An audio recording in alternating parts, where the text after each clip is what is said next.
What'd you get?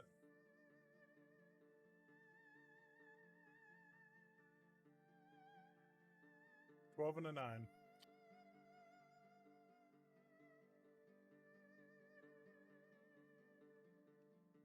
Mm-hmm.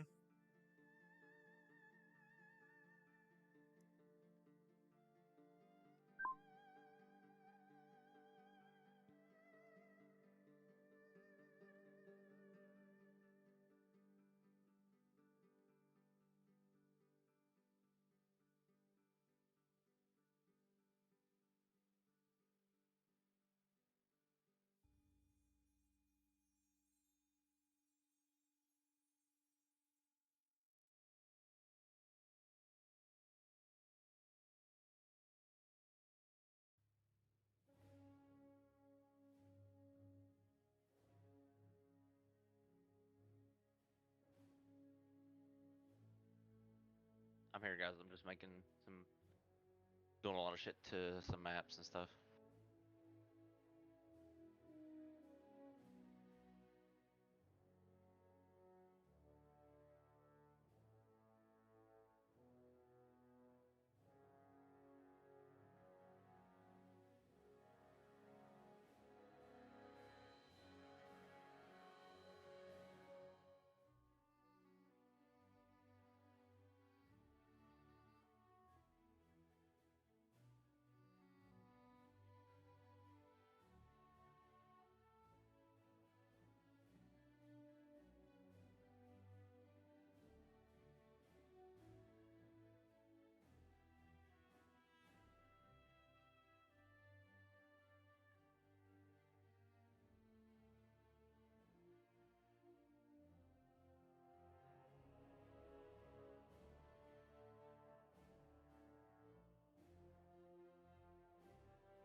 Yeah, anybody who has level, go ahead and roll.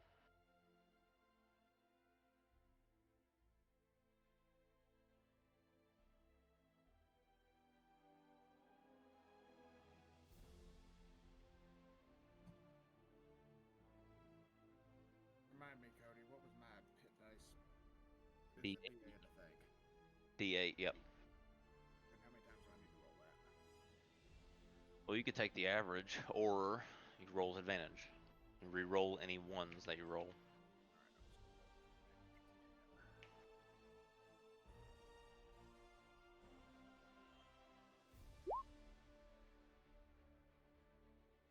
It didn't matter.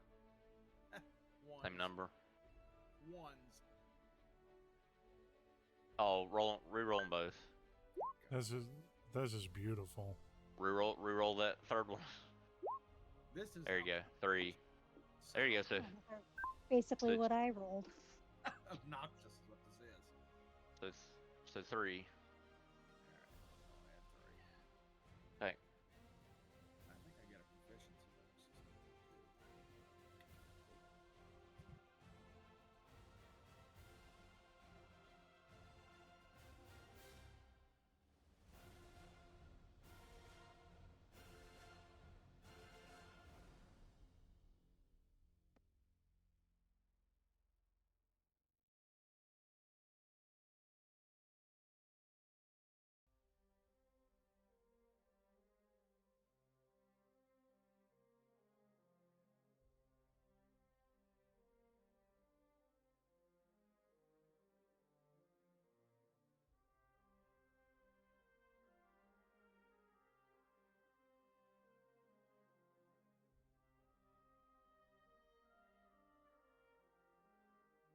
I'm almost done, guys.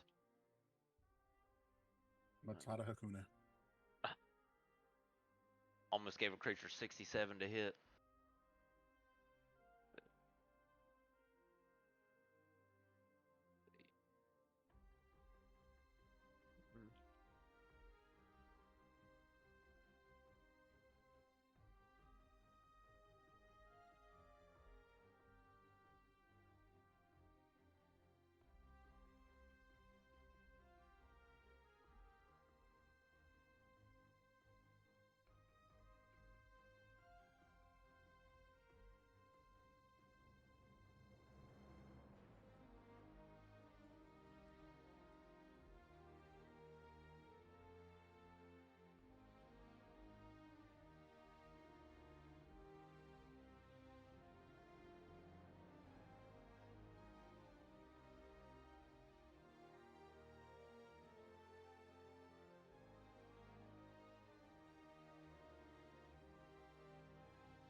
Okay, let's get the leveling up handled.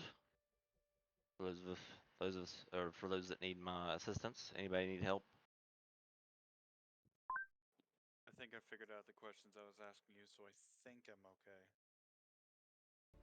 Okay, you added a feat. Did you figure out what you needed to change in the sheet to reflect what you chose? It doesn't give me any stat bonuses. It just gives me a type of attack, and then I have to keep track of the number of times I can use it. That's it. Oh, I see that.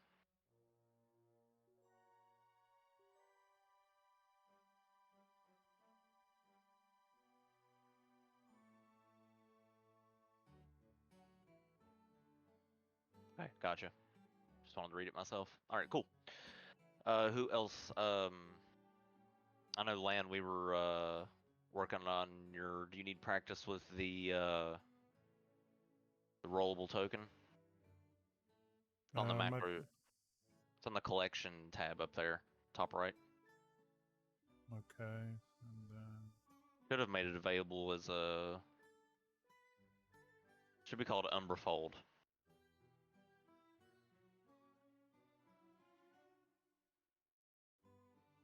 At the very bottom, most likely.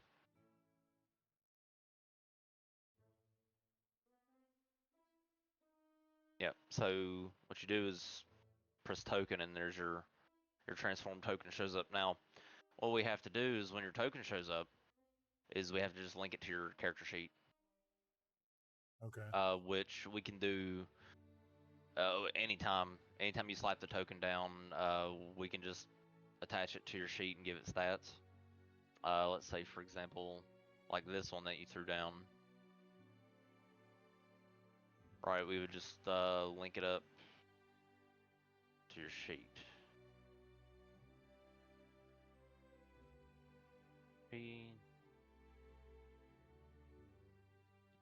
But yeah, we'll do it. We'll do it when we need to. But yeah, Right. that's how you do it. Just press that token button on Umberfold, and there's your transformation. Okay. And then the I just need to level up to 4, and then I think we're good up for me. You roll yet or no? I don't think you did. Did you? Yeah, it's towards the top. Yeah, I got a 4. Okay. Now I see. Okay, yeah. All right, cool.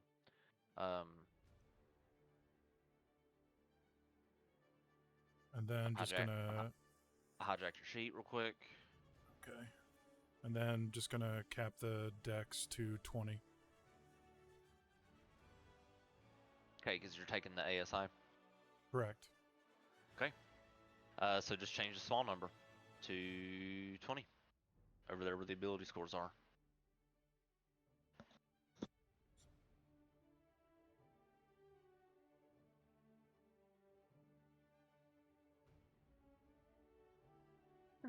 So I took tough as a feat, and so it's like, yeah, it's twice your level when you get it. So if I'm going to level 4, would I be getting 8 more hit points?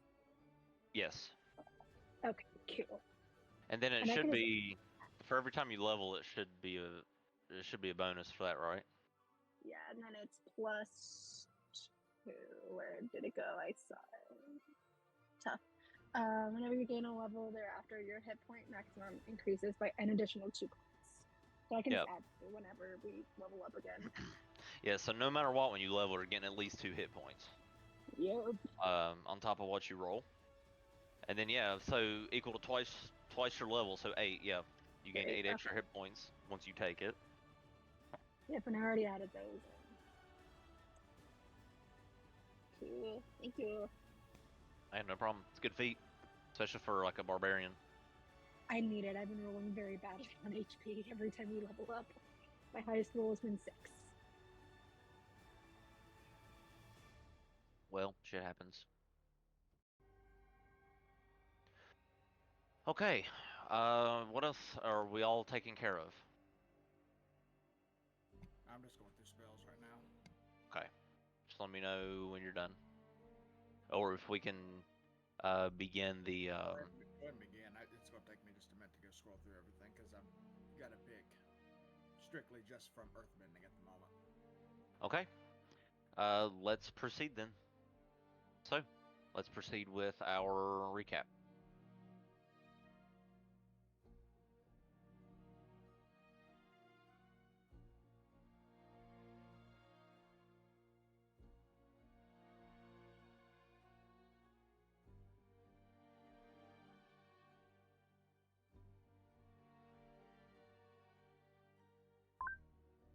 All right. I can handle the recap this week. Okay. So we open the session with our party is in the room that contains the convergence point. Elias moves to a nearby statue and starts trying to commune with the spirit world to begin the wrapping ceremony for Lan, and everyone else just kind of moves around exploring the chamber. Elias signals to Lan that the ceremony is ready and that he needs to take his place in the middle of the chamber. Lan dons this pair of spirit energy manacles that are supposed to help with the ceremony. And he's also supposed to drink a special potion as well, which he does.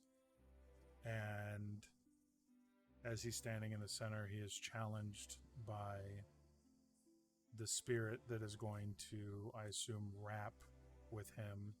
And the spirit asks him, what is he willing to sacrifice to become wrapped in the shadows?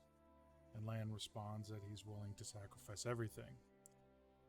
Spirit seems to accept the answer and bonds with Lan, completing the wrapping ceremony. But just as the ceremony finishes, there's this voice that rings out to Elias, kind of challenging him. And Elias responds to it, but also saying we need to try and leave. But as we try and leave, we come under attack. We are attacked by what comes to be known as a demon princeling named Azeron. And he's got a bunch of Dreadspawn minions. It was a close battle. Several of us went down. A lot of us rolled pretty fucking poorly and kept missing. But we ended up being triumphant. After the battle, Elias introduces everyone to his spirit guide, named Lyriel. And she kind of explains what a spirit guide is as far as it. They kind of go around helping to recruit people to become spirit detectives to protect the Veil. She mentions that her boss, quote-unquote, is Orenthar, the Grand Overseer of the Spirit World. We leave the chamber, and Lyriel is just kind of chatting away about her duties all the way, or all during the trip back to Whitmore and to the Hearthstone Tavern, which we arrived to. We order some food and lots of drinks, and then we kind of retire to a community room that we rent to kind of discuss our next move more in private, away from everyone else in the bar or the tavern. We had found a ring taken from Azeron, and we discover that it has markings which belong to the royal house of Evanthorn on it. So that's all kind of made us go, all right, what the fuck's going on? Lyriel then asks Elias if we had found any relics while we were searching the graveyard, and at first we didn't. We say that we didn't find any because we think we didn't, and she seems a little concerned because she talks about how these relics are supposedly tied to this prophecy about the quote-unquote true cataclysm, and apparently the one that happened in Forlonde a couple hundred years ago isn't, according to this prophecy, was not the actual cataclysm or the end of the world, but the true one is yet to come. And we close out the session with, we take the bag of holding and turning it inside out. That bag of holding we got from the bandit captain, and we find a scroll inside. Elias opens the scroll, and out the scroll ends up being kind of a defense mechanism for the artifacts that Lyriel was asking if we had found, and everyone proceeded to bond with their artifact as the session closes, and that's where we pick up.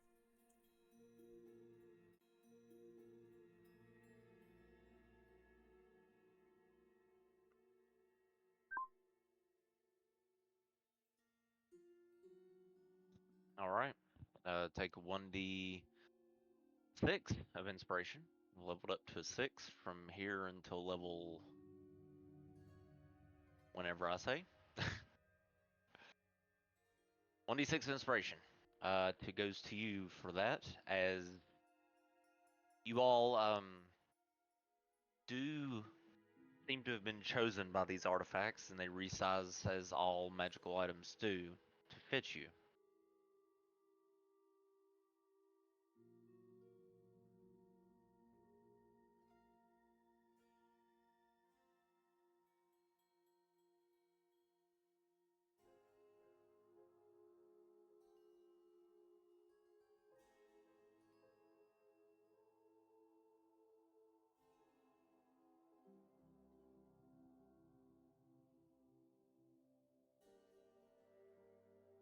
So the items, you get a moment with them to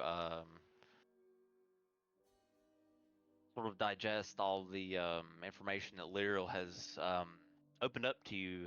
Because I believe you're all still in the common room that you the private common room that you paid for at the tavern. I'm pretty sure it's where you're at. Yes. Correct. So yeah, the Lyriel stands there and looks at all of you putting on your artifacts and just drinks a big swig of ale, not saying anything. And Elias looks around. Okay, well, I'm going to go see if anyone heard you shriek, Lyriel. Sorry, I got excited. I didn't expect items to pop out of the scroll. Yeah, well, just try to keep it down. And he shuts the door, and Elias goes downstairs to see if anybody is questioning anything.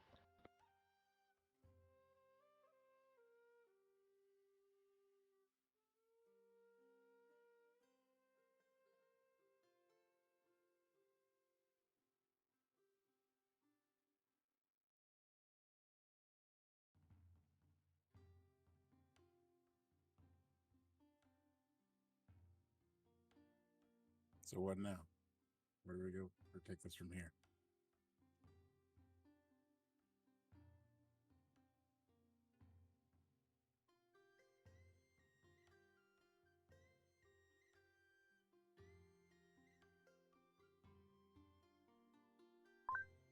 I guess everyone get a good night's rest, and we'll figure out a plan in the morning. Think we all deserve it after we all nearly died. Yeah, that's Sure. not a bad idea. Think we've all earned a good night's sleep.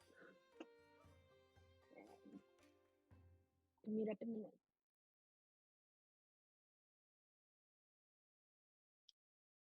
Everyone go take a long rest afternoon nap. Done. Everybody long resting then? I'm gonna trance. Okay. Yeah, I'm gonna miss that. Yeah, Ezekiel's gonna head back to his room and he's gonna take a long rest. Taven also is going to take a long rest. Okay. All right. Go ahead and reset everything as per long rest rules. Have your maximum hit dice back.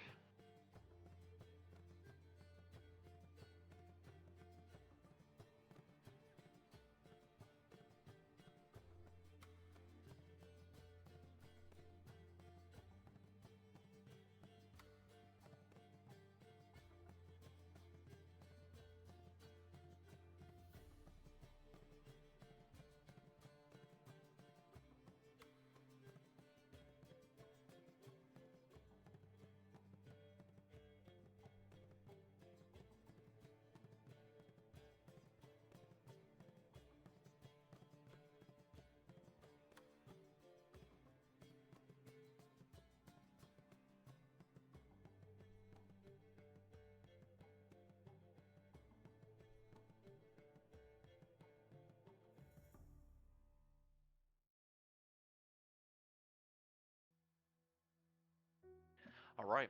So you guys get a long rest and you wake up the next day. Not for those who tranced, of course, but very least you wake up. Let's see, because it still would be kind of early by the time you got back and all that. Okay. Yeah, I would say you wake up. We'll roll like that. Like you're up in Whitmore around 7 a.m. or so. As you awaken, what do you wish to do as you awaken in the inn?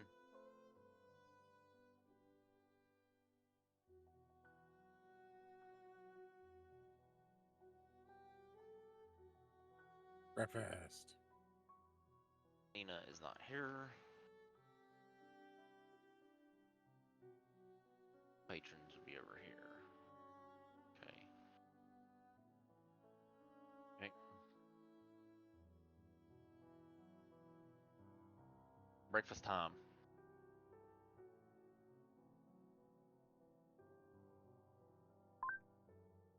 Yeah, Lan is definitely going down for some breakfast as well, and coffee.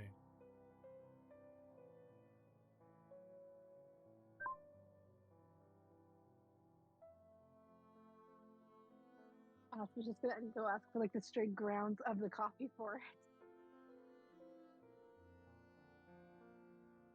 And the usual composty breakfast that she usually gets. Composty breakfast for you. Composty breakfast and grounds and leftover grounds of coffee. Okay. Yep, so you go digging through and you find the most stinkiest garbage you can find to eat. And you notice you're able to eat a little bit more too due to taking tough. So your appetite goes up, oddly. Woohoo.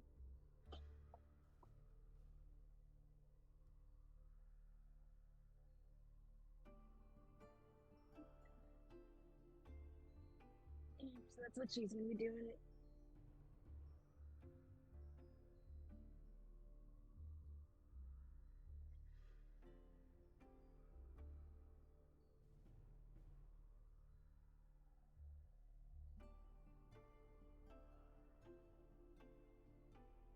Taven, you all set to roll?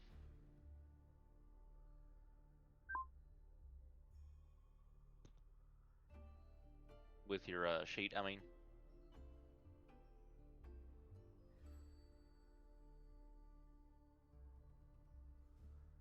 Okay, yeah, looks like it. These are the wrong freaking tokens then. Bye-bye. Boom, boom, boom, boom. Drag your tokens onto the map if you wanna. Running a little experiment. Real quick.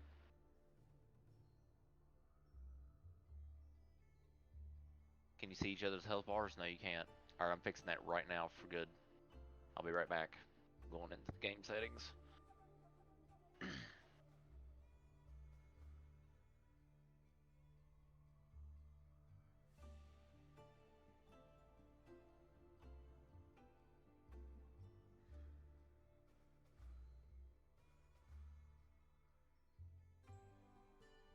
Okay, everybody, I don't know if you'll need to refresh or not, but go ahead and refresh.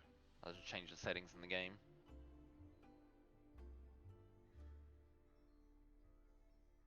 But it may be, yeah, maybe safer if you just refreshed. So the settings apply.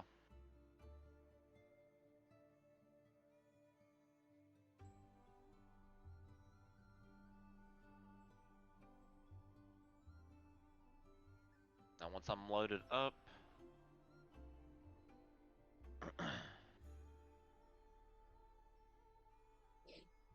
okay, let me wipe you guys out again. We all Alright. died. Alright, pull it on, yeah, pull it onto the map, please. And then see if you can see each other's health bars when you appear. No, still no. Okay, well I tried. Alright, we'll just do it this way from, I'll just do it like this. Oh, I see for Couples. I have to do it manually, it's fine. Alright, No, y'all go ahead. Y'all go no. ahead. I'm just trying to smash out a technical issue as fast as I could.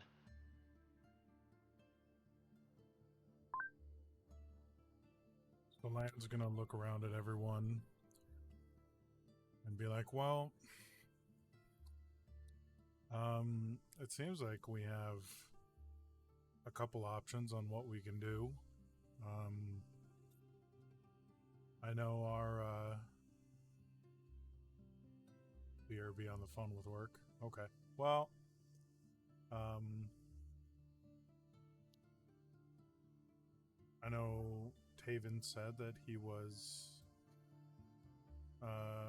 had a mission that he needed to fulfill, so for lack of a better option, we could go with him and kind of help him fulfill his quest. I guess the other option we have, if I don't fat finger the keyboard, is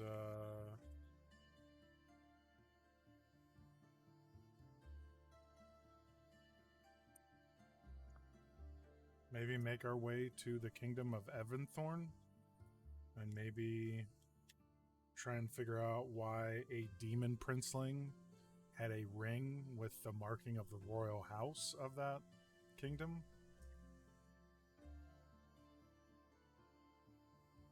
Then I know we had the that disc thing that talked about. Lyriel speaks up. Would You mean that cipher? That cipher That- thing that you... Land's gonna snap his fingers and point at Lyriel and say, "That's the word I was looking for. Thank you very much."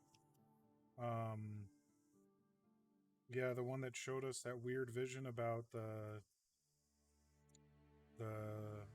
guy. I think what was his name? Malakar, I think it was. He seems like not a good guy.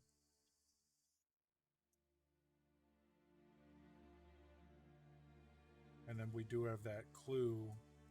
Seek the roots where shadows grow, and you will find the heart of the darkness.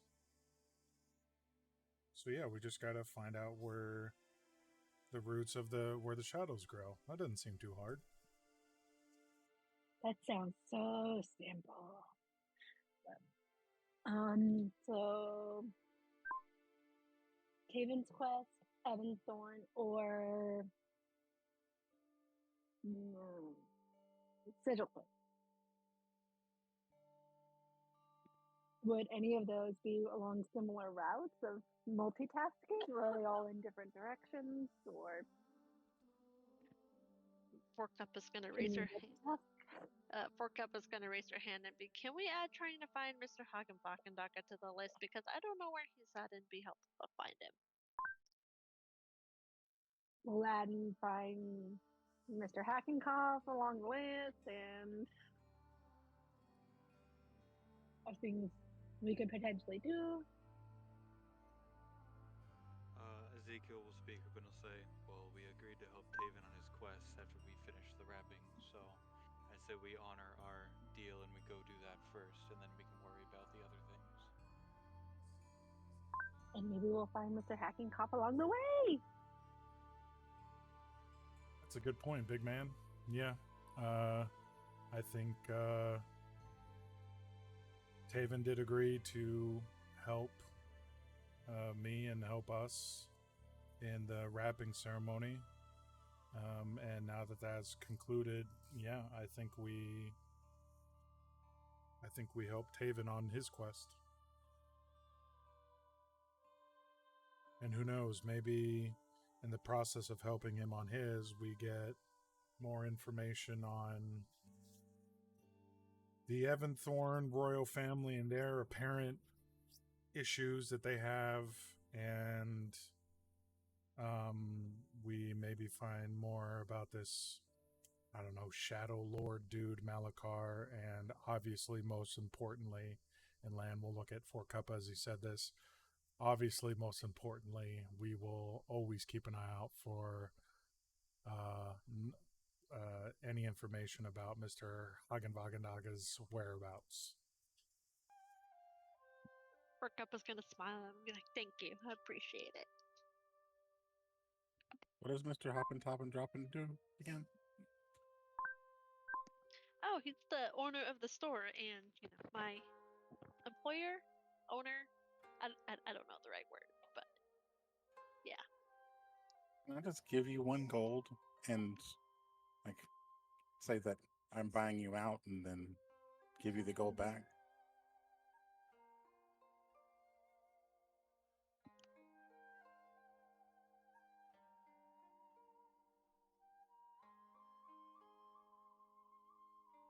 Elias looks over at Taven. Oh, this personal quest of yours, you make it seem as if it's quite the undertaking. What sort of burden are you facing?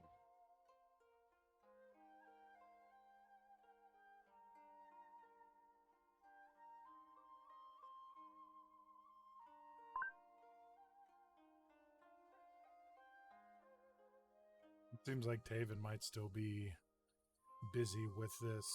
I don't know. He's got his thumb and pinky extended to his face, and he's talking to. I don't know who he's talking to, but it seems like he's still going with that one-way conversation. So He could be on the phone with Mr. Stop, Drop, and Roll. True. What is this phone you speak of? What is that? I don't know. I don't know where I learned that word from. It just popped into my head. I have no idea what a phone is. I have no idea what a phone does. I think it's almost like a sending stone or the walks and talks, and where one talks in one and can hear the other. Elias looks Actually- over to Lyra. Oh, go ahead. Go ahead. It was Oh, I nothing was- important. Lan was just going to say, well, while Taven is talking to his hand, we could maybe go to Four Cuppa's shop and see if there's any clues as to what happened to Mr. Hagenwagen. Like every time somebody messes up his name, she always just kind of whispers to herself, "Fucking duck."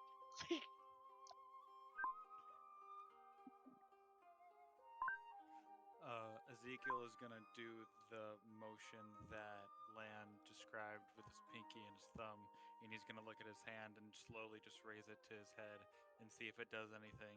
And then once it doesn't do anything, he's gonna be like, "Stupid! Why would anyone do that?"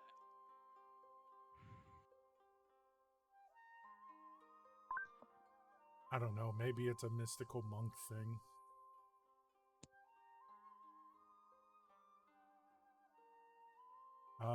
Yeah, did we want to head to Four Cuppa? Did you want to go to your shop and see if there are any clues? Yeah, and maybe he's showed up again since I last left it. That would be nice. And save us Papa a lot Doc of time. shop. Pop, lock, and drop it. Got it. And then Lan is going to run up to the bar real quick and ask for just like a. Actually, no. I'm just going to assume that he has it. He's going to just pull out like a scrap piece of parchment and a writing utensil, and he's just going to write "went to Four Cuppa shop," and then put it as Taven is like gesturing and gesticulating towards his hand as he's talking to it. Lan's just going to put the piece of parchment right in front of him, and then just tell Taven to look at it when he gets a chance, and then we'll make his way to the door with everyone else to head to Four Cuppa's shop.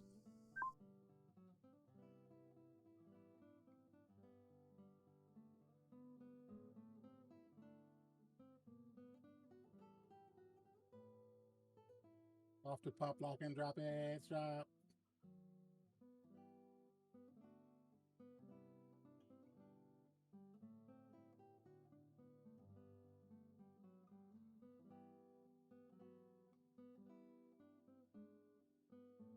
All right, so you guys leave and make your way to Four Cuppa's shop.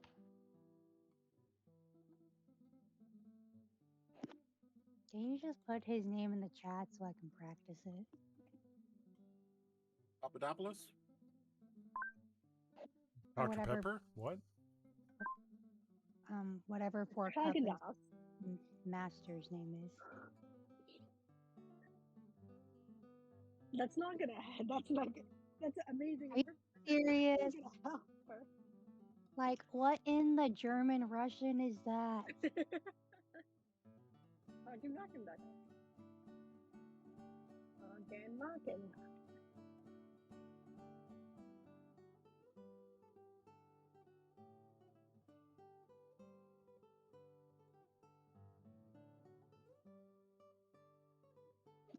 Okay, when it's spelled out, I feel like it's easier to like, what's Hagen Vaken Daka? Something to that effect.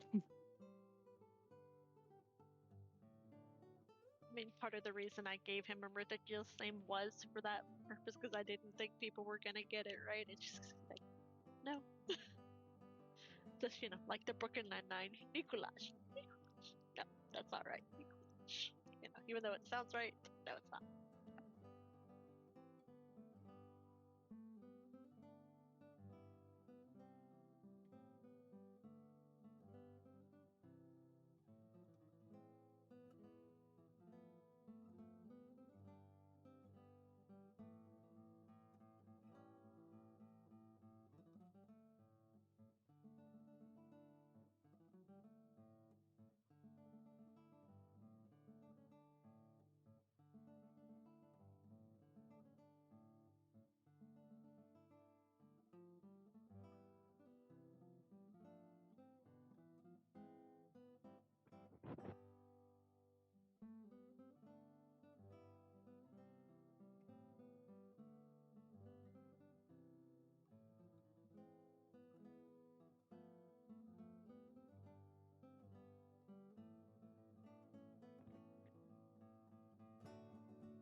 All right.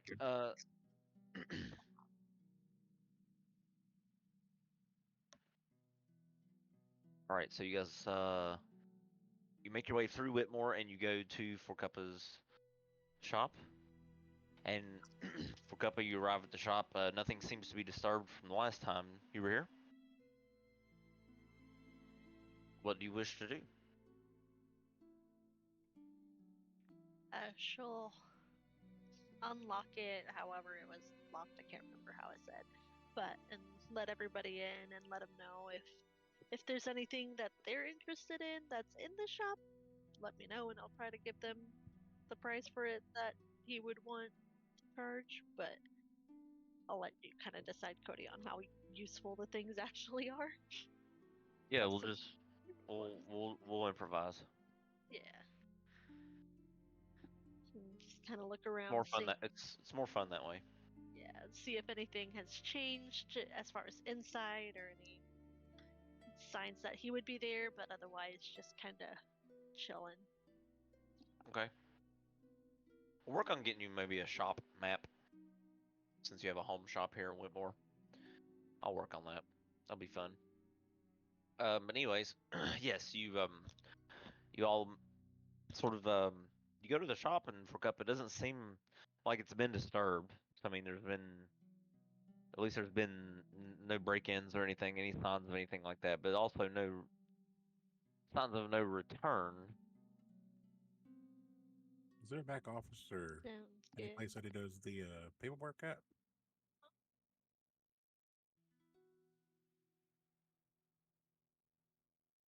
Can you show me the way to the back office or us the way? Cup is gonna point to wherever it is in the shop and say, "I'm not really allowed back there though, in his office, but you're welcome to look in there if you want to." I want to ransack the fucking place. Looking for like a title or a deed to her ownership and also for clues to where he might be or where he might have gone. Well, because I was gonna say there's like their inventory stockroom and then his office, so I'm not sure which one you were looking for. Because more the stockroom area is where she sleeps and he lives, and he has his own office and living quarters. So Okay. Yeah. So Yeah, like all everything except for the stocking area in the front, the storefront. sure, roll an investigation check as you go through the place, combing through areas where you think clues would likely be.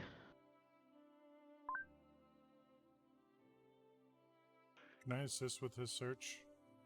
Yeah, anybody who's there can. You all can roll investigation checks depending on what you're doing, and it doesn't bother me.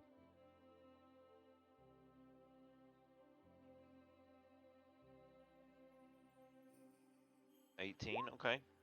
13. Zir and Lan are sort of going through everything.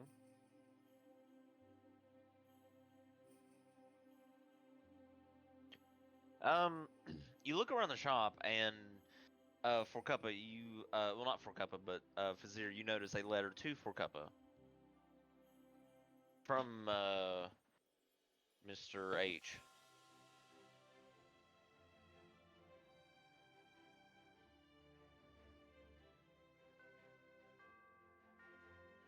Okay, is it sealed or? No, it's not sealed. It's just folded shut on the countertop. So you didn't have to dig far. Like as soon as you went back there, you kind of saw it on the top of the table, so you didn't really have to ransack anything. You went through a few drawers, and then you looked on top of the table and saw that. You're like, oh, well, look at this letter. But no discovery of a deed of ownership by happenstance. Well, you came across the letter first, but you keep going, and you do in fact find a deed of ownership.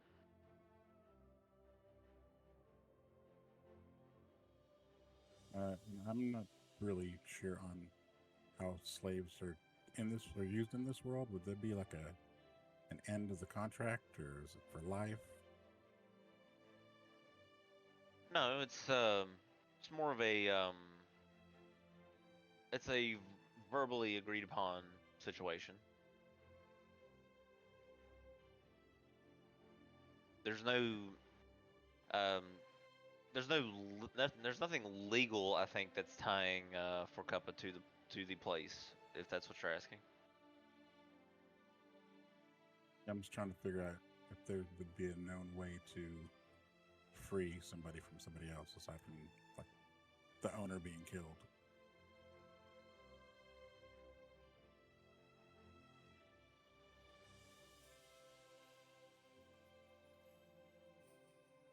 Well, let's assume let's assume we know what the conditions were for Cuppa to join up, right? It would have to be something of equal value, and it's not necessarily monetary. And yes, the disappearance of whomever is the whoever was the owner would certainly do it. Yeah. Cool. All right. Well, I will tuck that away in a pocket, and I will take the letter to For Cuppa. Okay.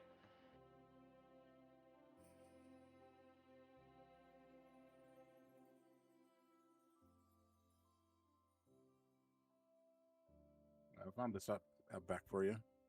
It's addressed to you, For Cuppa. I mean, do you think I should read it? I don't know if he intended for me to see it if he never gave it to me and left it in his office where I can't go. Maybe he forgot to hand it to you. I have brought it to you. I don't. Am I gonna get in trouble for reading it? I won't tell a soul. Will you guys tell? Would it make you, For Cuppa, would it make you feel better if one of us read it to you? So technically, you're not reading it?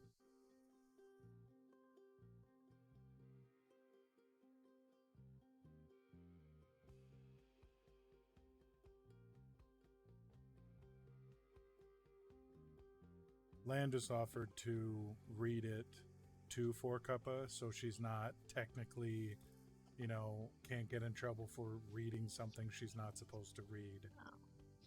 Well, she'll hand it to Lan and say, "How about you read it to yourself first, and you let me know if I need to know about it." Okay. Lan will take the letter and pop it open.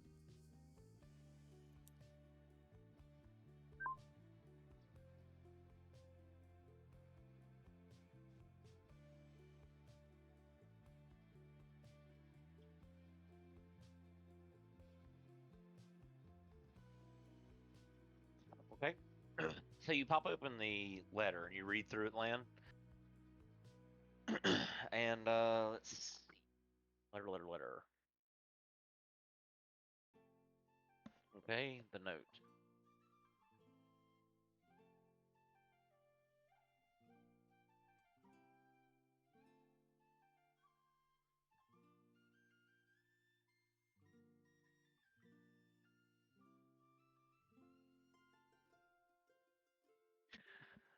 All right, so you look along the letter, and the letter more or less explains that he has taken a very he has taken up an opportunity with the House of Thorn in service to Princess Leora and her knighthood. They are currently traveling, so he is apparently accompanying Princess Leora and her knights through the mountains and back to Evanthorn.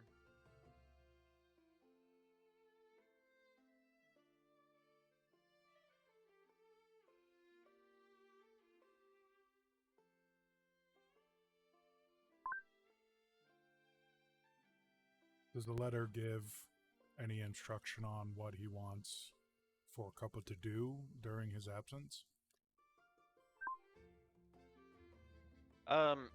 He set up. He managed to tinker together these force fields that will protect the shop in their absence.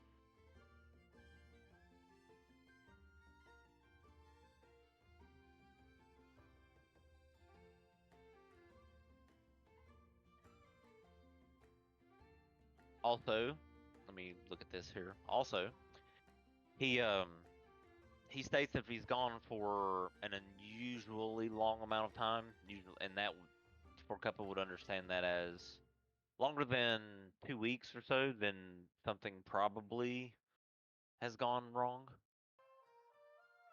He has ways of typically checking in with her, but he hasn't.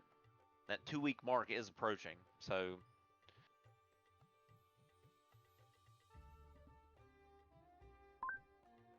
And what was the princess's name again? I'm sorry. let's see. Let me find her again. Princess. Where is she? Oh, fuck, I can't find her. Hang on.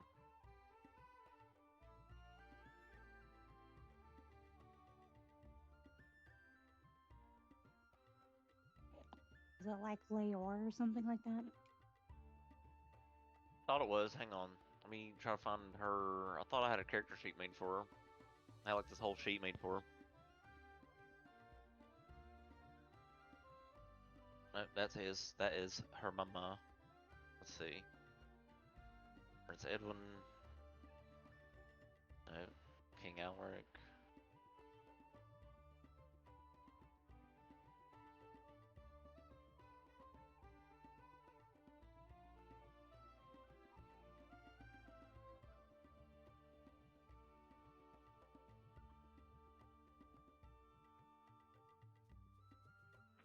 Thought I had a handout for her. Hang on. Let me try to find it. I swear I had a handout for this character.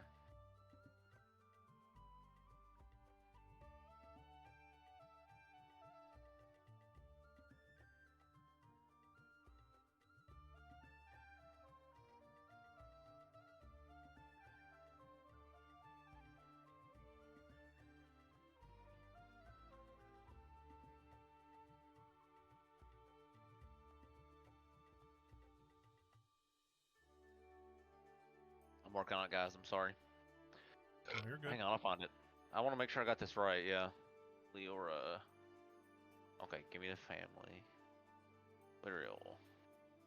Okay, that's Lyrial is not her. Let me see.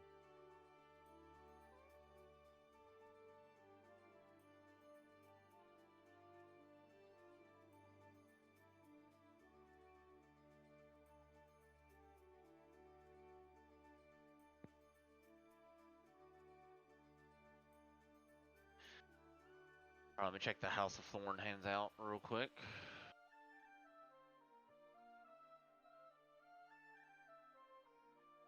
Evan Thorn, House of Thorn, okay. Princess Leora Thorn, yep.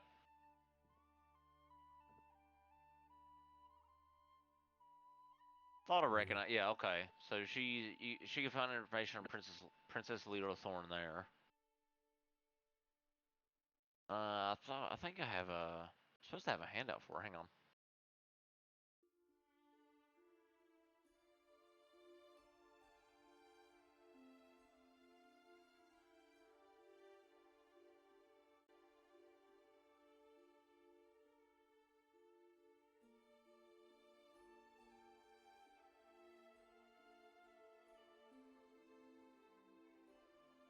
Thought I had an image of this character.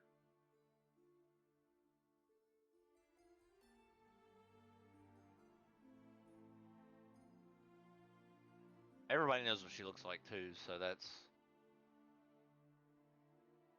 Well, I mean, not everybody, I guess, but.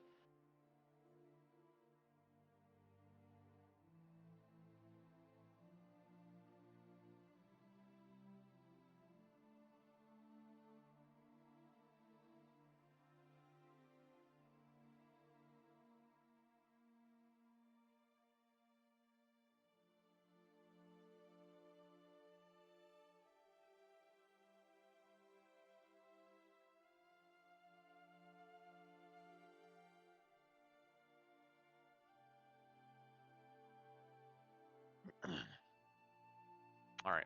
Anyways, so you find that. Let me upload more. Let me upload the actual portrait of Leora.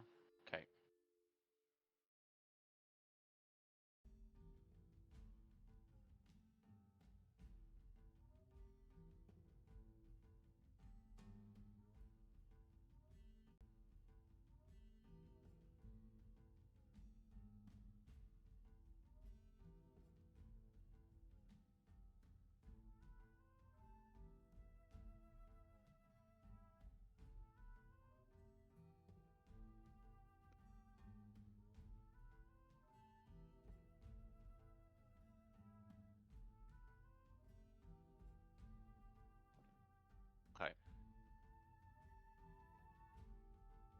There you go. Found it. I just didn't have it put in the same folder with the other ones.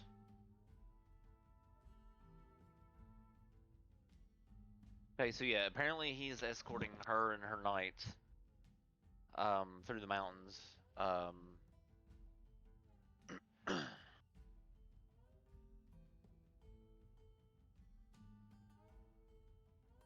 Okay.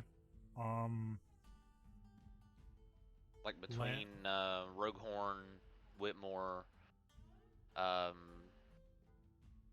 They went from Stillmore to from Whitmore to Stillmore. They're going to Thornreach, and then from Thornreach they're going straight up to Evanthorn. That's what it says in the note.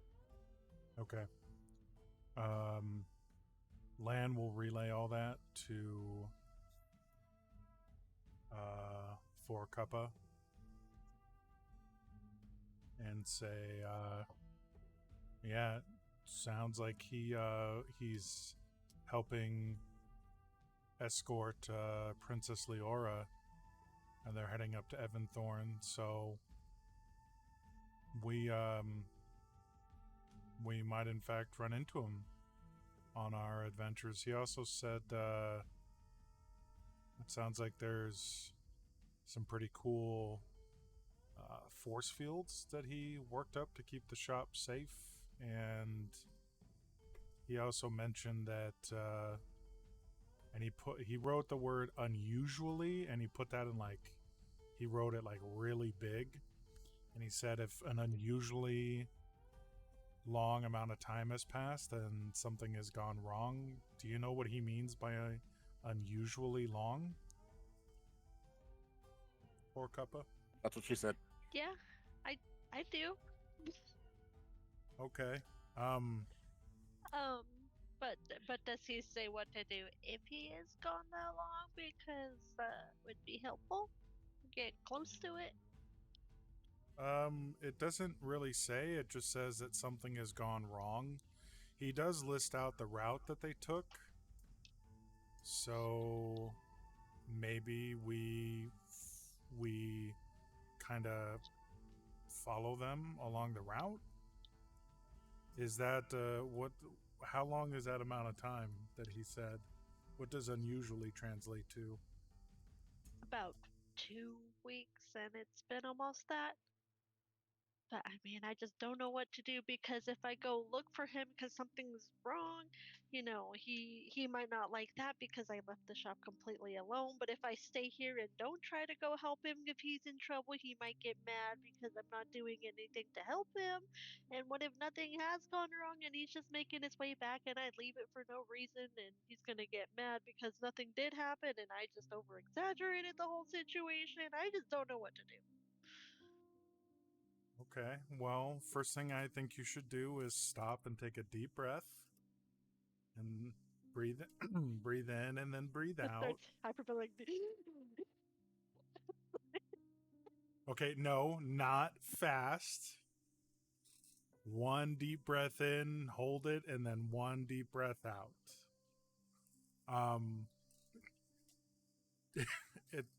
So it sounds like he's put safeguards in place so you could leave the shop and kind of activate these force fields so it'll protect all the merchandise in here. And then we can kind of hit the road and start heading in that direction. Heck, maybe Taven's quest is along the same route, so we're kind of knocking out 3 birds with 1 stone. I mean, that's not nice to be killing so many birds, but I see your point.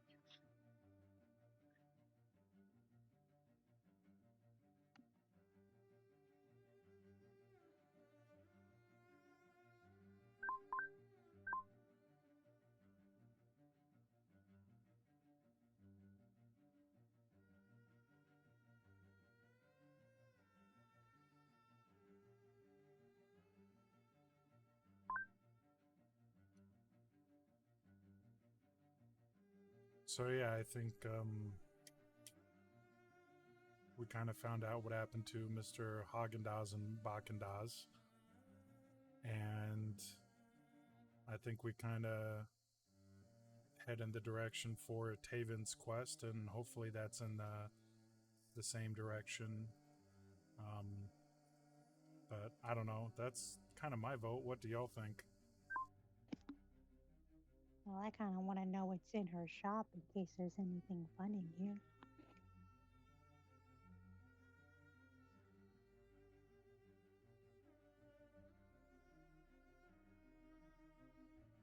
Yes, can I also go with Sienna and look around for interesting items? Sure, investigation check.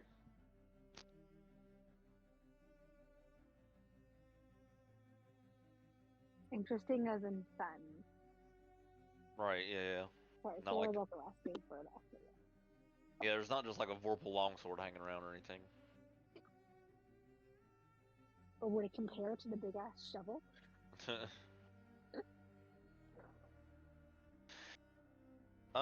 There's a lot of tinkering things around. You do notice that. There are things. If Rakuppa could probably explain better, the sort of items you would find sitting around the shop, but you see, mostly it seems like a lot of tinkering projects. Some that are purely for fun, many that are meant to look like something legitimate, but they aren't upon closer investigation. But for the most part, you two look around, you see more of what you see are the parts to create things more than the creations themselves.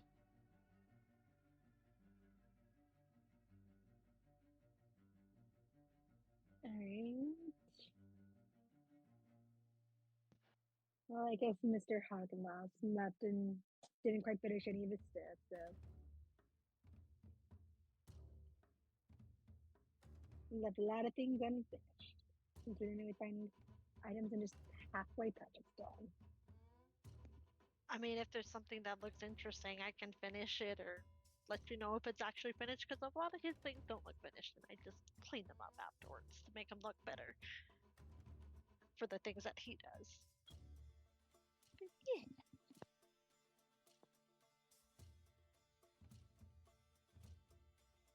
Well, first up, do you think there's anything in here that you'd want to finish up that would be useful on a quest?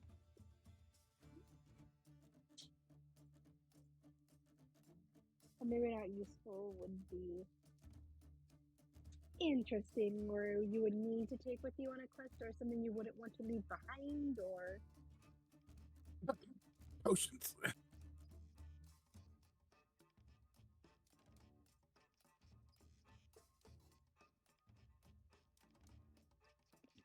I mean, I did make one potion once, but Mr. Hagenbach said we can't use it because it made him sick. So I don't know if you want that because I still have some leftovers of it, but yeah, I don't recommend it.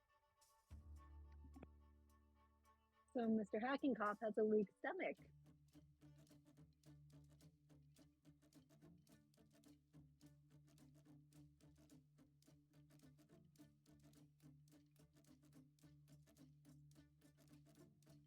What was the potion you were attempting to make?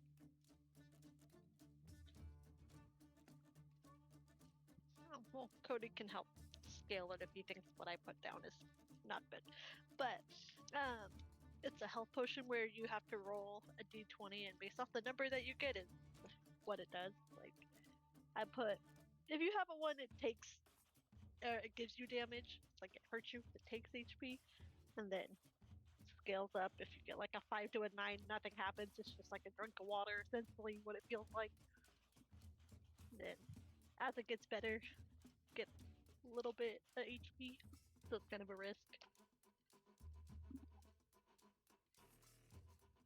In my brain, when she made it the first time, Mr. Hagenbach rolled a 1, and so that's why he's like, "Nope, we're not doing it." It just depends That on what. sounds like a Hail Mary. High risk, high reward. Sounds fine to me. I mean, just depends on how much damage it would do if you rolled that number.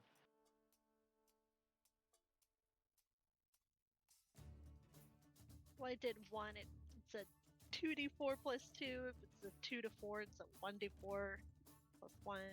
5 to 9, nothing happens. 10 to 14 is a 1d4 plus 1 to heal. 15 to 19 is 2d4. Like, basically opposite of the damage it did, and a nat 20 heals you 64. So high risk, high reward.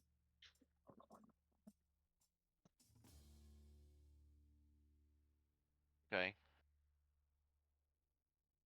It's fine if it's a no. That was just something interesting. No, it's fine. I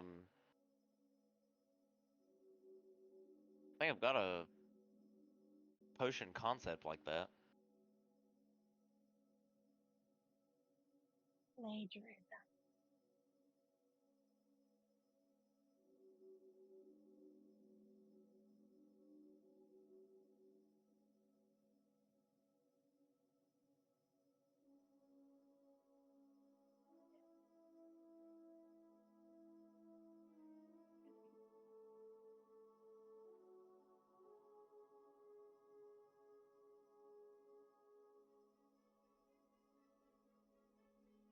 I think it'd be fun to take along. You never know. Yeah, I'm okay with the item. Cool. I don't see any problem with it. And she'll just start walking through the shop for things that random things she's finding that are done, and she's like, I have this wand of air bubbles. It looks like a regular wand for experience, but it's essentially self-refilling, and you can produce for 1 minute twice a day a bunch of medium-sized bubbles for fun, because it did not work the way I wanted it to when I imagined it. So there's that. I mean, it might be able to distract, Lan for a minute if he's, getting too intense and be like, ooh, bubbles. But, might be fun. Yeah, I like bubbles.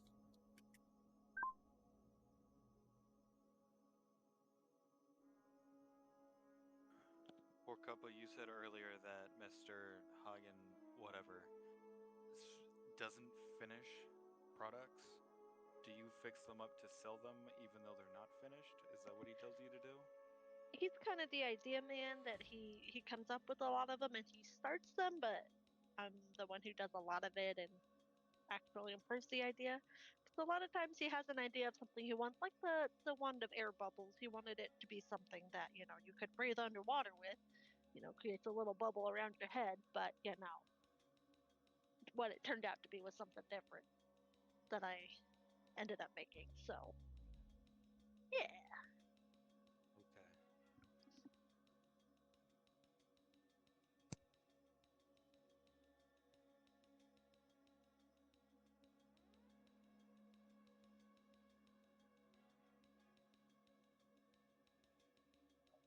I'll send you something for Compo.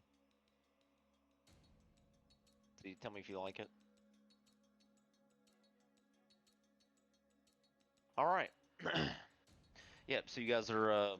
I guess you're still hanging out in Four Cup shop, but yeah, if Four Cup, if there's anything that you need from the shop that you need to take before you activate the defenses, which you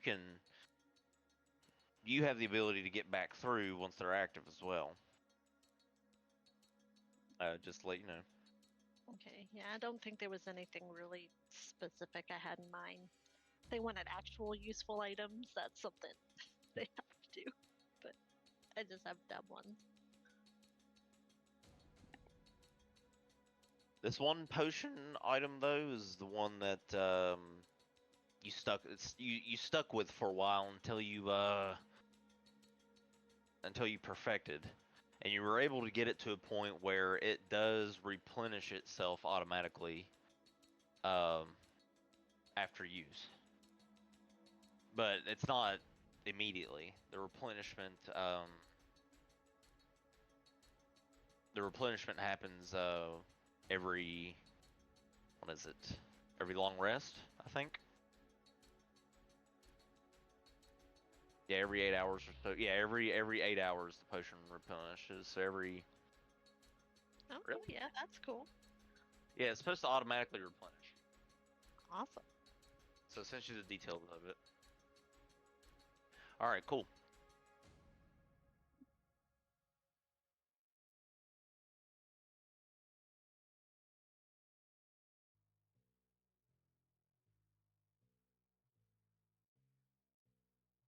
All right, so yes, you guys hang around the shop for as long as you need to plan what your next move will be.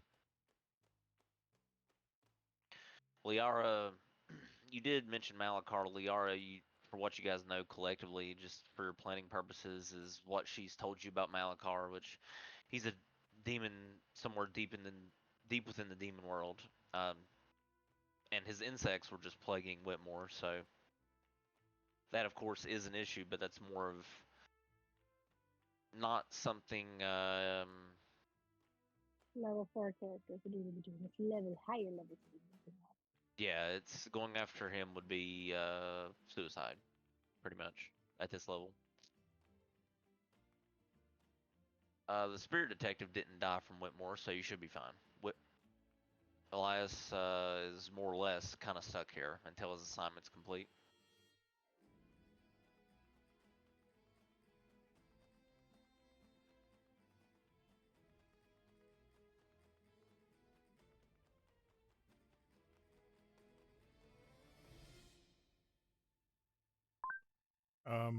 While everyone is looking around, Lan is actually he'll be like, I'll be right back. And he's going to run back to the tavern. Is Elias there at the tavern? Yes. Him and Lyra are having some drinks before they go back to the spirit world. Lan is going to kind of hustle up to Elias and sit down and be like, hey, sorry to interrupt.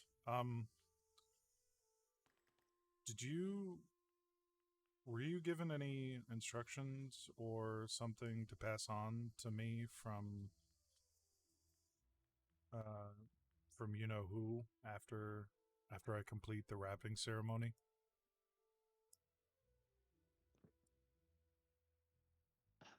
Let me think. Elias looks around a bit as he thinks. Not particularly, no. I don't know that many people within the mandate, to be honest, so unfortunately not. Sorry, man. No worries. Just wanted to see if there was anything else. Well, I'm sure they'll contact me when they need me again. All right, cool, thanks, and good luck in the spirit world. Hopefully we see you again pretty soon.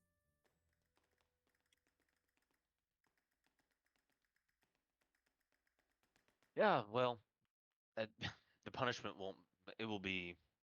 It's going to suck. Not going to lie, but I'll be all right. I'll be back in Whitmore pretty soon. I have to investigate what's going on with Malakar, and I admit I could use your help. But I don't know. Still too green. Yeah, the whole Malakar thing, like, that's on our radar, but I think that's like way on the outside. I think maybe once we come back a little stronger, I think we'll definitely be able to help you more. I think right now we would just be nothing but a hindrance and slow you down.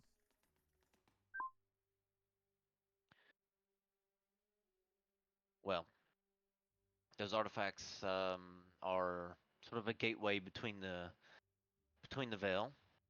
So if you need to come to the spirit world for any reason, just find a convergence point, such as the one we did the wrapping at. Unfortunately, you will need a detective to get to the other side, or to be able to call on the help of someone like Lyra. Something I'll work on as part of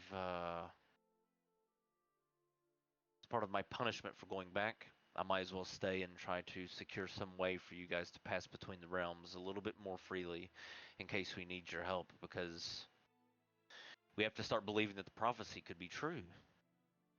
All of you were selected by the artifacts. That means a convergence could be coming. We all have to prepare for that.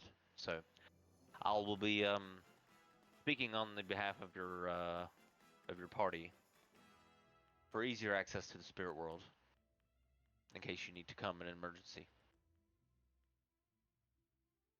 Giggity. Does this job pay any?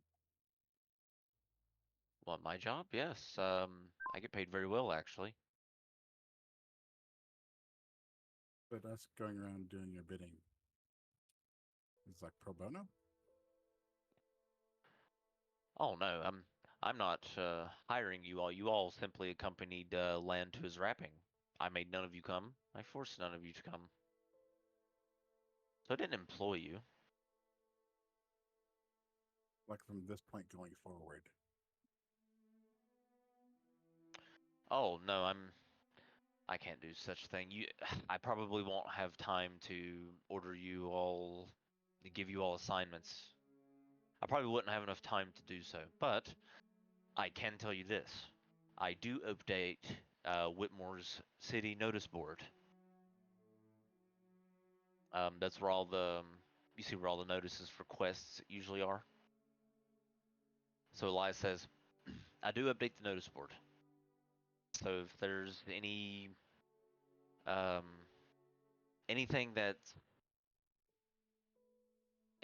you see there from me that I need your help with, it'll have an indicator on it that only you can see.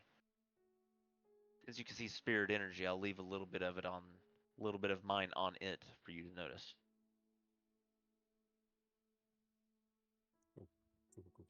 Cool. In those ways you can help me, because I'm maybe far too busy in the future with Malakar and preparing for the true convergence in the event that this sort of thing is true.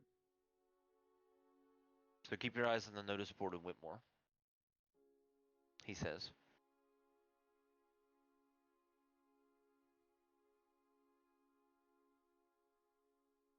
Word.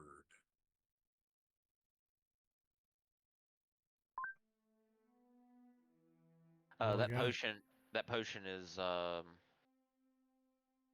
for Kappa's prized possession. The one that she was talking about. mhm. She explains to you what it does. Just letting you guys know what that card was. Go ahead. Yeah, Lana's just gonna say, well, yeah, we'll keep an eye on it. And once again, thank you for your help with the ceremony. And we will return when we are stronger and actually able to help with Malakar. All right. Well, I'll hold you to it. I'll do my best to keep him and those nasty insects out of this peaceful village that I've grown to love. Lyra goes, well, all right, Elias, we have to go now. You know, Awanthara is if we're late. He's already angry with you. He's like, yeah, I know. Let's go. And he finishes his ale and puts the mug down.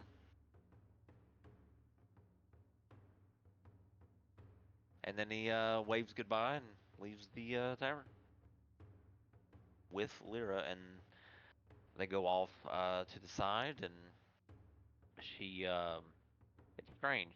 She pulls out this long oar-like thing, and she cuts through like a ripple in the veil, and they just walk through it. And off to the spirit world. Elias goes with Lyra. Hey.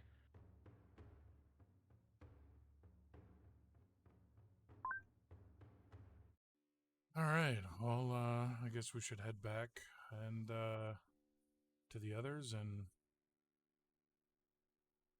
I guess get ready to hit the road.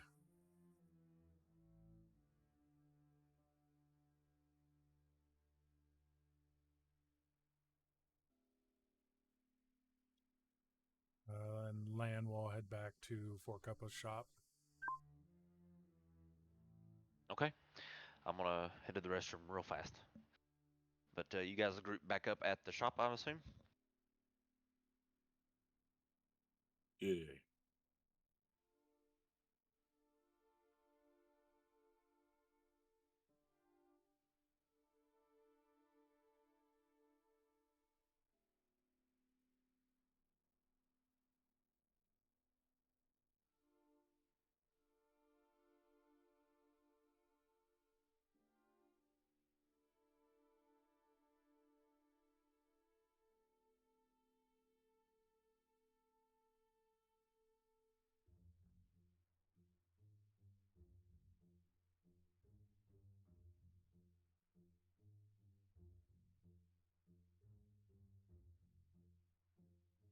Alrighty. Alright, so you guys group back up.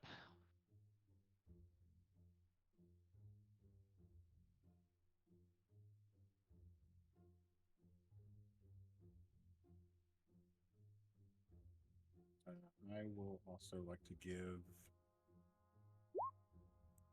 for Cuppa the deed of ownership. Like I found this as well. This is what binds you to Mr. Hapafaka Rakadaka. Figured you wouldn't hold on to it. Mr. Cockblocker Labadaba. Sorry. You hear the voice from the clouds.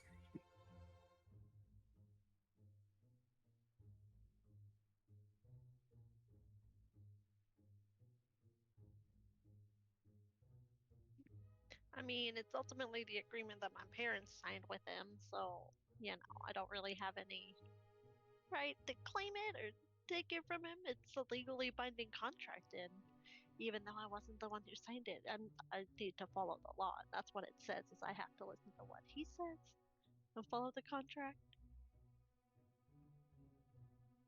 But what if, like, after that 2-week period, it just dissipates and you'll know that you'll be free?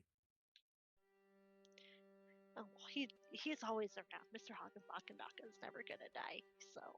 He's not like Jesus, okay? You don't know because that. you believe in him. I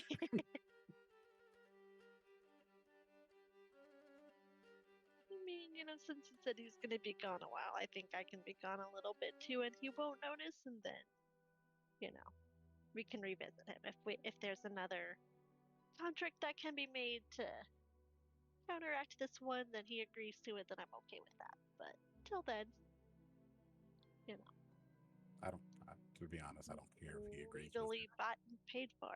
So Yeah, but it's still slavery doesn't fit well with me. how it's not slavery. It's just contractually binding employment.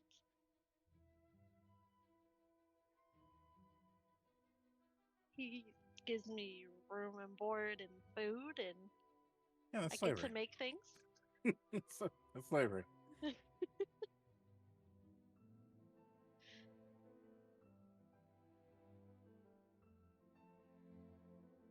It's fine.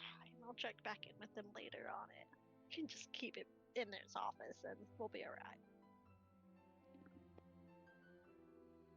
So I will lie and say, okay, I'll put it back in his office and just go around the corner, put it in my jacket pocket, and then wait like 5 seconds and then come back.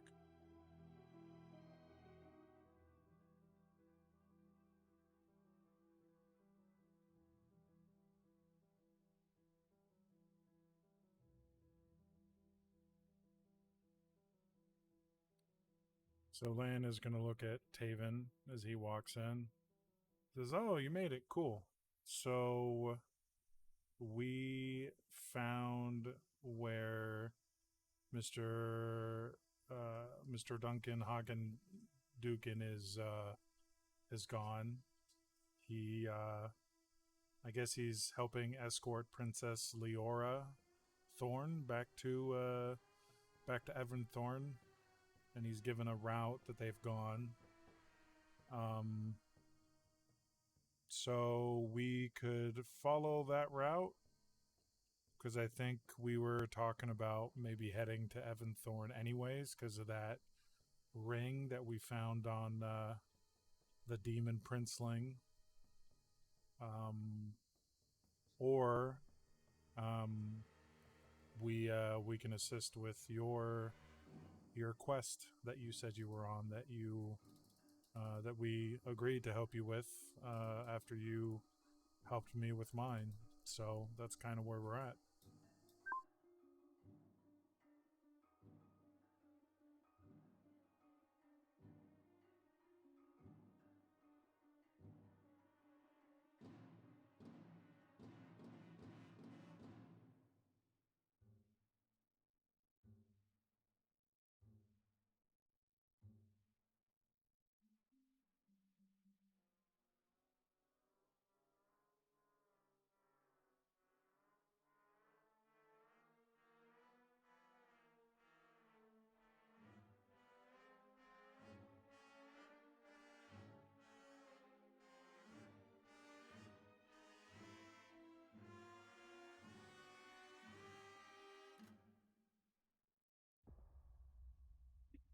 I mean, if you guys are done looking around or don't see anything else that you guys want, we can get going on the road then. It's just grabbing handfuls of materials and stuff, throwing them into projects that are almost done that she can probably finish up while they're on the road, and just looks like random junk. She's just throwing it in there. Do we know how far we were going or if like we need supplies like food?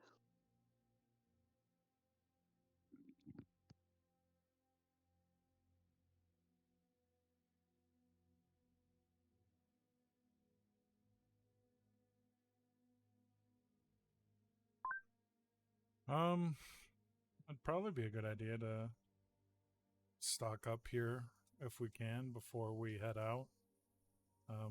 We should also be able to hunt for stuff while we're on the road. I'm not too bad at that kind of thing.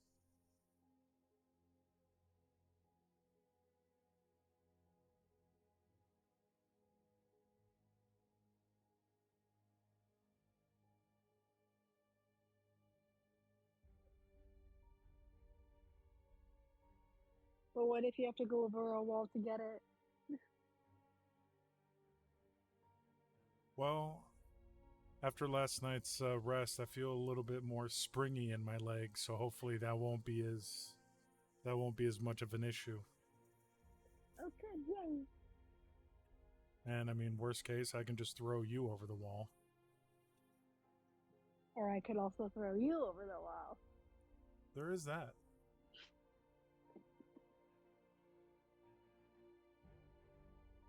Either way, sounds fun throwing people over walls. Either being thrown or throwing people. Both sound fun.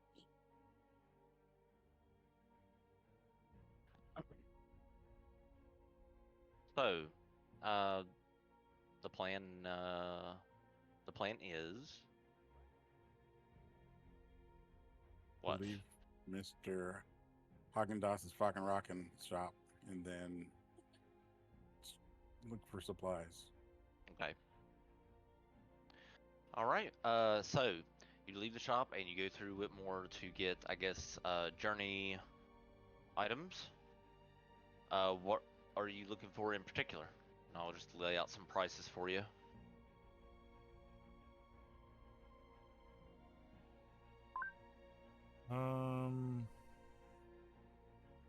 Travel rations. I would say tents or like pop-up tents or something like that in case we don't want to sleep under the stars.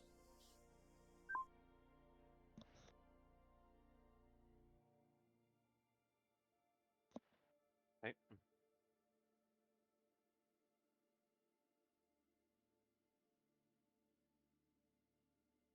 How much are the MREs?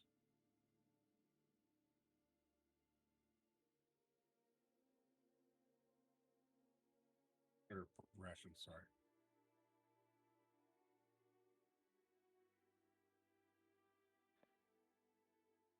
Let's see. Rations. 5 silver per day of rations.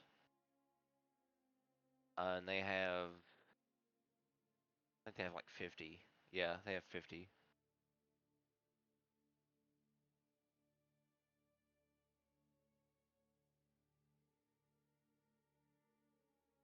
Tents, let's see.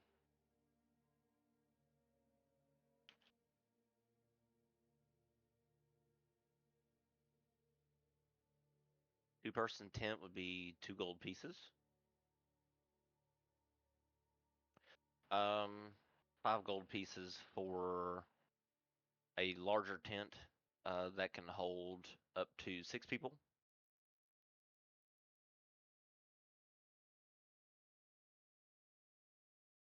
If you need a larger tent than that can fit the entire party, like in one big ass tent, then that is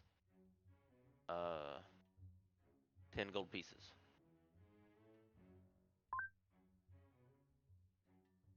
So Lan is going to look around at everyone and say, "So, how does everyone want to sleep? Do we want to do?" And he'll lay out the 3 options that you just did, Cody. About we could do a bunch of 2-person tents, a couple of 6-person tents, or we just get one big ass tent for everyone.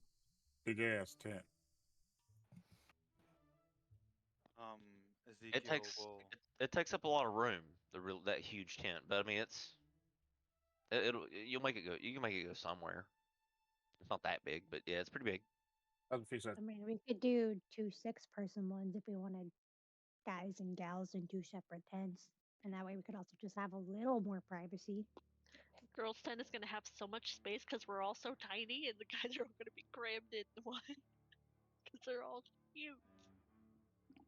Ezekiel will speak up and say, I would like to request my own tent, please. I prefer my privacy, if possible. Okay. The minimum would be 2 gold pieces for a 2-person tent. That's the smaller. They don't have a 1-person tent, unfortunately. Then he will buy his own 2-person tent, and that will be his personal tent. Okay. Yeah, it's pretty durable when you get it. You notice that the material's pretty durable. It comes with instructions on how to set it as well. It's pretty easy. You said it's That 2 one's gold, correct? antisocial.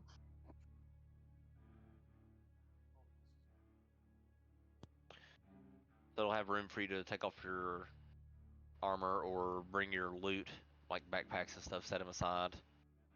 All that shit.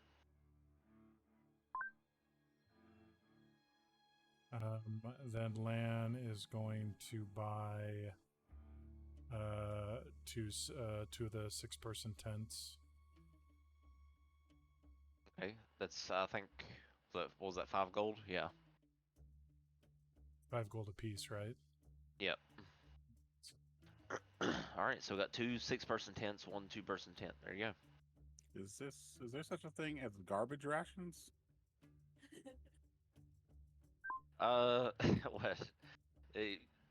Fresher food for her would actually be just the mushrooms that are growing out in the forest and stuff around Whitmore. Whatever's along the road, a little bit of stuff along the road. There's always Yeah, something along the road. Yeah, she can just pull up the grass and eat it. It's not tasty to her, Mhm. but it is edible. I mean, but to answer your question, nobody's gonna sell you trash rations. They just throw them away. So if you go, if she wanted to, she could just go to the garbage and just scoop up handfuls of shit out of the garbage. She might get a few weird looks, but nobody's selling their garbage to her. They can't do that.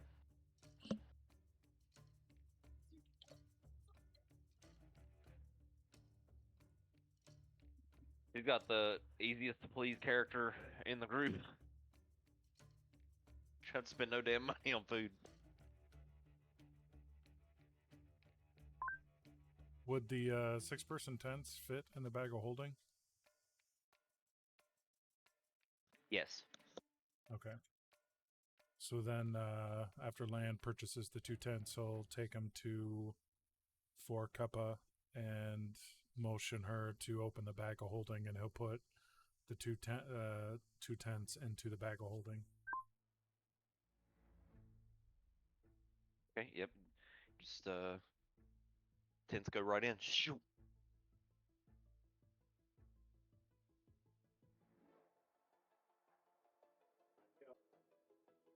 And then I'm going to give everybody that needs it 8 rations. So it'll be like Ezekiel, me, Forkuppa, Lan, Sienna, and Taven.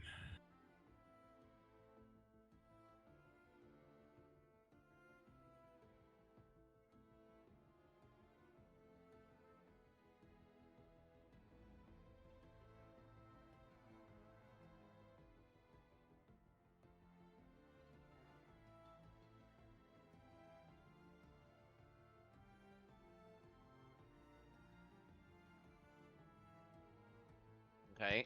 Other services that they offer to you is routing by a guide who knows the area. So, for example, if you wanted to pay for someone experienced to draw out your desired plan of movement on your map. Like, for example, if you wanted to be somewhere by a certain amount of time, or if you wanted to avoid a certain type of monster in the forest, but you have to go through the forest, how would we go through the forest to avoid the monster? You can pay for services like that. There are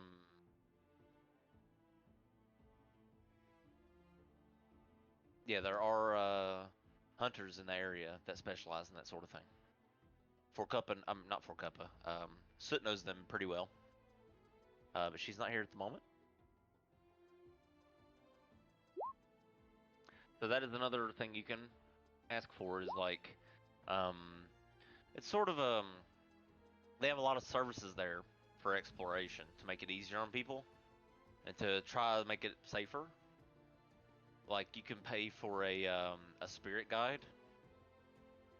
It's essentially like this little fairy, like in Legend of Zelda, and you just follow it.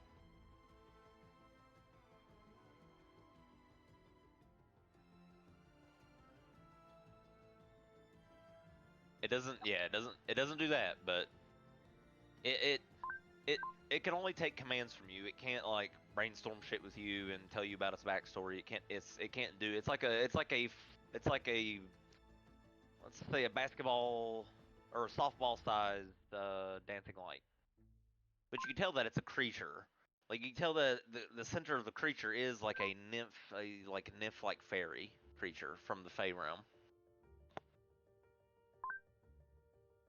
Gotcha. I was gonna say, yeah, after a couple times of "Hey, listen," that thing was gonna get swatted out of the sky.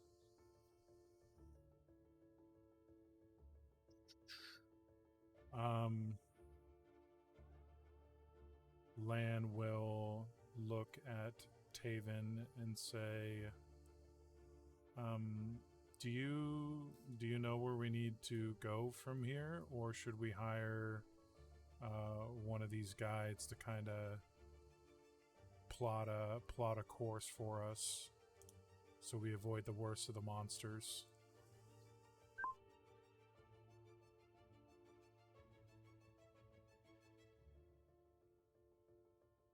Oh my god. Okay, cool.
What's the choice? I didn't hear anything.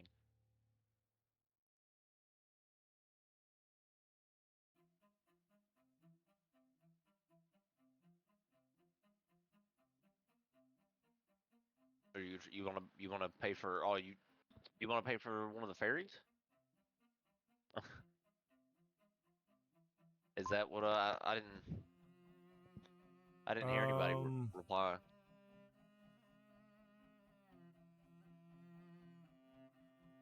So you said the ferry is basically like a guide. Yeah, it's like a fairy creature that you can pay to guide you more precisely and safely around any potential dangers on the road. However, the ferries are expensive. I brought it up just because that's a service they offer there. For How much example, wa- it's 50 gold pieces per day. Jesus. Okay, Now, well, some of the fake creatures may want something else besides gold. Depends on what they say. well, let's go kill an ancient dragon first and get its hoard, and then we can do 50 gold a day. It may ask you for other things. If you roll a d4, it may ask you for certain things based on that result. Like our immortal soul. No, it Right. can't. No, it's stuff that benefit it, because it is a creature that willingly is giving itself as a service from the Fey realm to here.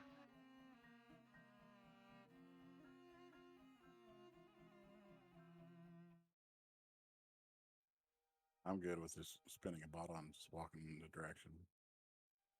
For 2 gold pieces, they can draw you. Like if you tell them where you think Princess Leora's caravan has been, because it stopped through Whitmore. If you can find out where she's going, and you did, you could tell someone like, "Hey, what would be if we were trying to find someone who was part of Leora's group? Where do you think we should go to meet them?" Sort of thing. okay, And you pay 2 gold pieces, and somebody can draw you the direction you should travel from here to there to increase your odds of finding them. So you pay 2 gold pieces for that. They can draw that on your map. okay, so Lan is gonna pay for that option, and then he's also going to pay for another route to be drawn to wherever we need to go for Taven's personal quest, unless he wants to wait and take care of it a little later on. But those are the two separate, I guess, guidelines, but that Lan is willing to pay for.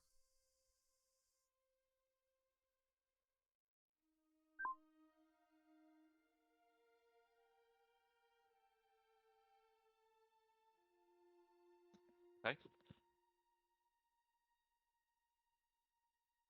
All right. So you got the guide service. Gotcha. Okay. Alrighty. Okay. So that would that be 4 gold total for two routes? Would be, yeah. Okay. 2 gold pieces per route. Yep. If you're asking for that, yeah. Yes.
All right, 4 gold for that. So you get the so they take your map and they draw out the they sort of they do sort of know the route that that they're taking because the knights tend to sort of cover that information with the traveling agency, right?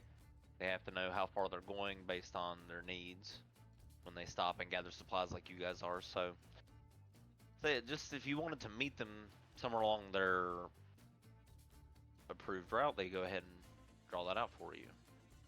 And it looks like the best way would be to go just from here, maybe just to go west, it looks like. And then once you get to the maybe the Dog Meadow Crossing, go north to Evanthorn. Based on the time that they've been gone.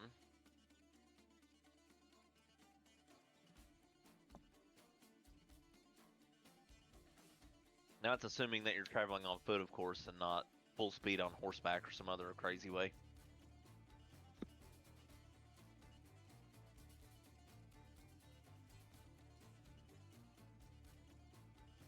Is that in the same direction or a different direction than where Taven's going? I can't remember.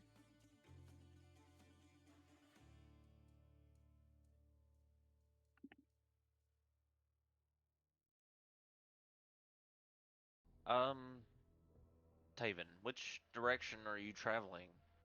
Exactly. It really depends on you, that question.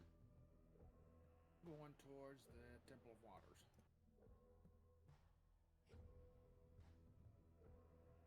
Temple of Waters. Okay, so that would be. So you need to go. Bring up the map. The Tides. Oh, Temple of the Tides. I believe that is in the Shimmering Waters, if I'm not mistaken. Let me check. Handouts, factions. It is the Shimmering Waters, yeah. Yep. All right, so you are heading to the Temple of the Tides. Okay. So that would be down in the Shimmering Waters, where this World Tree is. So you have to get through. So you'd have to. Well, yeah, you have to plan on how you're going to get to the Shimmering Waters. But along the route, yes. Along the road from Thornreach to Dogmeadow, and then from Dogmeadow to Evanthorn. Along the road there is half of the route that they drew out. So yeah, your best odds are to go from here to Dogmeadow Crossing and either wait for them there or pick a direction. Go towards Evanthorn or go towards Thornreach to intercept them. Or, if you go south, of course, you've thought of this. Going to Thornreach would be one option in getting Taven to the Shimmering Waters, is navigating that forest area there. So, it is up to you.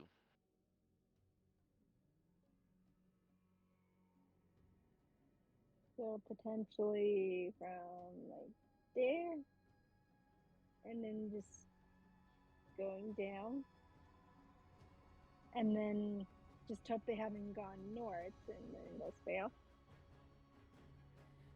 Like more straight line-ish, but hopefully. As a tentative plan, as a very loose-ish plan. But yeah. We can look at Dogmeadow Crossing, see if any of that party or they have crossed through or not. If we go with some haste, we should be able to. We definitely can't afford horses, I don't think. So how about we go to Dog Meadow Crossing since they're both kind of in that direction, and if we don't see them by the time we get there, we can decide if we want to go south to the Shimmering Waters or to where the princess is. I think you said it was north, so seems like that's a good direction where we can get both of those done that way.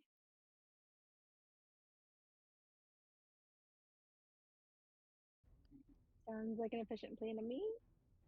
Let's go. Woohoo!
Oh baby, oh baby. Indeed, sir. Are y'all back? Ooh yeah. Everybody back? The boys are still upstairs pooping.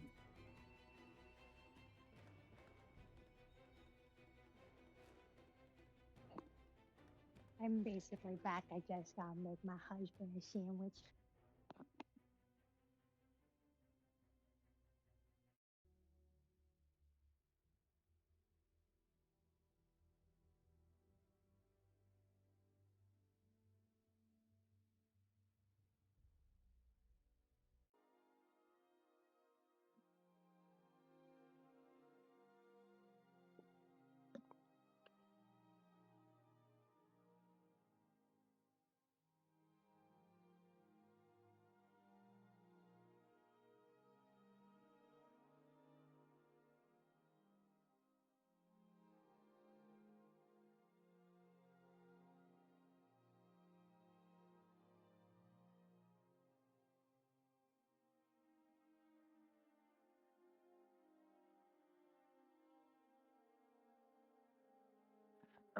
All right.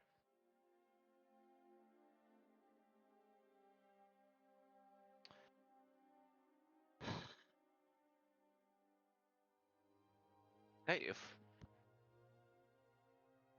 we're all ready to go, let's do it.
Be ready.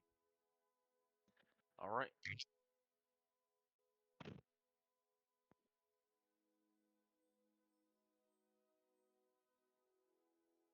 All right, let's do it. So, You guys are still in Whitmore, prepping. So if there's anything else you want to take with you on your journey, now would be the time.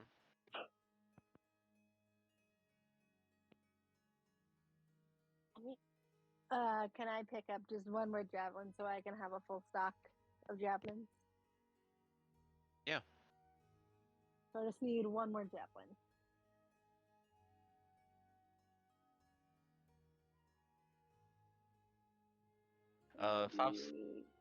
Five silver pieces.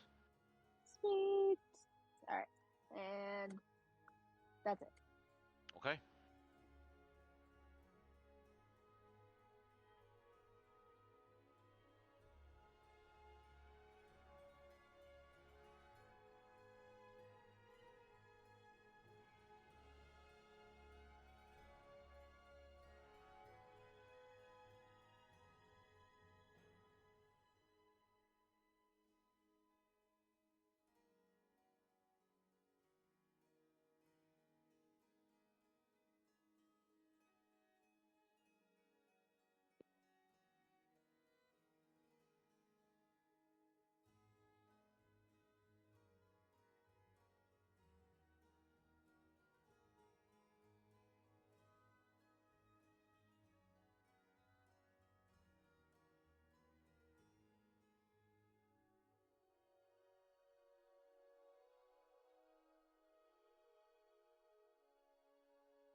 All right.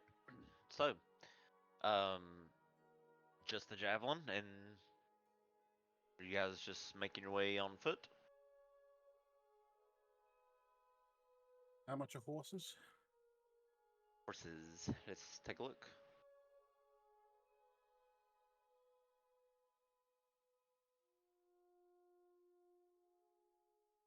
Horse. Is there even a horse strong enough to support Ezekiel?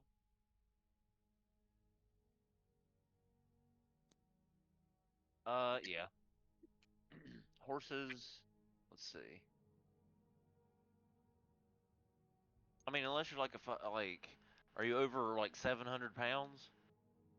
No. Okay, you're fine. Okay, cool.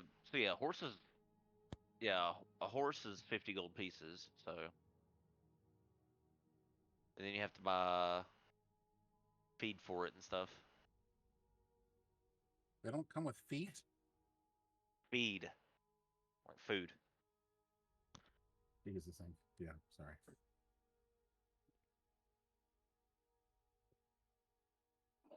I'd like some footless horses, please. Yeah, no feet. Horses attachments required. With feed, it's 75 gold.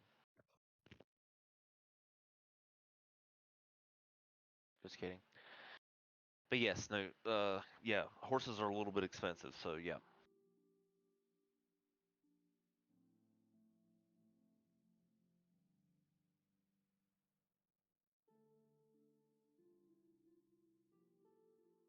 But you do have tents and stuff, and rations, and you do have the ability to hunt if you need to. Yeah, I'm gonna say that we're gonna go on foot. I mean, there's other shit like firewood, 1 copper piece per and like if you get just like the firewood itself will last you throughout the day. It'll burn throughout the night. Couldn't we probably just scavenge firewood? You can scavenge, yeah. I'm just saying that's just an example of other shit that you could buy that you may not know is available. I was gonna say Ezekiel has a giant sword, which is basically the equivalent of an axe, so he can just go chop down a tree if we need firewood.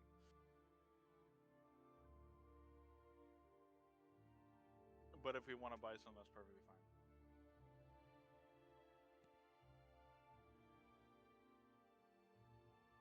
Yeah, you need your sword to cut through people. Doling it on the tree is not a great idea.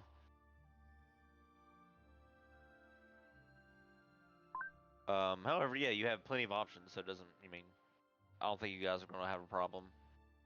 It's autumn too, so it's not like it's freezing outside, even if you don't have a tent. But the tent will help with the wind and so forth if it decides to rain. As you make your preparations and begin to head out.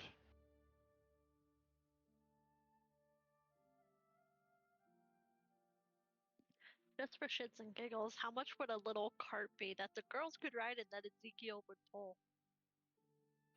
15 gold pieces. That's it. Well, I mean, they don't have little carts like the one you're thinking about. But if you want like a cart that all of you could sit in at once, then yeah, 15 gold pieces.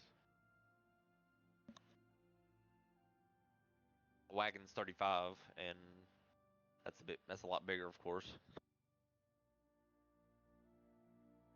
Oh, would he even be willing to pull us along? That is a hard no. I can will hire take my rations back that I gave him.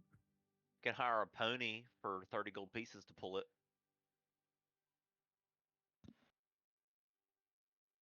No, we don't need it. I just curious. Doesn't seem willing to do it anyway.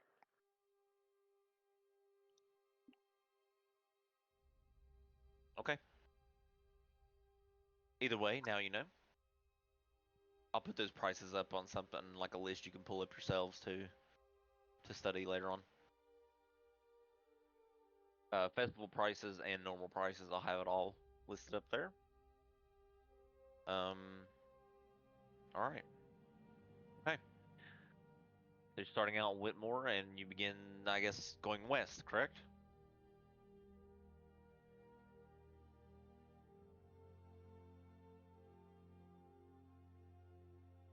Head to Dog Meadow, I think was the plan. Yep. So, on foot, it's a hexagon per day, as you see it on this map.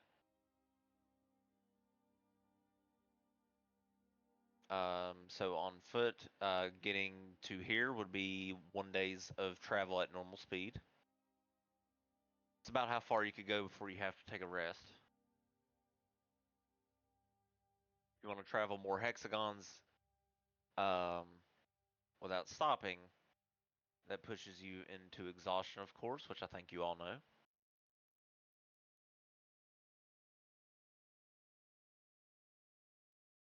Yeah, I'd like to take naps every once in a while. Okay. Yeah, you're not on like you're not really restrained by anything at the moment, like time-wise. You do have that benefit, so you can, you do have the benefit of being careful. And at the end of the day, you make your way out of the mountainous sort of terrain, and you begin to descend out of the mountains. The village of Whitmore, which is nestled safely up in the mountains.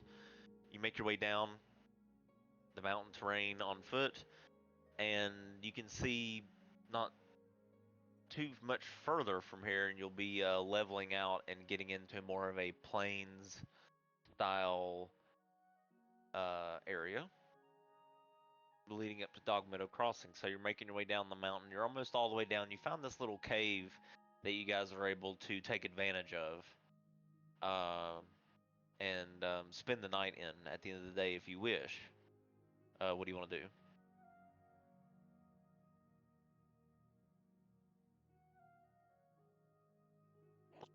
Is Nap it a in a very cave. deep cave, or is it just like you could see everything within it without going too deep? Yeah, I mean, Sienna, you can look at it when you pass the cave. Like, you guys go up to the cave, it only goes in about 60 feet before it stops, and it's like completely rock. So you'll have a back to you if you choose this cave. I mean, as long as we know we're not sharing it with no one else or getting a surprise visit from someone we don't know about, I'm okay with staying in the cave. Well, do you want to go in there and investigate and see if it looks like there's people that have set their stuff up or something? Ezekiel will go in and do Sure. that. Okay, Ezekiel will go in with you. So Ezekiel and Sienna are going to go into the cave and just make sure it's clear. I need both of you to roll perception checks as you walk in.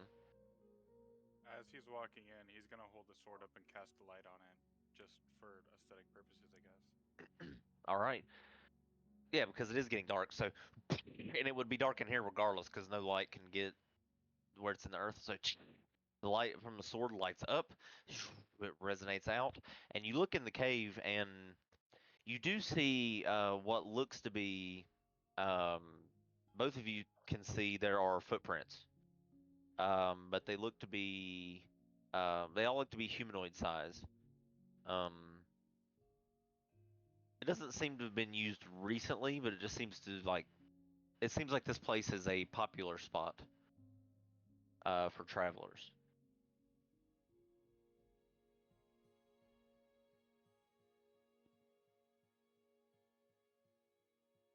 There is also a central location. It looks like there's been um, a fire created once.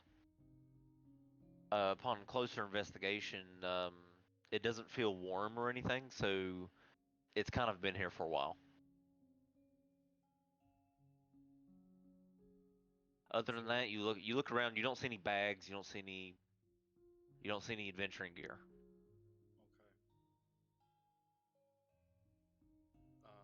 Ezekiel will look at Sienna and say, "What do you think?" I mean, it looks clear to me. As long as there's no monsters, I'm good to stay. You do notice a couple of droplets of water dropping from the top, but it's like it's such a wide time between drops. That could get annoying if you focus in on it, of course, but um, something easily ignored or soaked up with a cloth or something, so you don't have to hear it. Ezekiel will walk, I guess, back out the cave to everyone, and I'll say, "It's clear. We can rest here." I wonder if this cave has good acoustics. You when you say that, it's because your voice is echoing, Sienna, as you talk. You're like, I wonder how my violin will sound in here.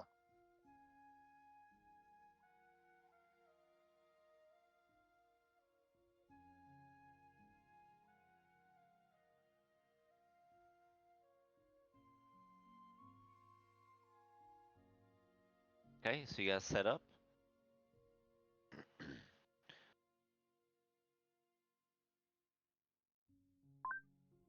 Lan will volunteer to take the second watch. Okay. You don't really need the tents if you don't want them. No, it's Thanks. the last 2 watches. Very well. Setting up watch rotations. Okay. Let me mark it down here. Okay. Aspen can take the first one. I think that one's not taken yet, right? Aspen on the first one. Okay.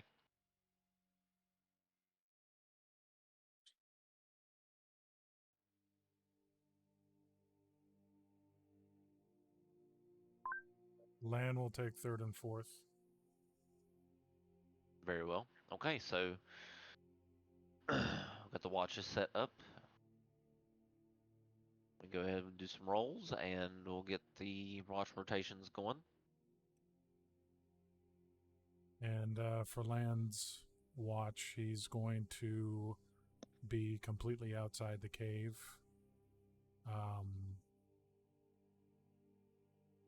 Trying to essentially stay hidden in the closest set of trees or bushes that will like essentially completely submerge him in shadow, and then he's going to raise his mask, and that's how he will spend his watch.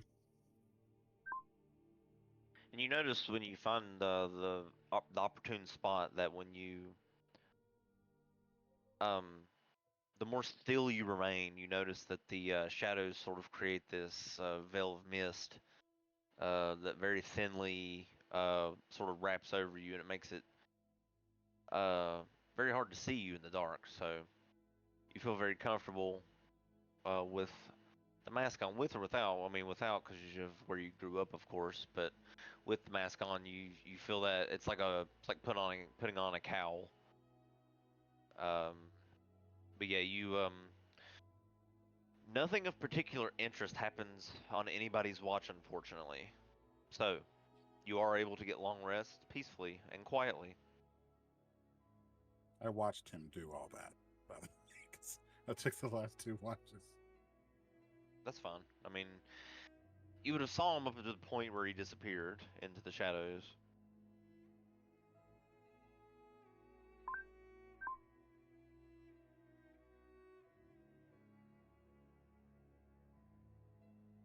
Upon awakening, though, you guys are uh, you were safe from anything in the cave, so you're feeling all right and protected from the elements, at least for the night that you stayed here. I'm assuming you wish to continue. Correct. We Yes. Okay.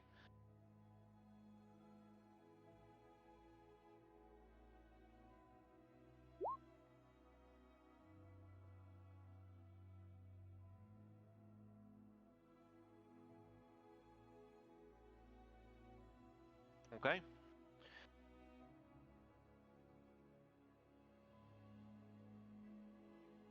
Mm-mm-mm.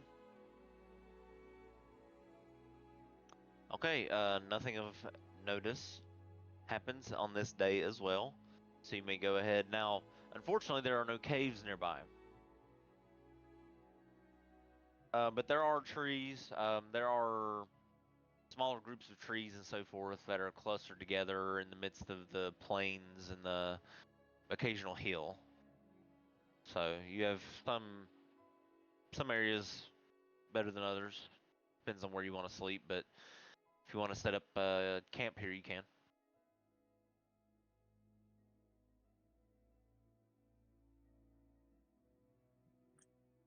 Probably this is the farthest we're gonna get today. Then we should set up camp. Yeah, if you want, we can fast travel it and I can do rolls per square if you don't plan to do anything on the road. You can tell me that as well. Yeah, I would Like say if you fast travel's good. right, unless you particularly want to do something at camp, let me know.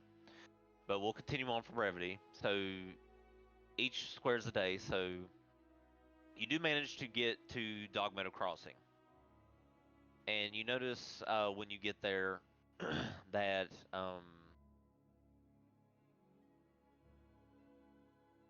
it's pretty busy. There are a lot of I guess you would say wagons and stuff like caravans. Yeah, probably going from Thornreach to Evanthorn and Whitmore, of course. Whitmore is also always bringing out what they mine.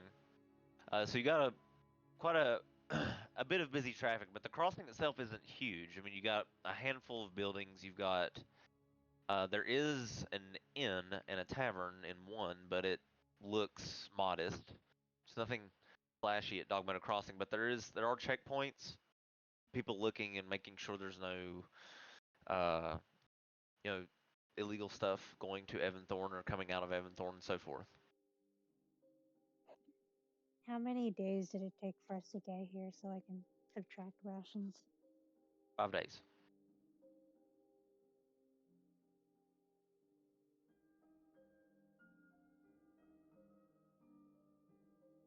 I don't have a map for Dog Meadow Crossing yet, but I'm working on it.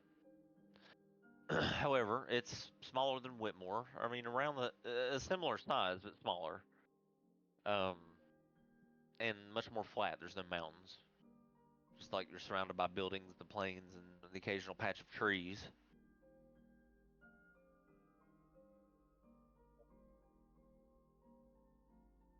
There's an inn, which is also the tavern.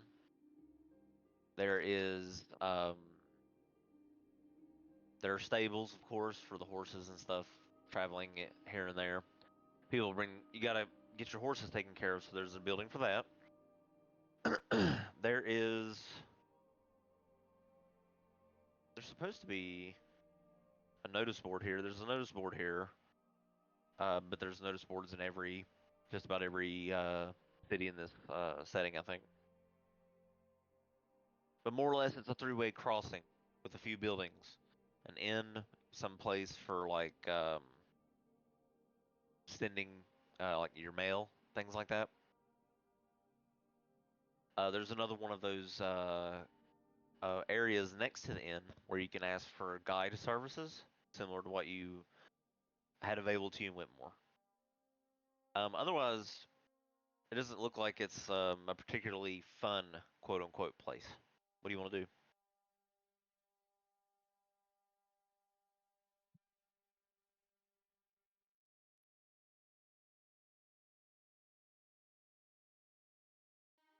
Any spirit magic on the message boards? You take a moment to go over to the message boards. Roll a perception check as you look across the board.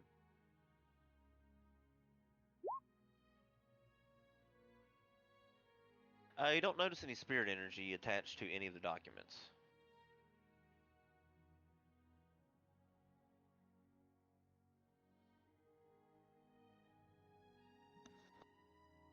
Should we go to the inn and see if Princess and Mr. and came through? Probably be a That's good probably idea. our Yeah. best bet, and if they were to stop somewhere. So I guess ask them to start walking towards the inn/tavern. Follow. Okay. Did you want to now at the notice board? Were you looking at anything else, or just the spirit energy? This is spirit energy. I figured it's late in the day if it's that far across the hexagon. Okay. There's a lot of stuff posted on the board, but nothing with spirit energy, so you just kind of continue on. I figured we could check it in the morning. Yeah, that's no biggie, as it is sort of cresting into the evening. So you guys are all heading to the tavern, I guess? Yeah. Or the inn, so you can actually maybe take a shower and sleep in an actual bed? Let's see. Food too, yeah, a nice meal.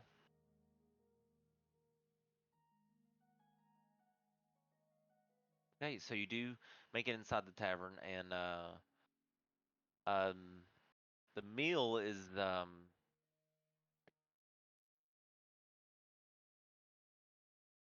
let's see.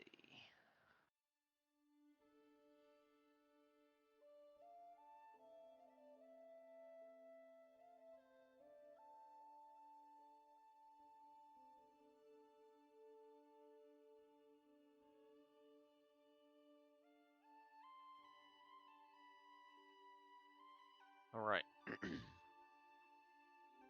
So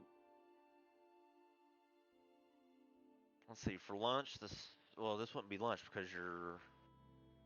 Let me skip through and find a dinner menu. All right. You could do vegetable stew. You could do salted pork with turnips, or you do herb crusted chicken with bread. They have goat's milk. They have wine. They have cider. They have ale. But it's all very. They have one type of each. They don't have a variety.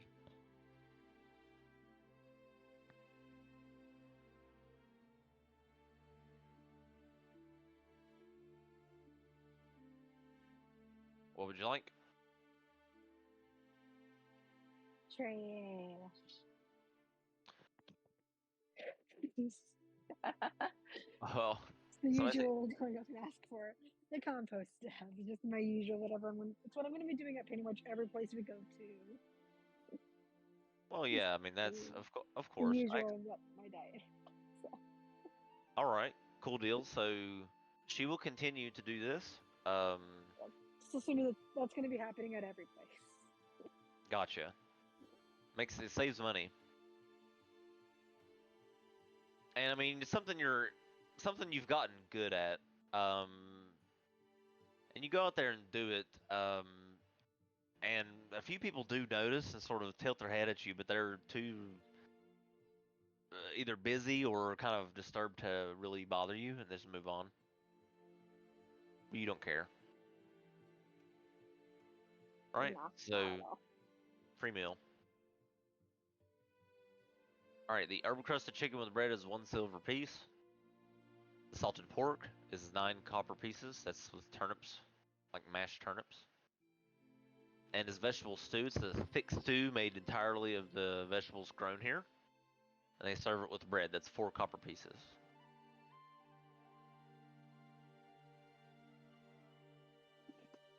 Stew sounds good. Fresh veggies. It is. You look around and you see a lot of people. A lot of people chose the stew. The peppers and stuff in it look very fresh. And you look outside and it's literally the farm that's maybe less than a block away is where they're growing all the food for the stew.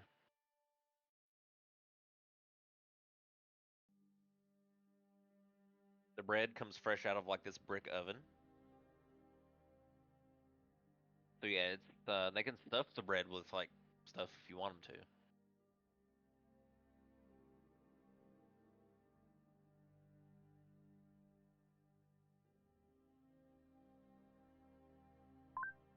I think Lan wants to try some of the stew as well, and he'll take some bread with it.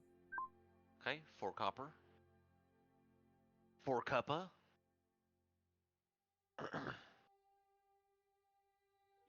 Yep, that's what she's getting. Are you getting the stew too? Okay. Chicken, because I have to. All right, get the 1 silver piece. And the chicken looks amazing. It smells fresh when they serve it to you. And of course, all of the bread is made by hand as you order it from here. So enjoy yourselves.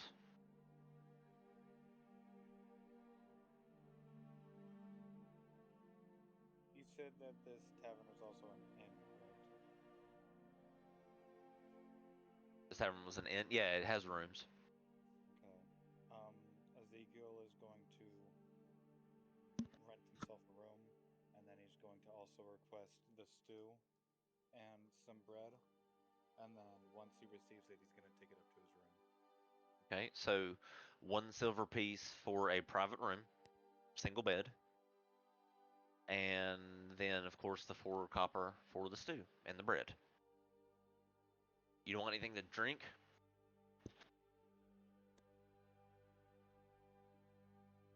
The cheapest ale they have on hand. Okay, it's a locally brewed ale, 2 copper pieces.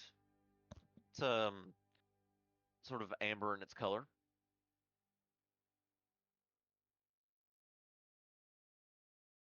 Cool. He'll take all of that to his room. Yeah, it's not strong either, but it tastes good. All right, cool. They have a cheese platter too. They have local cheeses with crackers and bread. Can you believe that? They have this fruit tart, and they have pickled vegetables.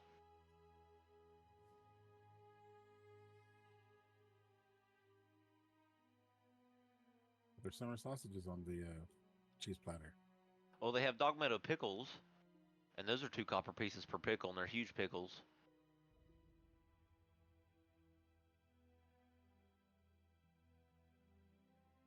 No sausages.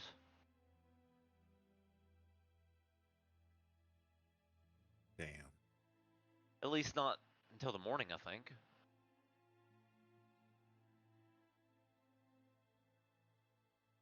In the morning, it'll be porridge with honey, bread and cheese, or boiled eggs and salt.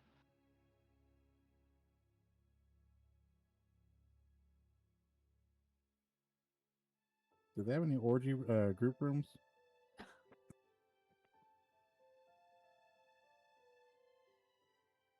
The common room, yeah, 5 copper pieces. It's like where all the travelers sleep on like the mats or the bedrolls. There's like a communal fire, but it's where all of the travelers are sleeping. Like all the ones that don't want a private room.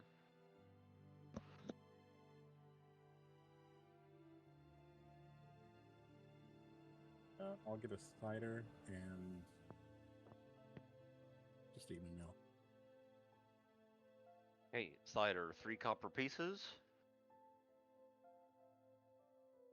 And what was it again? I'm just gonna be eating my meal. Okay, gotcha. All right, cool.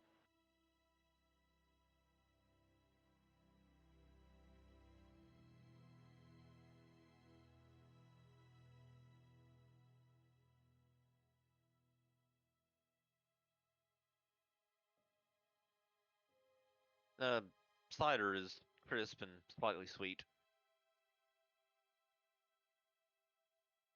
but it is made local and fresh, so enjoy that. All right. So you guys are hanging out at the tavern, eating a nice meal. Among all the other travelers, you find yourselves sort of dining. Anything else before long resting? Other than, I know Ezekiel's already in his room. Anti-social whelp he is. Yeah. Would there be any place for Sienna to do like a small performance just for funsies? You look over and there is a stage set up, but it doesn't look like it's been used in forever. Looks like they've kind of got boxes and stuff piled up over there. You can tell at one time it was used more frequently. Like you look around the place and there's actually some artwork um, hanging about that shows old performers that came through this area and played these small shows for this now, you know, far less frequently traveled crossing tavern that you're at. I mean, you could always perform and dance on the bar. I mean, if people are eating and drinking there, that might not be appreciated.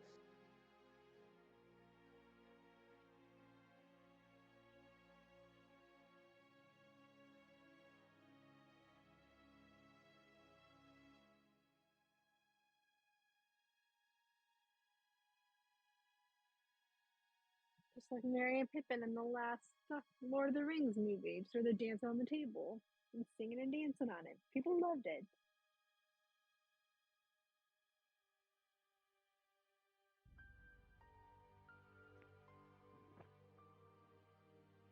It was for fun.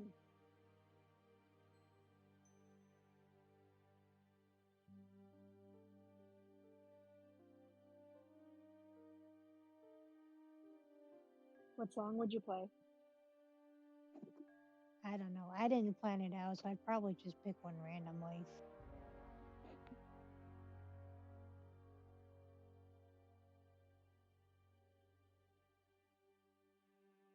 Is the stage like fully covered in boxes, or like would there be a little bit of space? You look up at the stage and the boxes that are stacked up like 3 high. So there's 2 of them. So I think there'd be 6 boxes of them. You could scoot them. They're sort of heavy, but not so heavy that you couldn't just scoot it yourself. Off to the side a little bit more. That way you're a little bit more of the center of attention on the stage.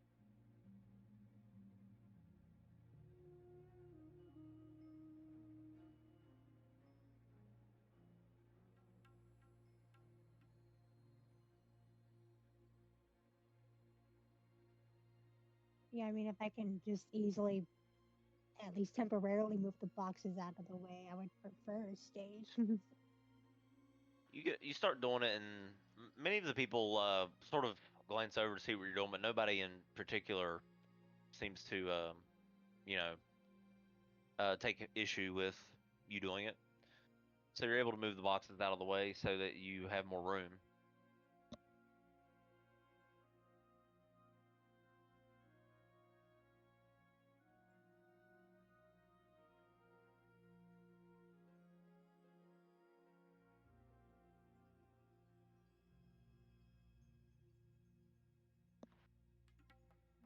All right, so Sienna, you got the room. You got the room. You got the boxes scoot over a little bit. It is nighttime, and there is quite a bit of people in here that were traveling, and it's been a long, long travel, just like for your group. Search deep and think about what they want to hear. So people mostly just seem tired and not so happy. Not really, no. It's not. For the most part, a lot of people here don't seem unhappy at all. The food tastes great. Everything's cheap, right? Much cheaper than it was in Whitmore, or probably in Evanthorn, most likely, right? So I mean, people like it here, and it's um, it's one of those hole in the wall places that's beloved by this side of the kingdom, and very respected by all the races. So yeah, I mean, it's a nice, humble little spot, but it's busy.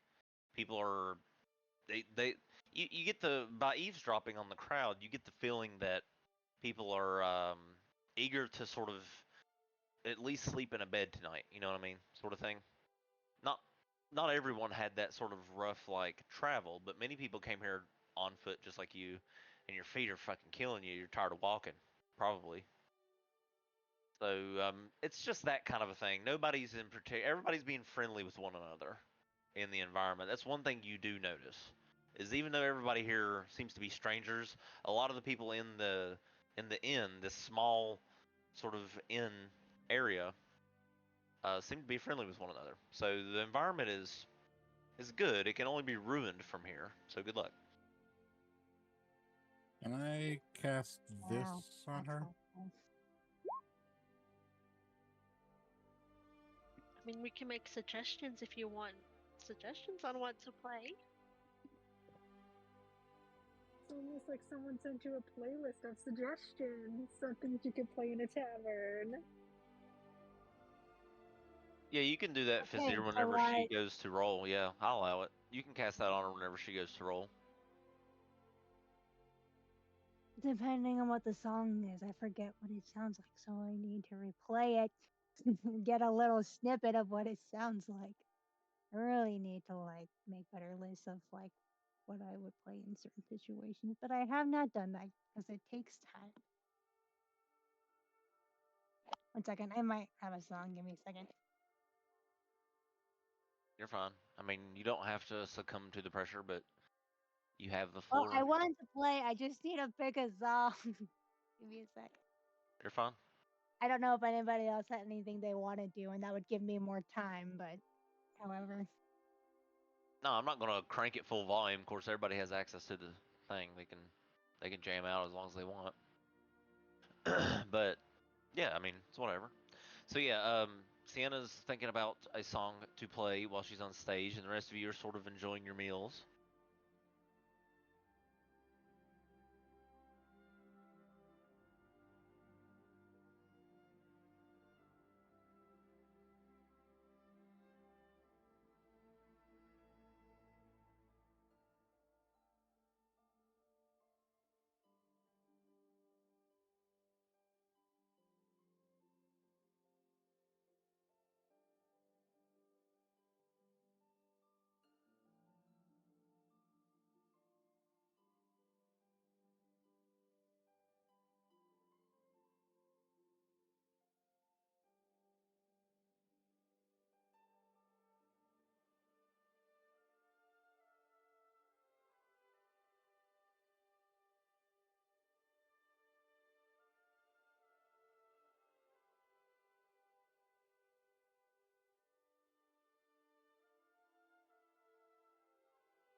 All right, I'll pick a song that Deborah suggested and feel like it's a little more, I guess you could say, fun and folksy. I will share it in Discord. Who Okay. is this, Deborah? Well, it's fire. Get off my laptop. A very wise friend That has has lots shared. of good suggestions. And I think I shared the right one. Barn dance. Okay. Okay. So you use your dancing lights, I'm sure. Yep. Okay. And I think So you- sometimes, or I want people to like get up and dance if they feel so inclined. Okay. So you intend on picking up the mood a bit more in the place, perhaps getting people in a dancing mood. So you begin to play, and you have Fortune's favor cast upon you. So you get that benefit with your performance check. What does it do? I didn't read it. You can roll an additional d20 and choose which of the d20s to use for your performance check. So should I just roll with advantage, basically? Yeah.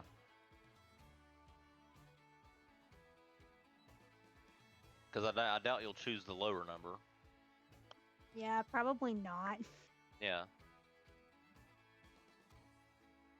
Okay. So yeah, I mean, you work with what you've got. It's a small place. The ambiance is not great. But there are a few people that do seem to get into the vibe of what you're doing, and they're sort of closer. They're sitting closer to you, off to the side. They actually tip you 3 gold pieces. Oh, nice.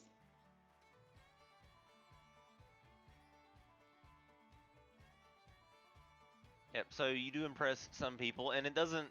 Nobody tells you to shut up or stop. So you're able to perform without pissing anybody off, and that's at least a good minimum to hit. I was gonna say Fortuppa and Aspen probably are just cheering obnoxiously, just like, well, yeah, just being nuisance, like good-natured nuisance. They're being trying to obnoxious and hype are her up and cheering. build up the enthusiasm. Yeah. Persuade the crowd that it's amazing. Not that it's not amazing, but just trying to add on to the hype. Yeah. Yeah, she's definitely got the attention of the place. Some people look for a moment and then turn back because they're talking to someone else and don't want to be rude and sort of thing. But you got, I mean, about 40% of the place is paying attention.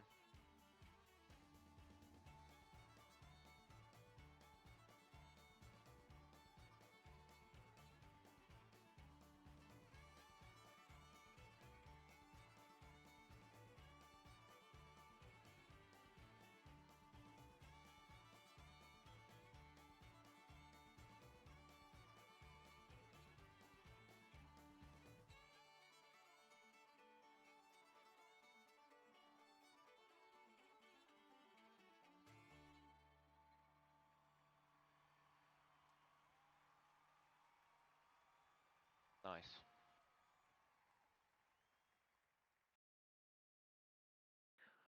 All right. Very well. You guys have a very fun and relaxed evening in Dog Meadow Crossing, and you actually get to get an opportunity to sleep in some beds, which will be nice.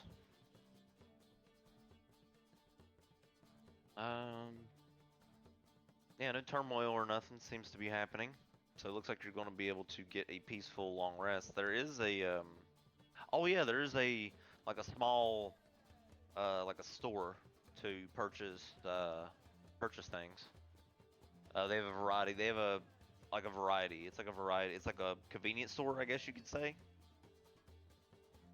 Like for example, they have um, anything between rations to potions of healing, and maybe some uncommon rings or something. Maybe.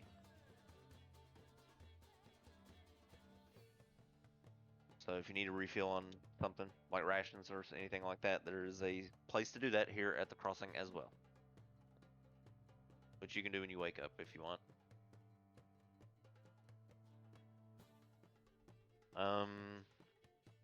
There's nothing else transpiring while you're at the tavern having a blast. Then you're able to get a long rest and move on to the next day. What do you want to do? As breakfast is served.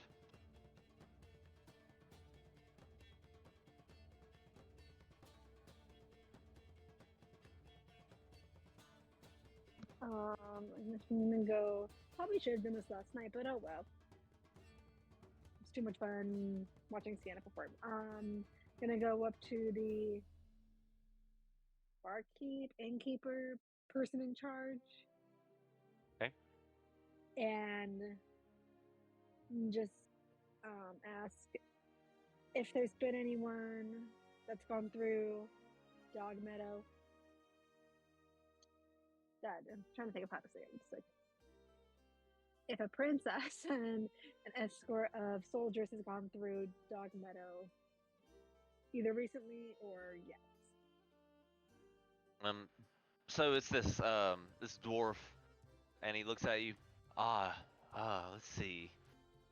Well, fitting your description would probably be Lady Thorn, and her royal guard did come through here from Thornreach. I think it was yesterday, something like that. Yes, just maybe a day before you got here.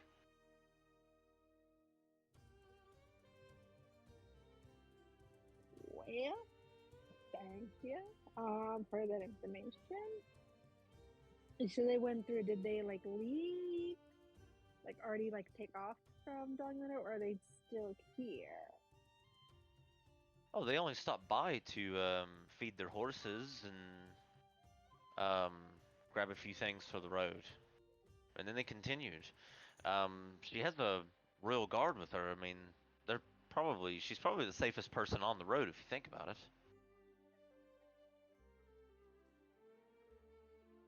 That's very true. Knowing all the support and security she has around her. But Yeah, thanks for they stopped briefly and then continued to answer your question. Sorry. Nope, that was the information I was asking that one for. Thank you, and I will hand over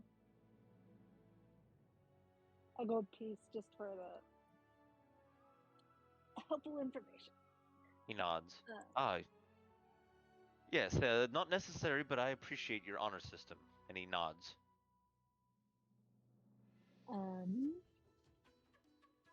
And yep, I'll head back to the party. I'm assuming that everyone came down and is gathered. I'm assuming so. Then the guys, we missed them by one day. They're one day north of here. Do we possible northward to go a day northward and then southward, or do we cut our losses and say, oh well, and start heading south?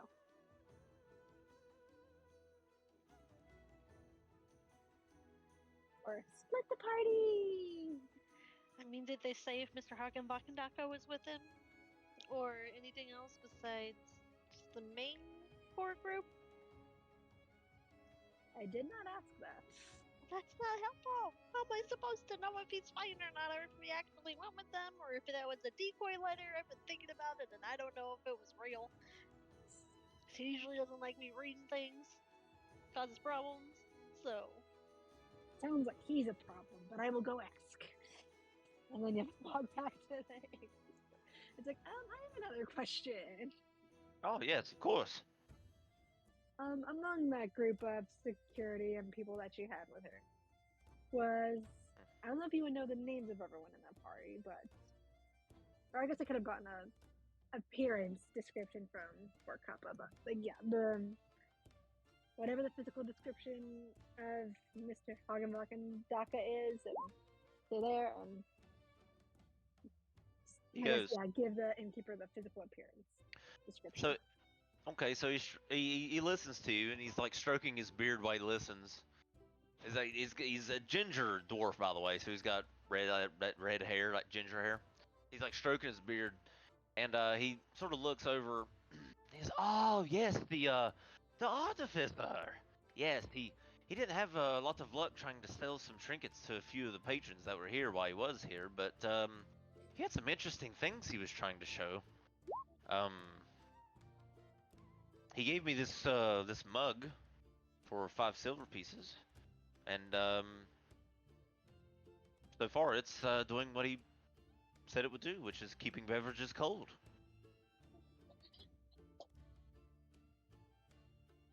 I mean, yeah, he seemed like a nice enough fellow. Yeah. And he seemed like he was in good health and not dying and dead. No, So as of we know, he was alive yesterday. Thank you. No, he appeared to be fine to me, well fed, didn't seem under duress. I didn't notice anything strange about him. Alright, well this was even more helpful. Thank you.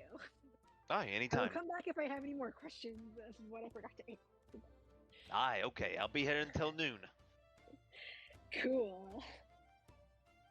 And I will go back to the party, and for Kappa, it's like, he was here yesterday and he sold a cool mug. And he seemed alive, in good spirits and healthy, so he was alive yesterday as the most recent update on him and his health. So he's doing just fine and nothing bad's happened to him, from what it sounds like. Do you want something bad to happen to him?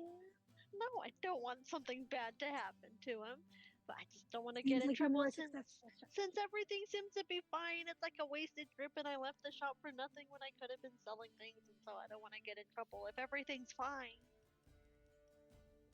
Well, the innkeeper said he was struggling to sell things, and I know you've sold some things, so it sounds like you're just the more successful salesperson. You could do without him. Oh no, I couldn't do that. But anyways, yep, he is 1 day's north of here. Good to know. I mean, I don't want to make everybody go after him if we don't need to, if you guys have other things you want to do, because that seems kind of selfish. And that's not a desirable trait for anybody to have. Didn't Mr. Hackenkoff tell you that? Yes, he did. Seemed like it was selfish of him to leave you alone. He's not selfish, he just knows what's best. All the time. For everything. Sounds white. Sorry.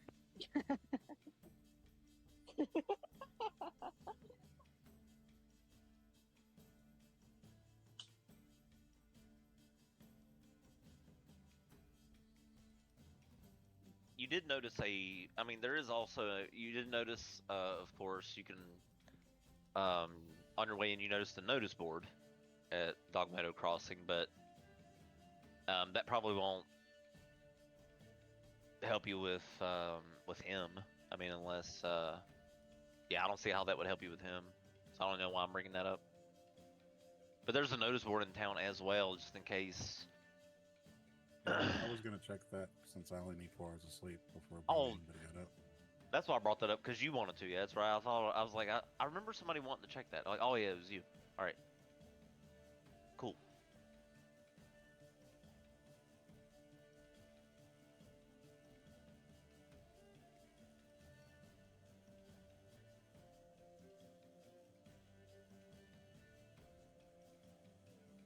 Well, he's Hi. going.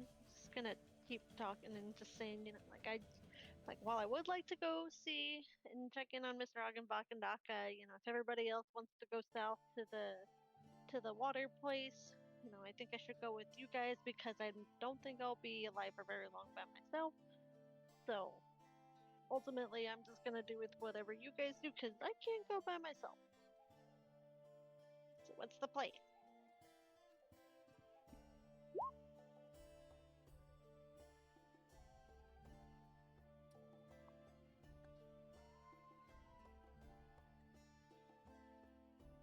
Well, if they're only 1 day's north, that'd be closer. easier to accomplish from recent. Because then if we just go, what would be at least probably a week and a half south versus what, maybe a day north? Like a day north and then a bunch of days south versus a bunch south and then twice as much north.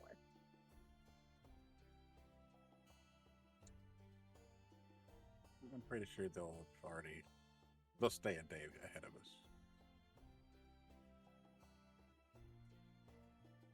Unless we run through the night and possibly get exhausted.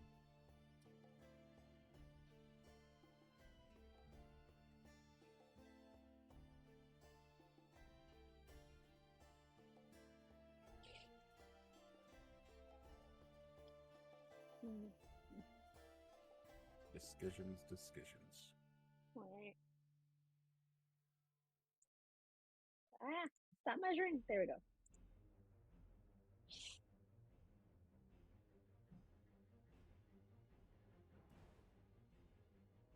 I think it'd be worth it to take one day or very fastly go.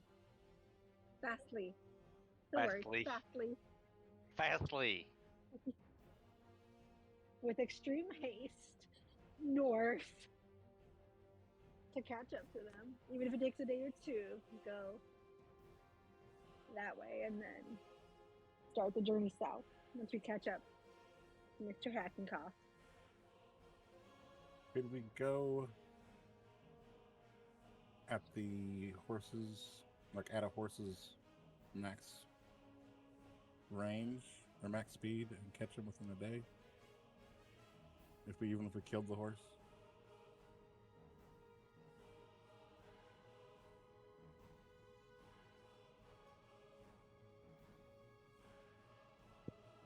Are you saying like run the horse to death? Yeah. Uh, Everything like Pony Express used to do it. you can, yeah, you can. You could run the horse until it absolutely gives out. The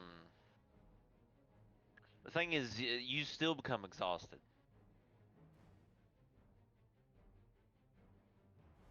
Can we find someone who has like a sending spell or a message spell and tell them to either slow their pace, slow their roll, or to wait for us to get there?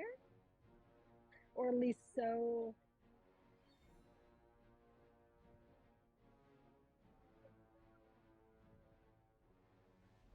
But if it's you or Kappa talking to Mr. Hagenwagen, then maybe he could say like, "Hey, someone who's waiting or who needs to talk to you."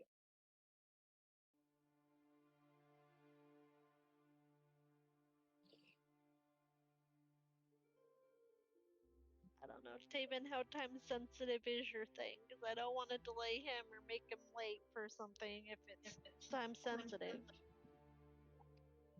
Well, I'm just looking for a waterbender master. So I'll be happy to accompany you for as long as it needs be, but the sooner I can learn the elements, the better things would go.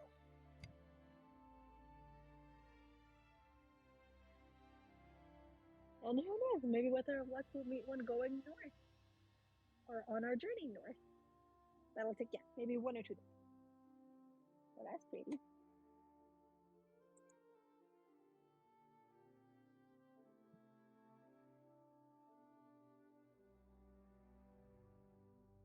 There you go. There's the news board. Appreciate it. Are there any technologically in this world? Is it to the point where they have like carrier birds? There are several ways to send information. Yes. Birds is one way, but I mean there is a concept like a phone in this world.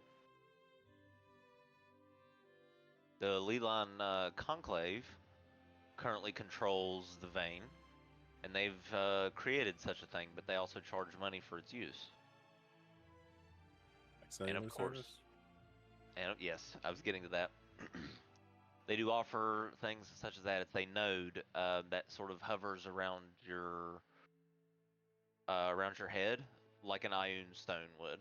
It just sort of orbits around your head very slowly, and that gives you a direct connection to um, the Leland network. And I searched the town for a lead line provider. There, you do look over the map of Dogmeadow Crossing. There isn't anyone that could provide you like the wireless service here, but there is a like a Leland communicator you can use. It's for public use.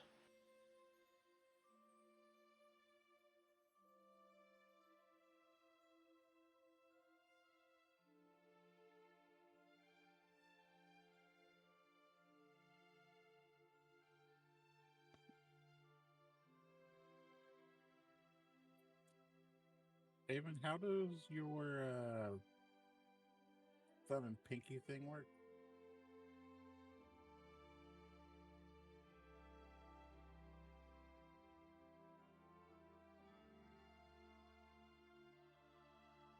Pinky thing?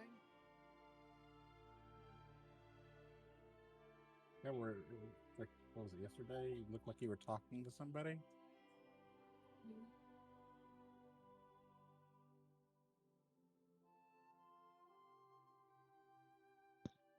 Yep, so there's all the quests listed on the notice board. Have fun with that. It's fine. I'll go look for that public ley line booth. Okay. It's not a booth per se. Like you go up and you see it's essentially just this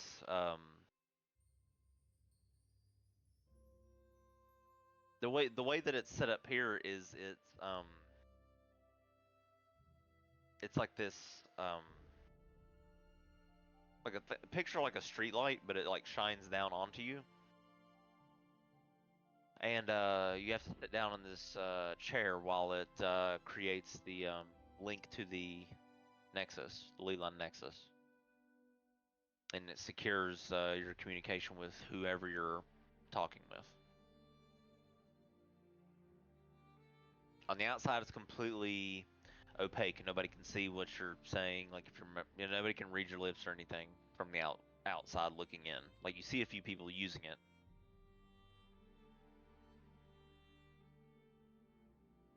I'll go back to the group and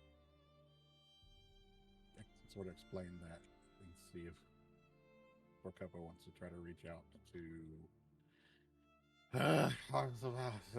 the boss.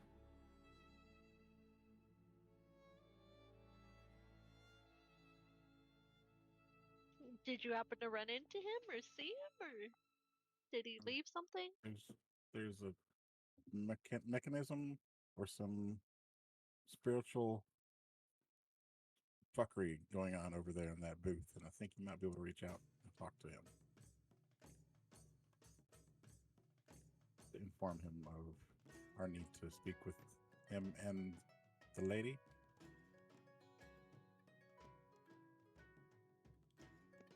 I mean, if there's a way to make it so it doesn't seem like I'm the one coming looking for him or embarrassing him by bringing attention to it or anything, you just subtly check on him and see if he needs me to do something or be somewhere. That would probably be better. But I need him to come here angrily so I can kill him. And why do we need to kill him? He hasn't done anything wrong.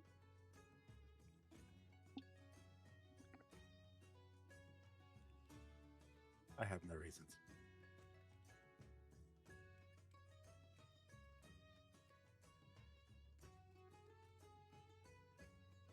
Thoughts, Lamb?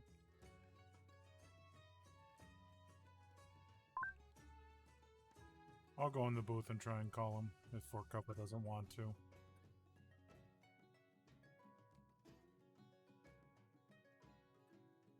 Is that okay with you, Forcupa, or would you rather try and call him?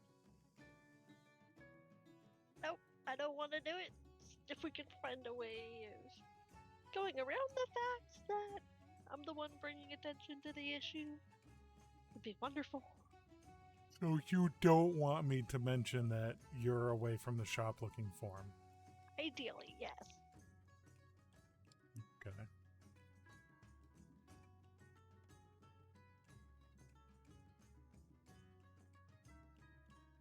All right. So Lan is gonna step into the booth and look at the instructions to see how this thing works.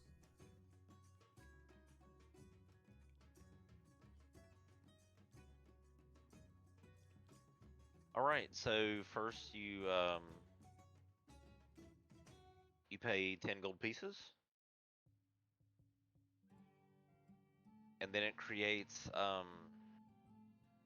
basically when you sit in the chair, the arcane energy shines down upon you and creates this cocoon around you that nobody can see you from, and simultaneously it begins your link to the Leland Nexus.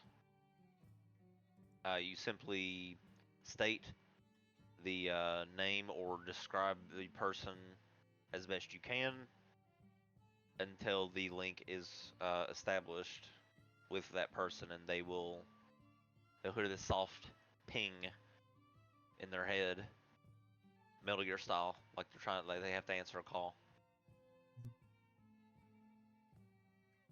That's how it works on your end. Okay. So for them, it's like they're getting hit with a sending spell, long range. Okay. So And the time limit is it goes up if you want more than 5 minutes, but it's 10 gold for 5 minutes. Not bad, huh?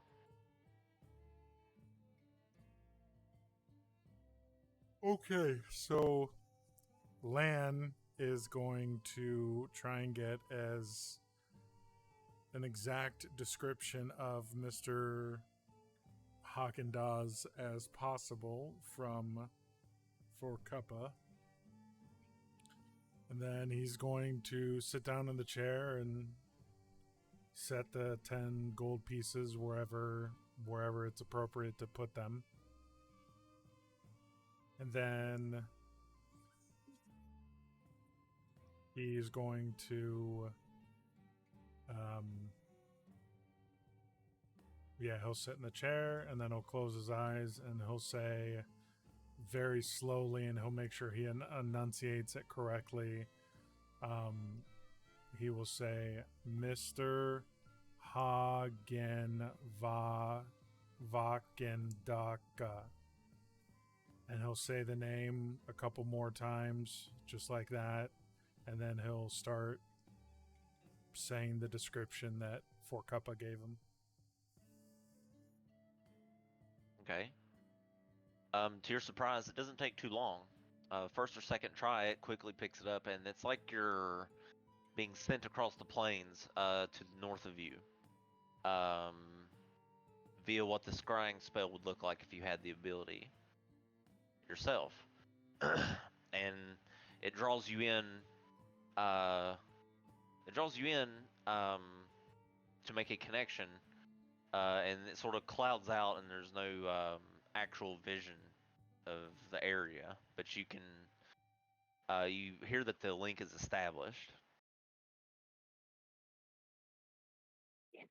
Who is it? What do you want? Mr. Hagen Vakendaka? Yes, what? Are you okay?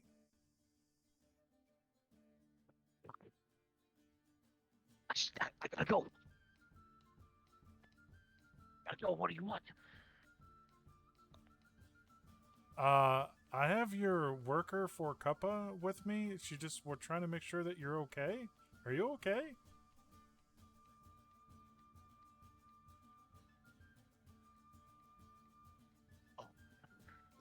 Okay. You hear him go quiet for a moment.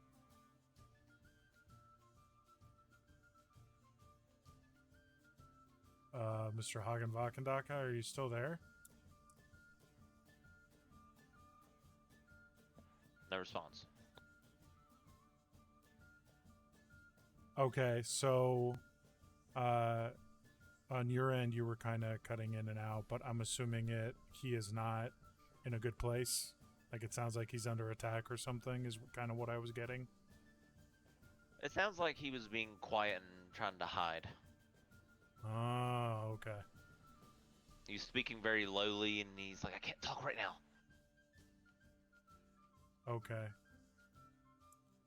And then he heard you say that. He said, "Tell her to," and then it cut out. And you feel the connection severed from your end and his end. Okay, so Lan is gonna get out of the booth and look at everyone and say, "Yeah, we need to go north now."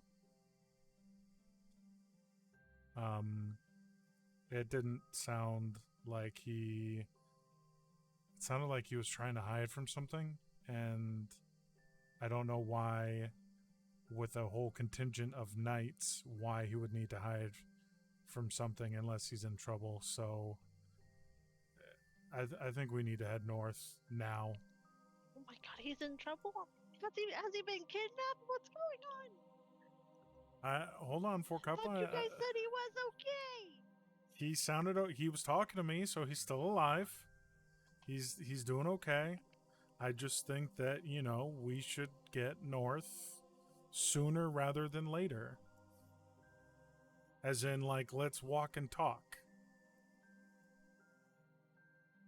If we walk fast enough, maybe I can get to see him die. I'll start heading north.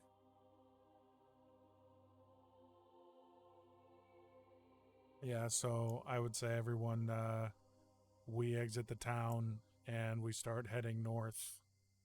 Fastly.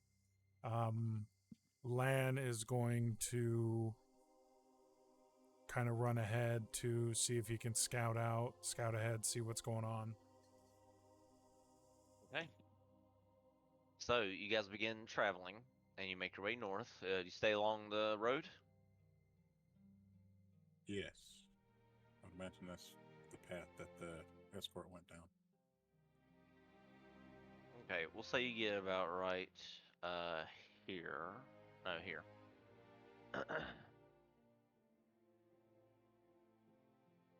And you go a bit north of Dog Meadow Crossing for a day, just a day's travel. And you notice off to the side, Len. You do notice off to the side, there seems to be an array of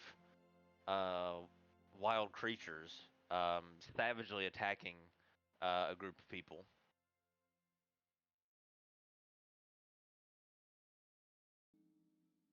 You see it just out of you see it and you sort of duck in the tall grasses where they can't really spot you. But you see this ape and this tiger and a few other animals just ripping people to shreds.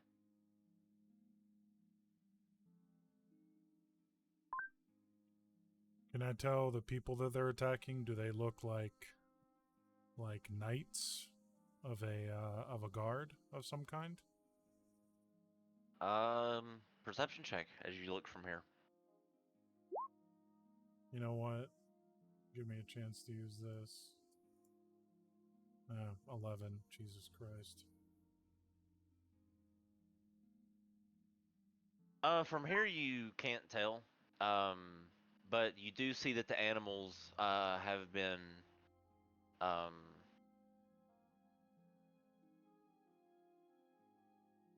are like currently in the midst of finishing off one of the humans and is just sort of idle now.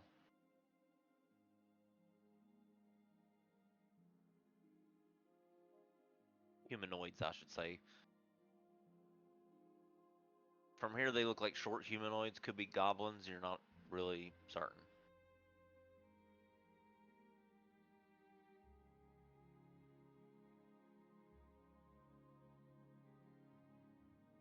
You want to continue traveling north? Like, just go around it, or what do you want to do?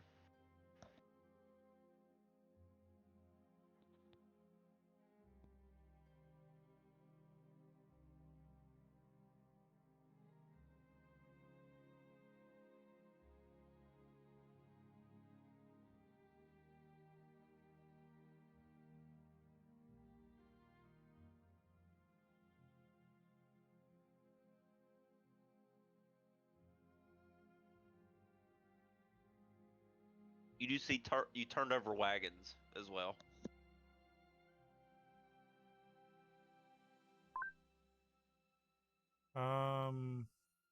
Approximate. Am I like really far ahead of the group?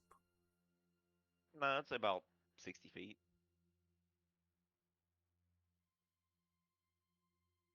That's how far you can get, and for them to be able to hear you verbally.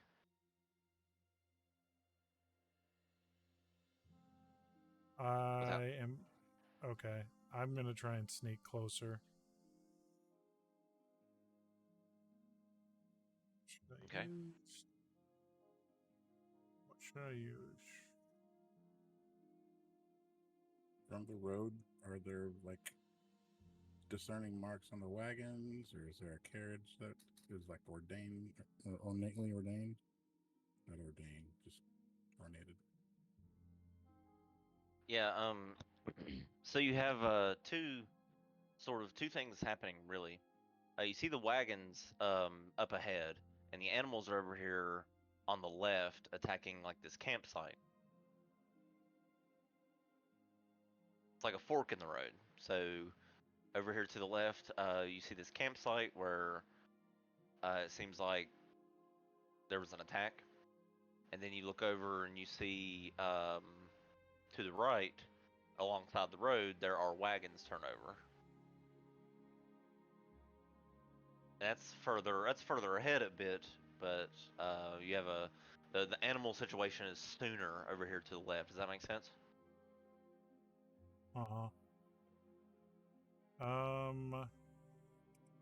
They're both good. I just don't know which one to do. Do it.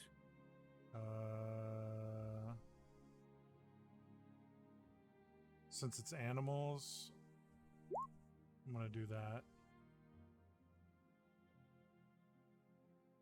And I'm going to try and creep closer. So I definitely want to roll stealth. And with that, I get advantage. Nice.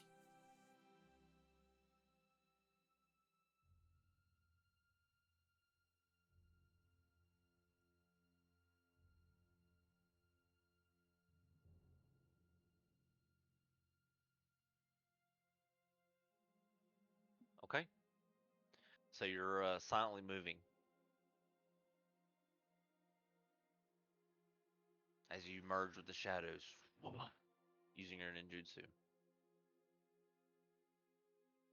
Yeah, I'm trying to get closer to the animals to see just what the hell is going on over there. So you get a little closer. You see a dire wolf. You see an ape, and you see a tiger, and they've just absolutely mauled the hell out of these goblins that were at this camp. It seems. Now the goblins did. It does seem like the goblins left. They had some loot laying around, like there's backpacks and shit that the animals obviously are not looting, but they're just sort of uh, sniffing over the area now. Can anything be heard from the side of the overturned wagons? Perception check.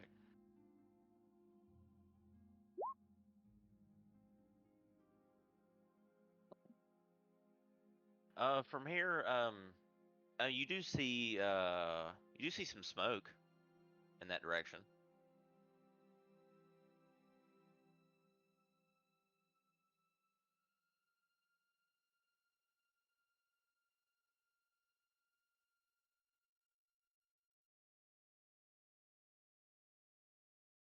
How far away from the road is land?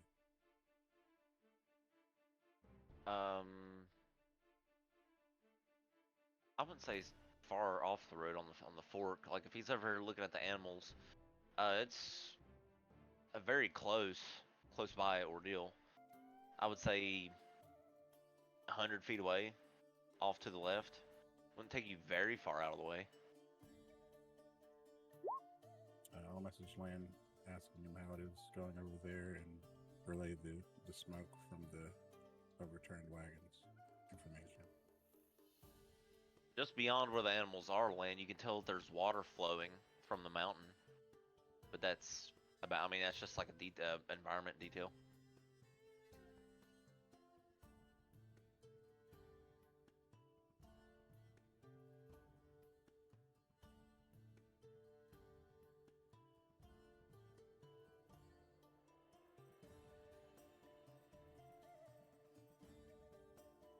Are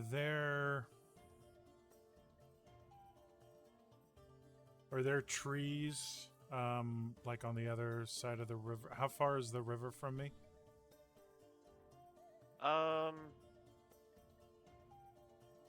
Say 160 feet. Like it's pretty far.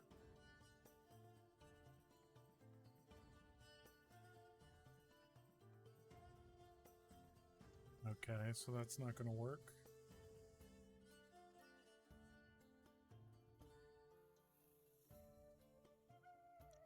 Can I tell if the animals have... Do they have any weird markings on them, like runes or magical markings or like a collar of some kind? Because it also doesn't seem like a dire wolf, a big gorilla, and a tiger would just be moseying through the countryside together. Yeah, make a perception check.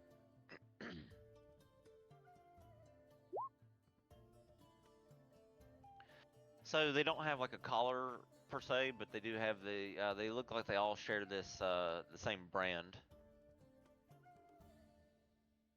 which means they belong to some local tribe in the area.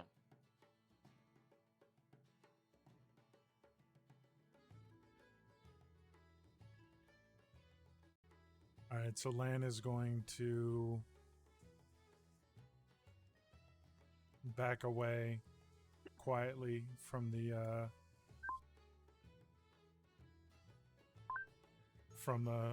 side of the battle, or massacre, I guess I should say. Does it look like the animals took any damage from the goblins?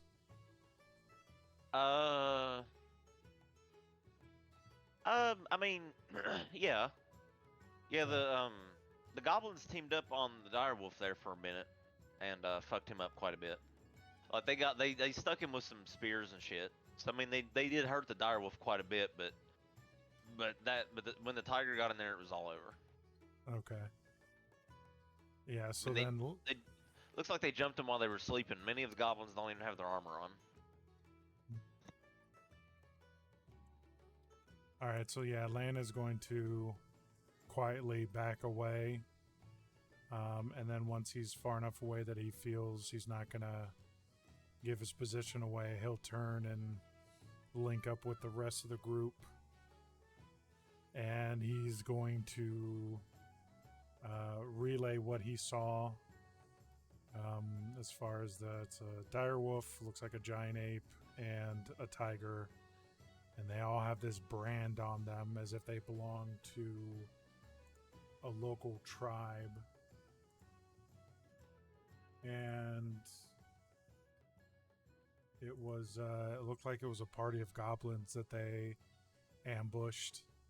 And they're all dead, but it looks like the goblins had some decent loot, so maybe if we wait for we could either try and attack the animals and kill them, or we wait for them to clear off and we could maybe move in and take what supplies are there. What's going on with these wagons up here?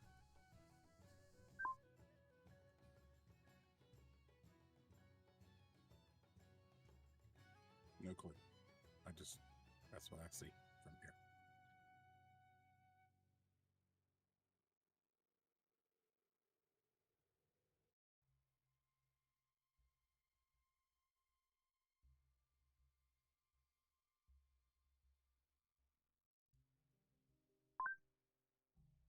Lan is going to move towards the wagons, and he's going to look kind of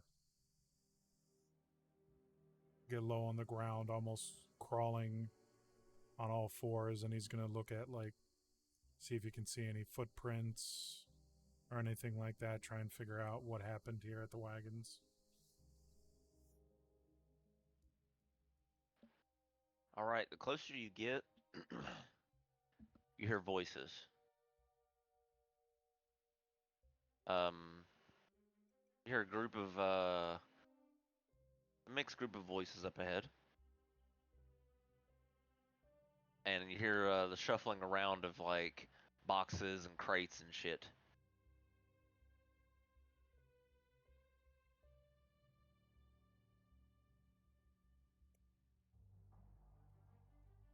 Okay, I'm gonna try and get closer and get eyes on who's ever making that noise. Do I need to roll another stealth check? No, you don't Okay. need to now. As you move up, and get closer, let me roll perception for them. They're busy though, so they'll have negative things. Okay, so you do get closer, and you do see, what it looks to be a group of orcs and a group of bandits working together and going through this what appears to be a royal caravan. And none of the House of Thorn.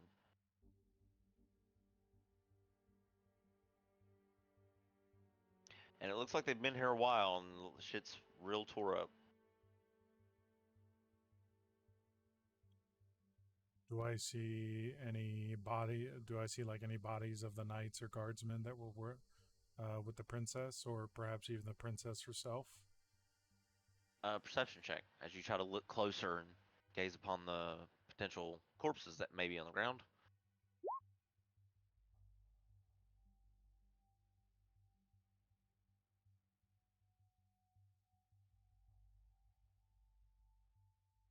Um, you do see corpses sort of laying around on the sides of the wagons, just sort of pierced with javelins and arrows. Some with their heads cut off because they couldn't get through the armor.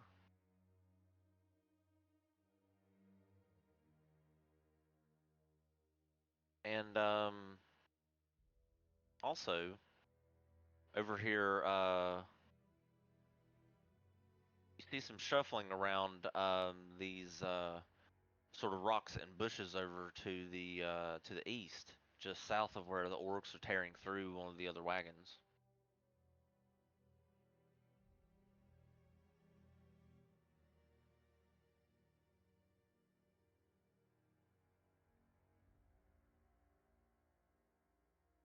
And approximately how many orcs and bandits are there? There are four orcs, and then it looks like one orc has these leader tribal tattoos on, and then there are four humanoid. It look like humans from here, half elves, half orcs. It's hard to tell. They have like sort of hoods on. It looks like humans helping them. Looks like a mix.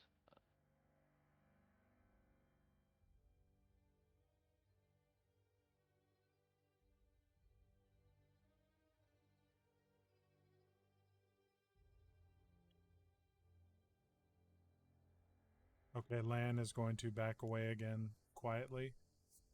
And he's going to again link up with the party and tell them,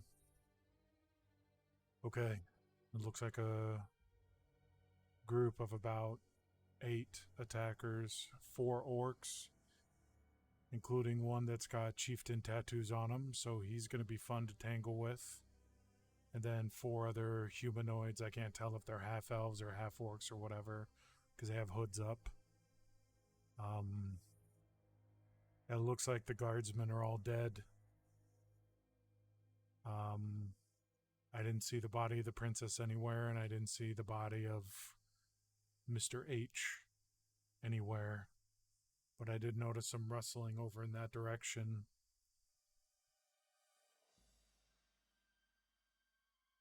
Do we attack the bandits? I mean, I'm sure we have to just to even get to the cart to see if there's any clues about where they went. We keep one alive to interrogate them. Fork comes to be like, yes, we need to attack him. Mr. Hagen's in danger, and we need to go save him. And she's gonna take off sprinting towards them. Pretty sure Jalapeno Popper's dead. Can Literally I, marrying Pippin. before Four Cuppa like sprints off, can Ezekiel try to like reach out and grab like the back of her shirt to try to like stop her real quick before she goes and gets herself killed? Sure, make a sleight of hand check.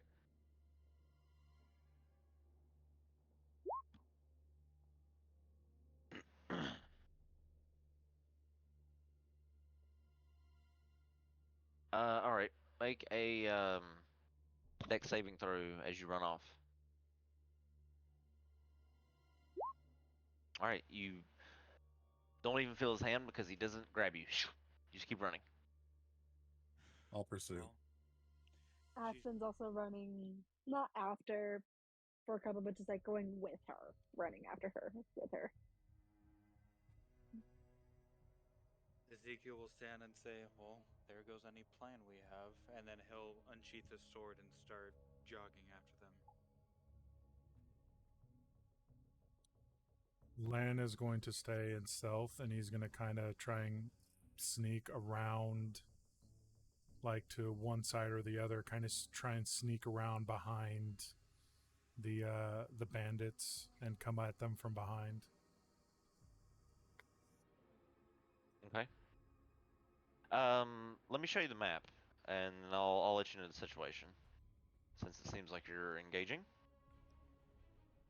Hell Alright. yeah. Okay. Right.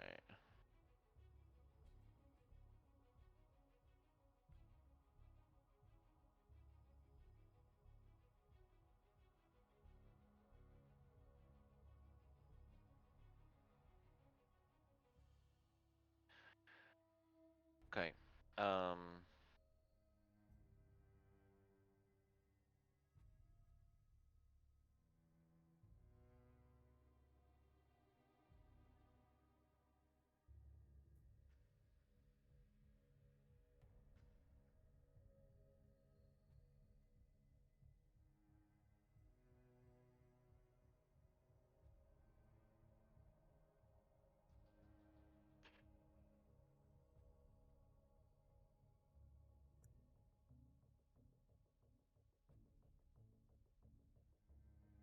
All right. So you can pull your tokens on to the south down here. Like down here somewhere.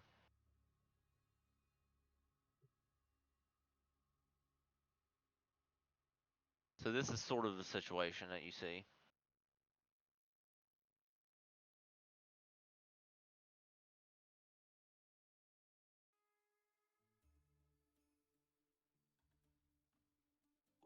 Where are we dropping tokens? Over here. I'll give you a round to get in place if you want to roll stealth checks as you do. Lane, you've already rolled yours, so. I mean, I said I was sprinting, and I don't think that's very stealthy, so I wasn't going to. Transforming land. Yes, sir. Okay.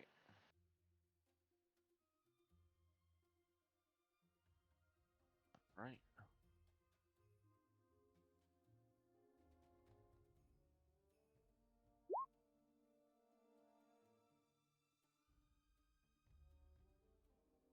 There you go.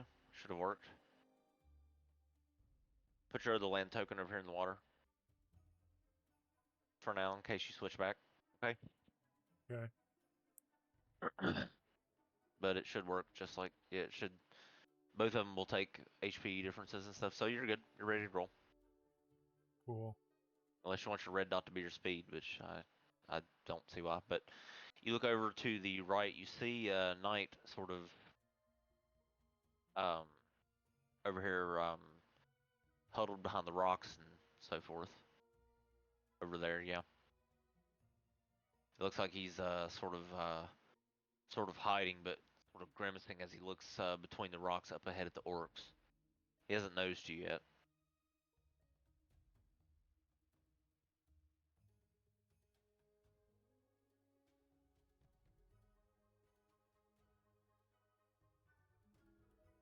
I was gonna say, can I move it up a little bit because we took off running just a little bit ahead of everybody on the road? Yeah, if you want. Not by like much, cause she's short. It takes a bit, but like just here, cause I figured we were walking on the road. Okay. If everybody's in place, then we'll roll initiative. Um,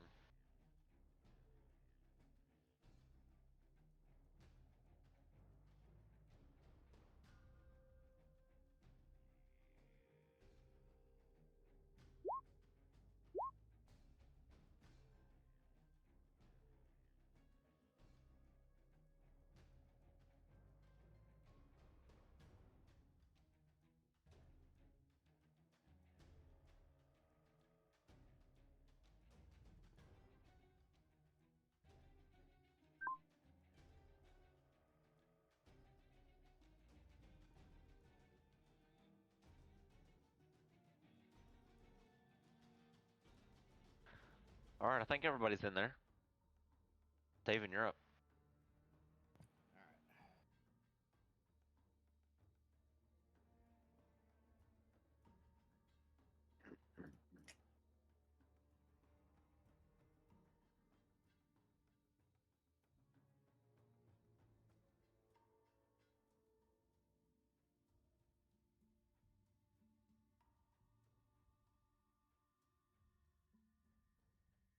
I am going to.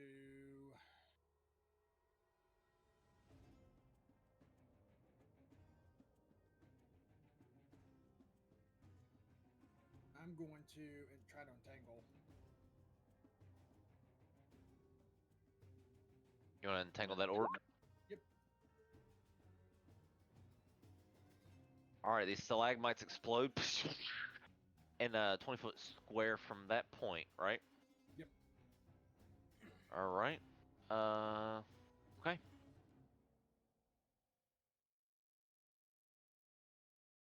$20-foot square.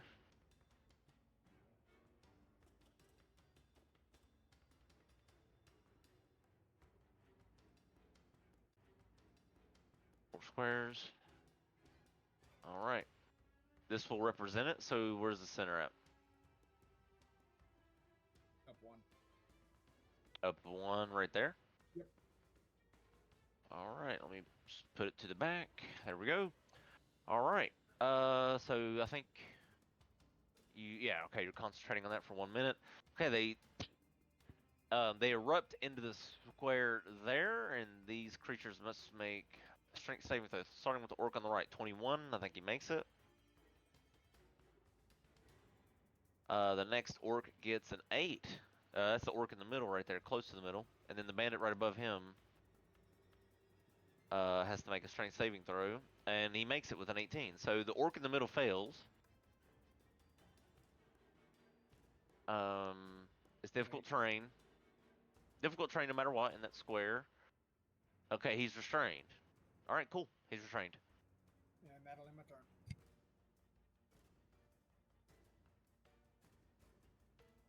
Okay, let me put him under the restrained condition if I can find it now. There we are.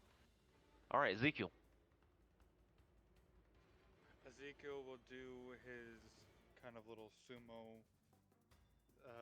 thing as he slams one foot on the ground, and as he slams his other foot on the ground, he's going to use his channel divinity and cast enlarge on himself.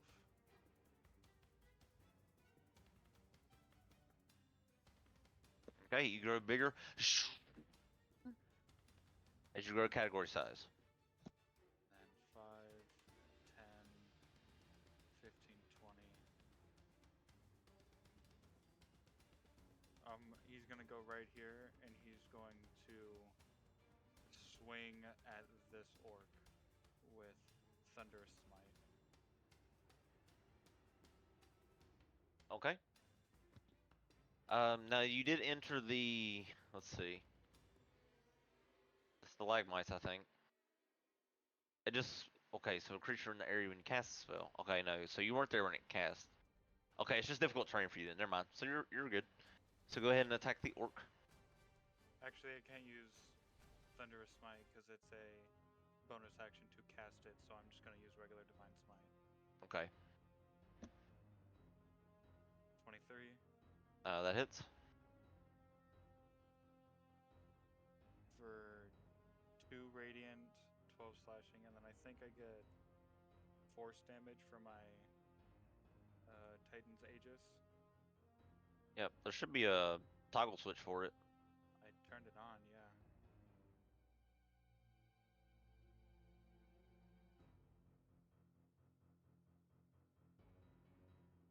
Is there a roller just for the force damage on there? Should be 1d4 or something, right? Yeah, I have it toggled. I have it toggled on. I just don't know if it rolled or not. It didn't. Should I just roll 1d4 then? Yeah, go ahead. That'll work. We'll mess with it in a bit.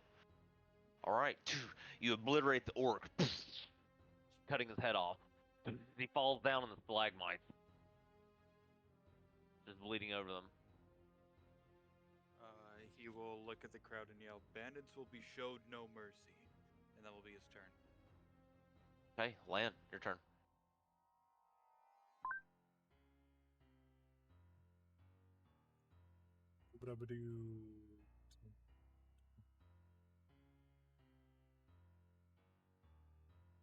Then 20. Sorry, that was the wrong button. Oh my fucking god.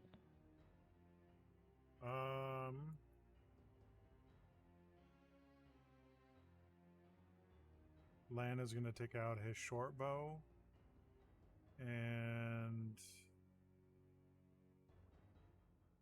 he's going to aim for this orc right here. Okay, go for it. Oof. All right. So it falls just short, and the orc turns around and is sort of looking directly at you now, and just sort of lets out this roar. Well, doesn't seem like I can do a whole hot or yeah, stealthy ain't really gonna do it. Yeah, that'll be my turn. Okay.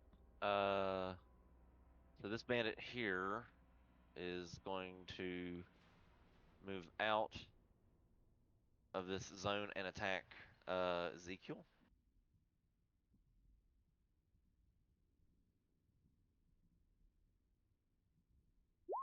All right, that's going to be a miss with a 5. All right. Now the war chief. Let's see. Where's he at? There he is. Okay. So he notices this going on. He's going to turn around.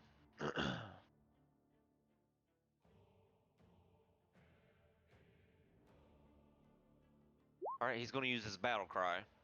So each creature within his choice, within 30 feet of it, that can hear, is affected by his battle cry. So he lets out this battle cry.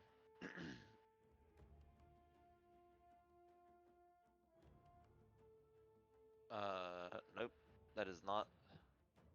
Move him out of the way. He's right here, right? Yep.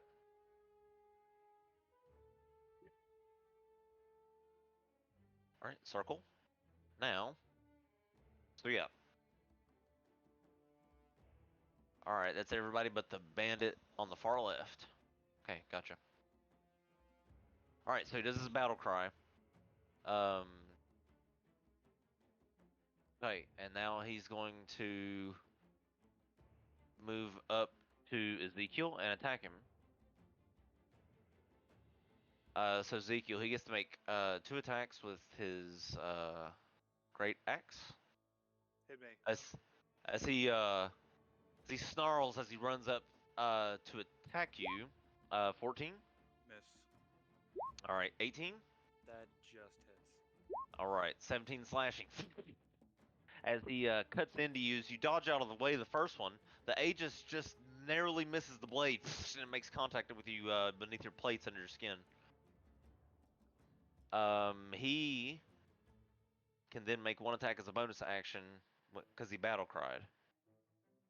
So here comes the great axe again. 16. Miss. Okay. So he misses. Now it's this bandit's turn. This bandit will run over here and attack Ezekiel. 18. Hits. All right, that's 2 points of slashing. Sienna, your turn. Oh.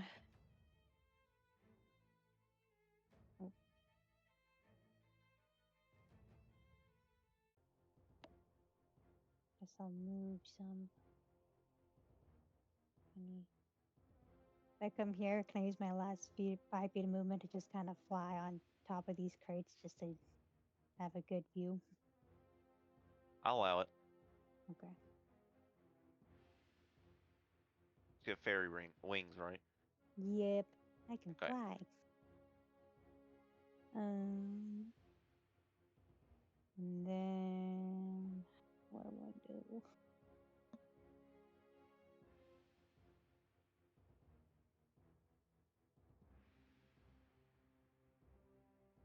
Has like no range.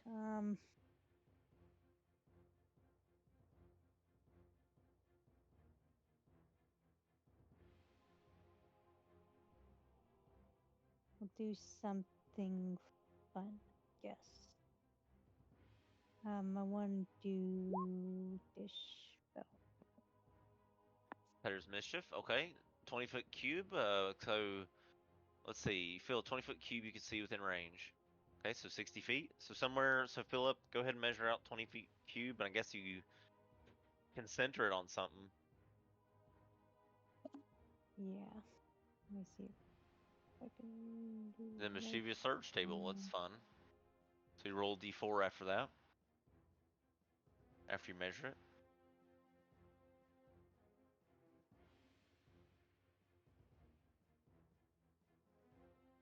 Is this in the what's it called? Under measurements, you would change your measurement shape to square. And then measure origin, like if you want it to, like if you're trying to center it on a creature or an area. See what I mean? You can make it I'm linger gonna make too when you it let. linger. Okay. You can set it to linger when you let go too. Okay. And then I can move it after I measure it out. Yeah, you can Right. take it off and do it again. Oh, it's spinning. Okay. It's 20 feet, I believe. Stop spinning. Okay. And nope. Okay. Apparently, I don't know what I'm doing. Let's try centering it.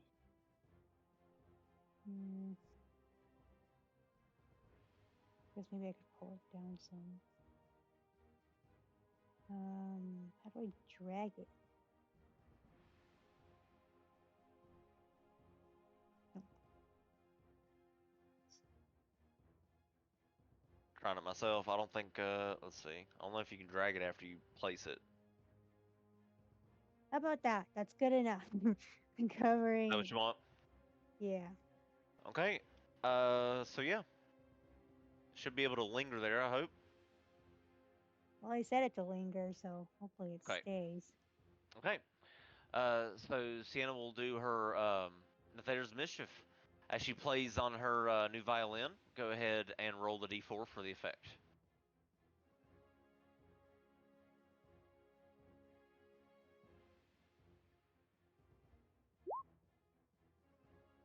Alright, so it's the flowers. So these bouquet of flowers appear next to each creature in that cube, and they have to all make a dex save or be blinded until the start of your next turn. So let's start with the orc at the bottom here, since that was the first one I clicked on. Alright, that's a 4. He's blind. Okay, so he's blinded by by these flowers that just, I guess, pollinate his eyes so horribly he can't see. Let's see, all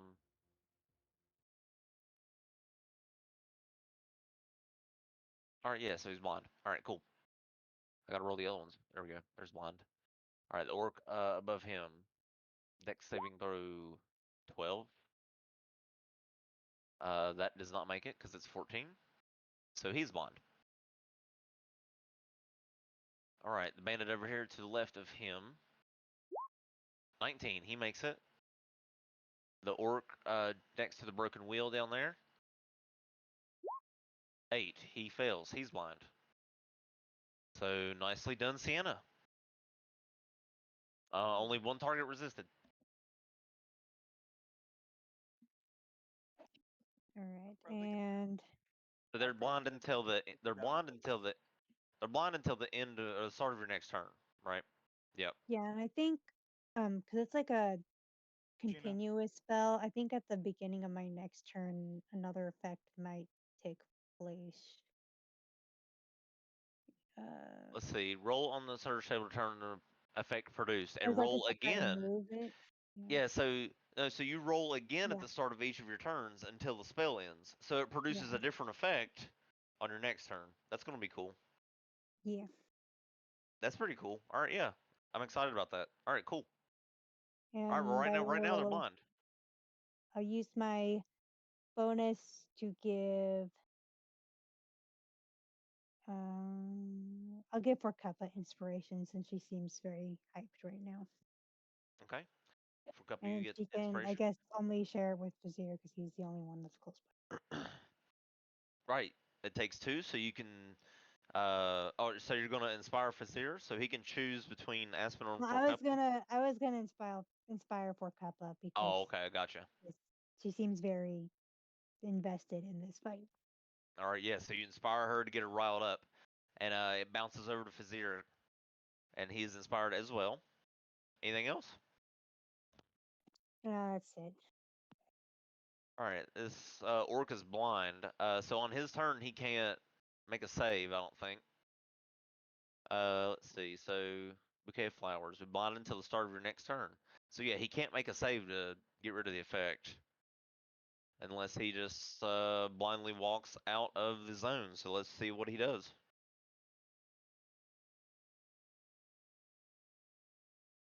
All right, no, he heads. He spends his full movement moving to here and hits a rock. And then he has to roll again. Okay, goes north and hits a box. All right, so this orc here. Okay, so he's gonna move this way. Now, if he exits the zone, is that in the blind list? Is that how that works? I'm pretty sure because it's just a cube. So I'm pretty sure that would end his blindness if he left the cube. Or no? Is that not how that works? It Until says the or be stage they're blinded already- until the start of your next turn. So I think they should still be blind whether they leave the square or not. Right, yeah, because it's Because the fact it that, doesn't say yeah, the condition ends if they leave the cube. I don't that's think. true. That's true.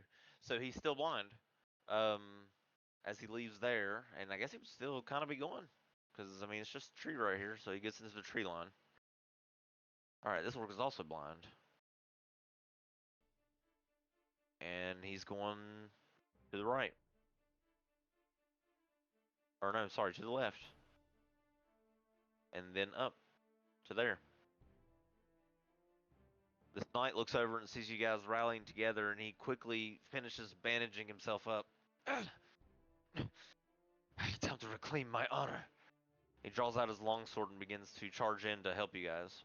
So he will dash and get up to here to this bandit. Vizier, your turn.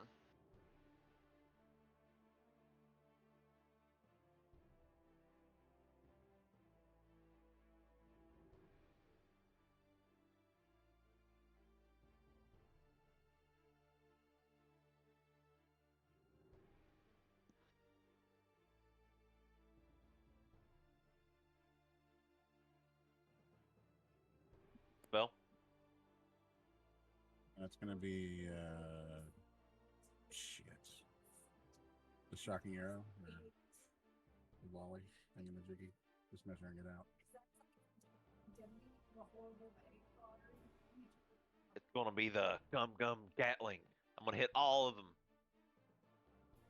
If I could. Shocking volley. Oh, yeah. This is a good spell. You used it last session. So, yeah, you, very Zeus-like. You Sculpt it. Yeah, right, because you don't want it to, of course, you don't want it to hurt Ezekiel and everyone else. So the arrow goes flying past and erupts. Let's see.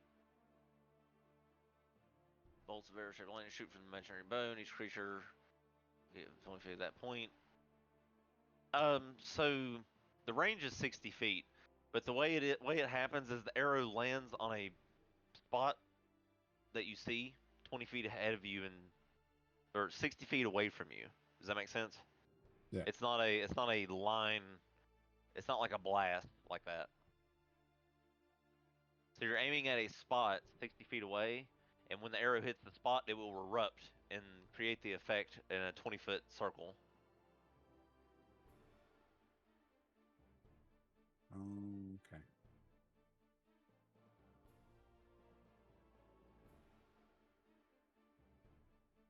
Yeah, it's not a beam. So just pick a point. There's a pretty target-rich environment. You got a lot of points to choose from.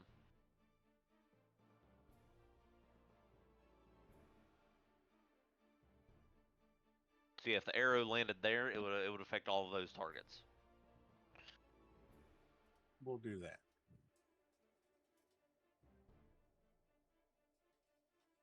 Okay. All right. So you you shoot the arrow, and it explodes. These bolts of arrow-shaped lightning shoot from the center of impact, and every creature in there needs to make a dex save. I guess the knight does too down here, right? I'll sculpt it around him. Okay. All right. So saving throw on the. Let's start with the bandit next to him. That's a fail.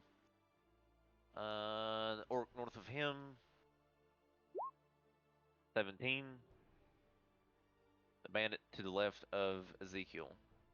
Yeah, my spell Natural save one. is 13. Bandit up to the north, above the square.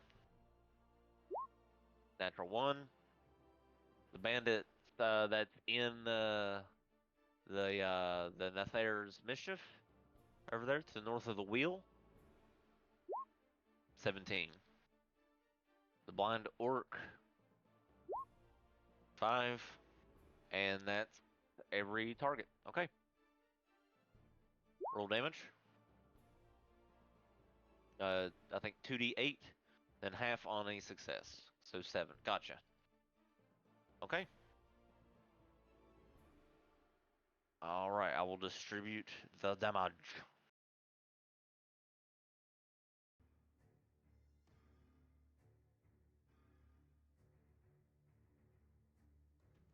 Oh wait, the war chief didn't make a save. Hang on, we gotta do him. 6, he failed. You got a 17. Oh, he did. I just missed it. Okay, yeah. All right, cool. All right, damage has been applied. And that will be in my turn. All right. Okay. For Guppa. I'm just gonna continue running up. 20, 30 in front of here and yell at this bandit to the left of Ezekiel. No, really though. She's gonna like, where's Mr. Hakabakadaka? Give him 2 seconds to answer. See if he says anything. I don't know what you're talking about. Filthy goblin. She is going to. Where did it go?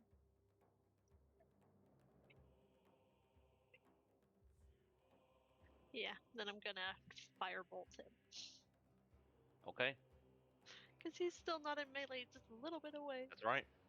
That's right. He's just Like, out he's of just disadvantage far range. Exactly.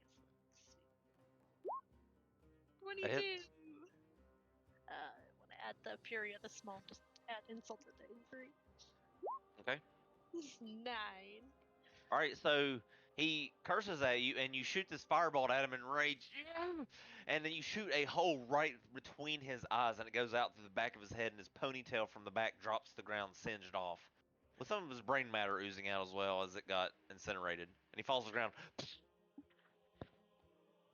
Then, after he falls over, she's just gonna turn to her right and start looking at the other bandits and the orcs next to Ezekiel. Like, you're next. And she's done!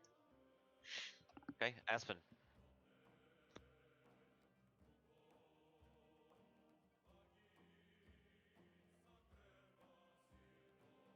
I'm going to remember that this time. I'm going to move 10, 20, 30. And then bonus action, I'm going to raise. All right, so you erupt in your rage.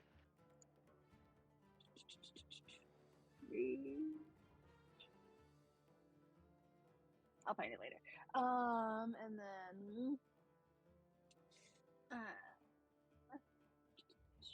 I am going to use the infused javelin to throw it at the war chief. Okay, go for it. Right, hopefully I set this up correctly. We shall see.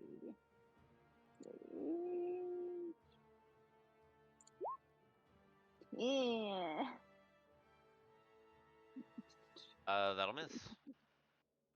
Well, but I think it'll. I think it still returns. Yeah, it's returns. And then, oh wait, something I can do as part of my rage.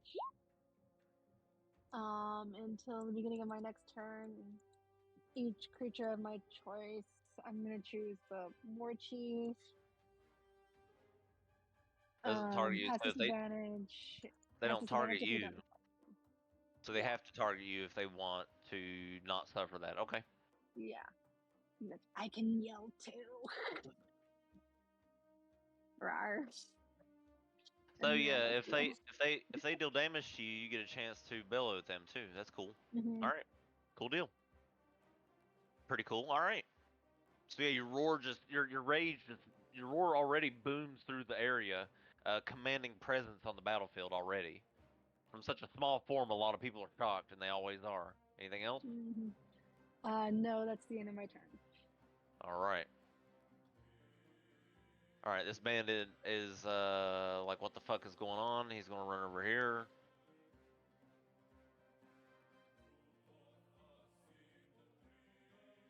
All right, he's gonna shoot at Forcuppa with a crossbow.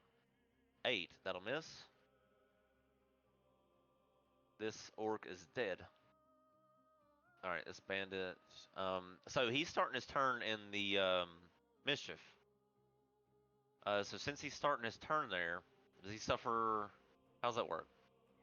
No, I think it just changes on my turn. So if he He resisted, did I he, think. he resisted, then he can probably Okay, so just go nothing. about his business. Yeah, so he's just gonna exit it, knowing that it's there, and come up here and attack. Let's see. This Night Fellow here. That'll hit for 5. Where were you hiding, pretty boy? He says to him as he cuts into him. Sort of the knight shrieks in pain, but grips his sword in defiance. Taven, your turn.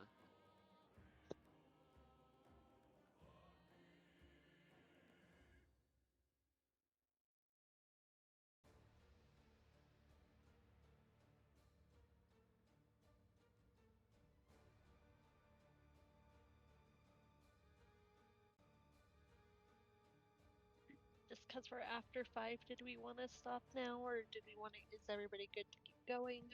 Just checking in.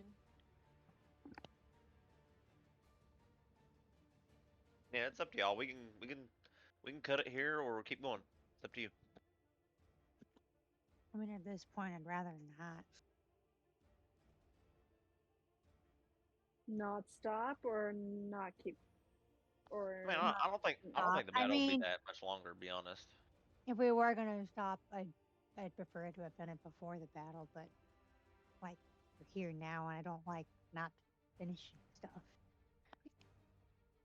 Sure, if everybody's good, that's fine. I just wanted to see if anybody had to go or anything before we kept going. Nope, I'm golden. All right, Taven, your turn. Perfect. If anybody has to leave, you guys can always bow out, and it's no pressure. So Nobody else I'm say gonna anything? take this rock here. You know, Catapult. and I'm gonna catapult it at that guy right in the face. All right, so the rock lifts off the ground, speeds at the bandit. Let's see, and he has to make a dex save or get hit by this rock. So it's speeding like a bullet at him. He gets a 16. So if he saves, does he take half? Failed save. No. So I guess it just misses him. It just misses him. Well, okay, that's fine. Now I'm gonna come up with plan B, which will be.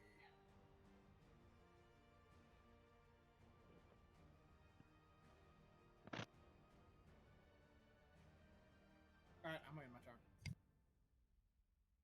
Okay. Ezekiel. Okay. This time I am going to use Thunder Smite on the Orc War Chief directly in front of me. Okay. So I'm going to swing. Natural 20. Nice. So that's not Divine Smite. That's. So I roll I roll the damage and then I click the Thunderous Smite thing to roll the damage, right? If you're adding, so you're doing Thunder Smite? Yes. Yeah, if you have a checkbox for Thunder Smite, check it. I don't. I only have one for Divine Smite and Titan Smite. Okay, then just roll the damage what you hit with the sword, and then just roll the smite. After there you go. There's the force that's happening. Nice. All right, roll 2d6 again. Okay. So this immense explosion happens as you hit the war chief. He tries to parry, but he can't get to the attack in time to do anything. It strikes it, blood goes flying. He sort of shrieks in pain as you land a critical hit. Anything else? I think he gets pushed backwards, if I'm not mistaken. From Thunder Smite?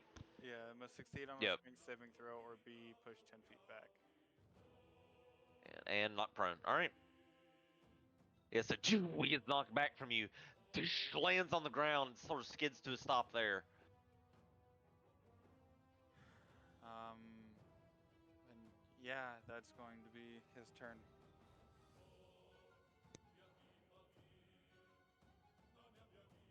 All right, land.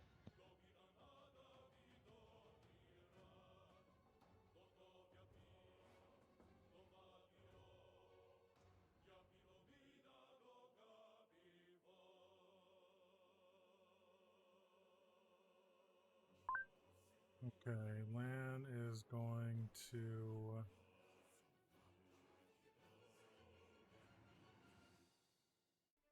then 20,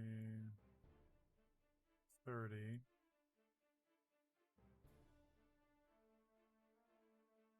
And then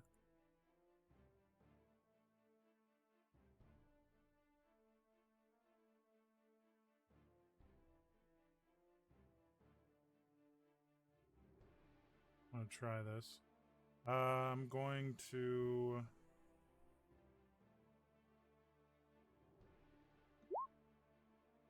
face step Very well. All right, so you face step to with your bonus. there. And so for the Eladrin thing, am I just rolling to see what season, or are we just going off the season of what the world's in? Well, I believe that's how it works, right? Like whatever season you're in, that's what physical traits that you portray, right? Isn't that how that race works? To be Yes. honest, I don't know. I've seen multiple different styles. Yeah. But it's up to you. You're the DM, so however you want to rule it, I'm okay with. Yeah, I'm gonna have it to where whatever season it happens to be, that's what the effect will be. All right, so we're in autumn, right? Yep. Okay, so then after I face step,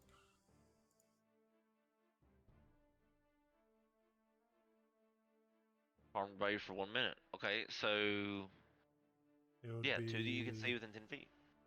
So it'd be Those the two war there? chief and then the bandit to the south of him.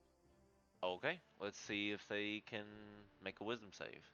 So the bandit gets natural 20, which doesn't matter. It's actually, yeah, it's still just 20. The war chief north of him is going to roll. And 16.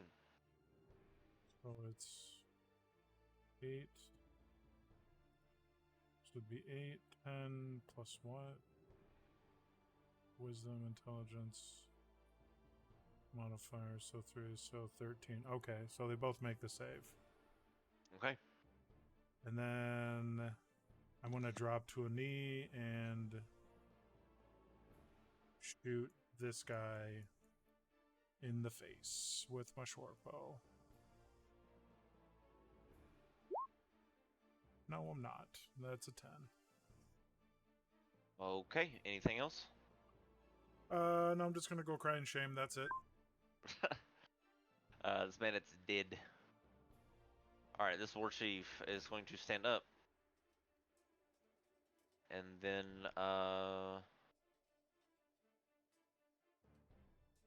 get pissed off and attack Ezekiel twice.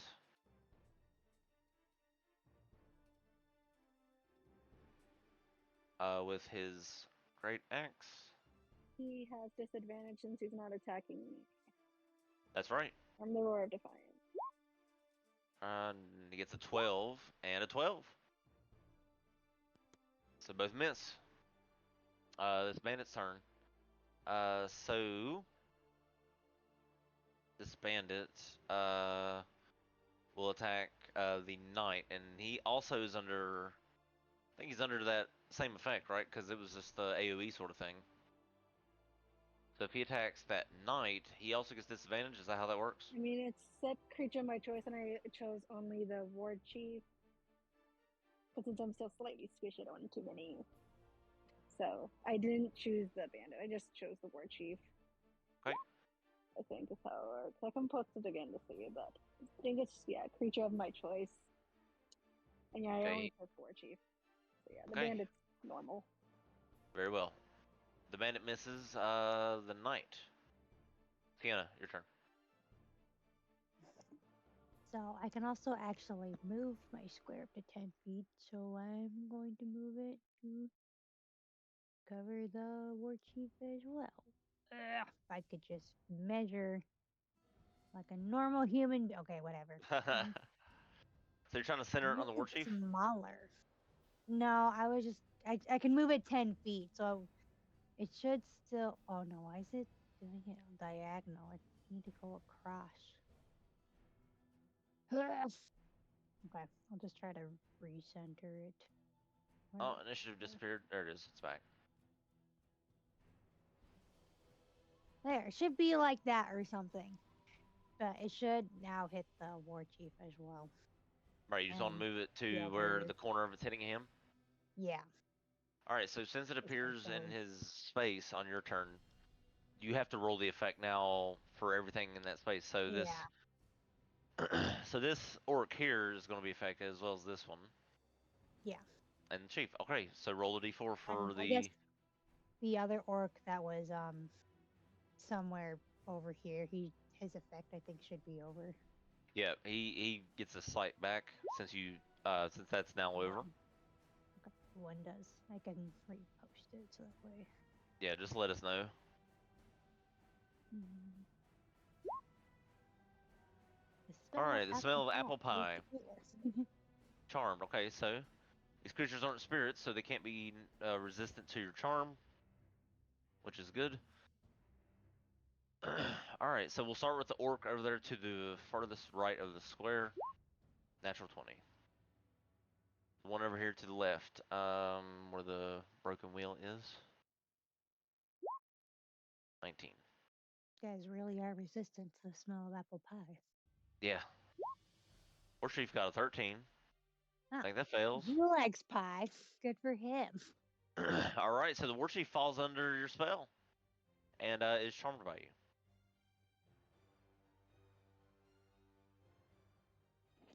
Cool. I kind of feel like that may not mean a whole lot.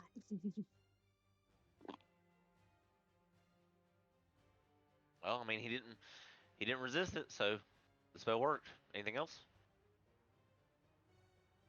I don't think that counts as my action to move it, does it? Doesn't say. Or would it? Let's see. Let me read it here. So you feel a cue. Roll again. You can move 10 feet before you roll. So yeah,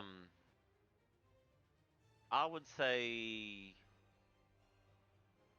does it require an action to move it? No. No, I'm gonna say no. I'll say that's just that's a free action as part of the spell. Cool. You can only do it once per turn because it can only go 10 feet per turn. So Yeah, I mean, We'll I treat- can only we'll move it treat so the- far.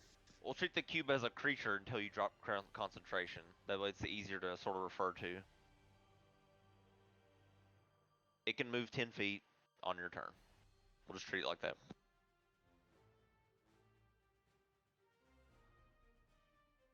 Meaning you still have your action. Yeah. Bonus action.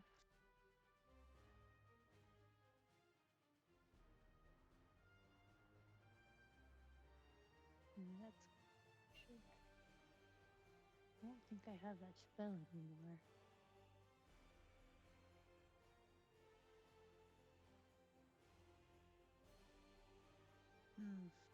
Should have spent more time thinking about this.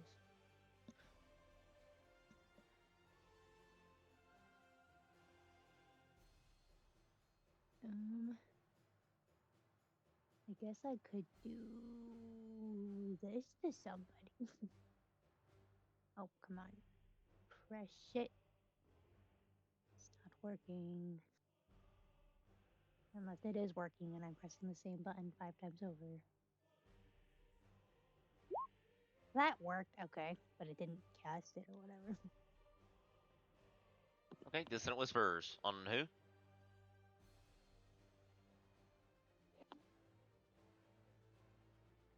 Who's the target? I'm trying to pick one.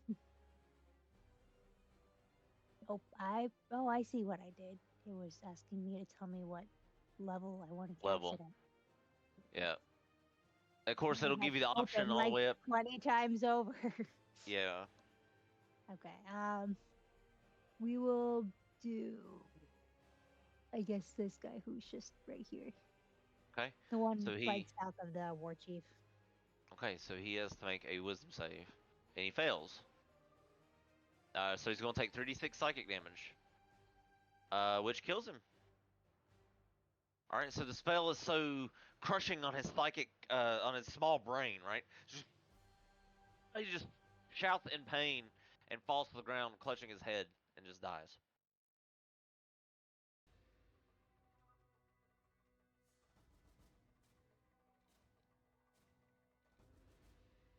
And for my bonus action, I will give poor Land some inspiration. Okay, Lan, you get Bardic Inspiration. Anything else, Sienna? No, that's it. Okay. This orc here. So is he now? He's not blind, but now it's the apple pie, right? Or he already made a save for that. They saved, so I don't. Yeah. They should he's act gonna- as normal. So he's gonna move up to Lan and attack him. So this orc is furious, and he runs up to Lan, and will launch a great axe attack. All right, 11. Miss. All right, this orc here, no longer blind, makes his way up to Lan as well, and will also try to hit him. 24. Your reaction to Flash Step, spending a ninjutsu point, and you reappear in another square of your choosing, within range. Was this one at the wheel the one that succumbed to the... No, it was the Warchief succumbed to the pie, so this one's not blind anymore. Okay, let me take that marker off. Alright, so he is going to come over to Ezekiel on this side and attack you. 19. Alright, 5 slashing. Now on Knight's turn, he takes his sword and will respond to the bandit to his right. Will not give the filth like you the day. And he will attack twice. 12 and natural 20. Nice. Alright, so the unnamed knight cuts through the chest of the bandit, rips his longsword out, and it arcs this crimson arc of blood, and the bandit hits the ground dead. He turns to face the orc chief, the war chief next. Vizier, your turn.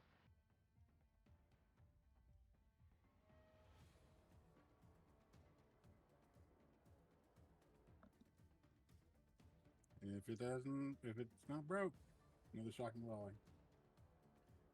Okay, go shoot another arrow on that location there. And sculpt it, of course. I'm sure. Indeed. As you cast it. Alright, and that's going to be, okay, the chief. And the orc up there next to the square. Okay, let's start with the orc. So he has to make dex save. Alright, 14. Does that make it? I don't know. Yeah. Just makes it? Okay. The spell saves 13. He'll still take damage. So he'll take half damage, at least. Now the Orc War Chief has to make a save. Fails horribly. So he will take full damage. And this Orc and this Orc are just on the edge out here of it. I think they get hit over here on the right, so I'm gonna roll for them. And that Orc fails. That's one north of him. And this one to the south. Oh, 17. So okay, the one to the north fails. Gotcha. Alright, roll out the damage. It was 11. 11. Okay. Oops. There we go. 11. Alright, and it's sculpted there and hit the chief. Okay. So it kills this. No, I'm sorry. He's low but not dead. I thought he was dead for a second there. Okay. Okay. Anything else?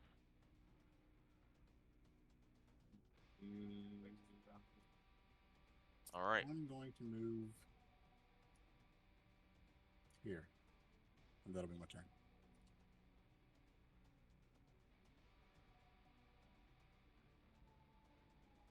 Okay. Procapa. Just gonna make it even more messy, because why not? It's gonna go 10, 20, 30, and yell at this one, the lowest one on health. The same question: where's Mr. Rockin' See, he has 2 seconds to respond before she does something. He just screams at you, just blood just foaming from his mouth. Then she's going to cast Thunder Wave then. Okay. Let's see. 1 smidge. I'll post the spell. There we go. So All right. it So hits. it's a. So All right. it The hits orc. both orcs. Yeah. Yeah, it's a 15-foot cube originating from you. So boom. See this loud blast. This thunder wave. Just blasts out into these orcs. The one to the one right in front of you, got an 18. So that's he suffers 2d8, and that was 15. Or you upcasted it, I think, right or no? Fury No, the it Small. was just a Fury of the Small, so 17 total. 17. Okay, so okay, gotcha. So even then, even though he this orc made it, the half damage is still enough to kill him. This orc to the right under him, 20. So I assume he'll take half of that. So okay, okay, all right. He's And the one right next to him got blasted by it and barely stayed on his feet.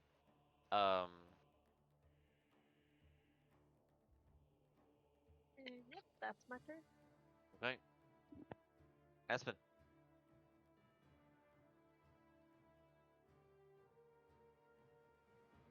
Okay.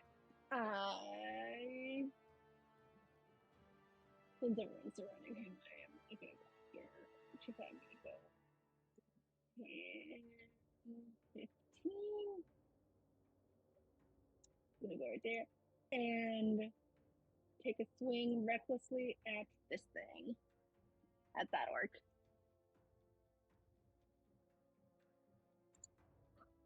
Okay. On the orc The right next orc to you. to the right. Yep. Okay. That's a big ass shovel. All right, big ass shovel. Here it comes. Alright. 14. That hits. That hits, yay! And then I AC's can add. AC's 13 on the orcs. And then I can add the Spore Strike thing from the crown. Yeah, if you want to do the knockback, he has to make a strength save or you knock him back.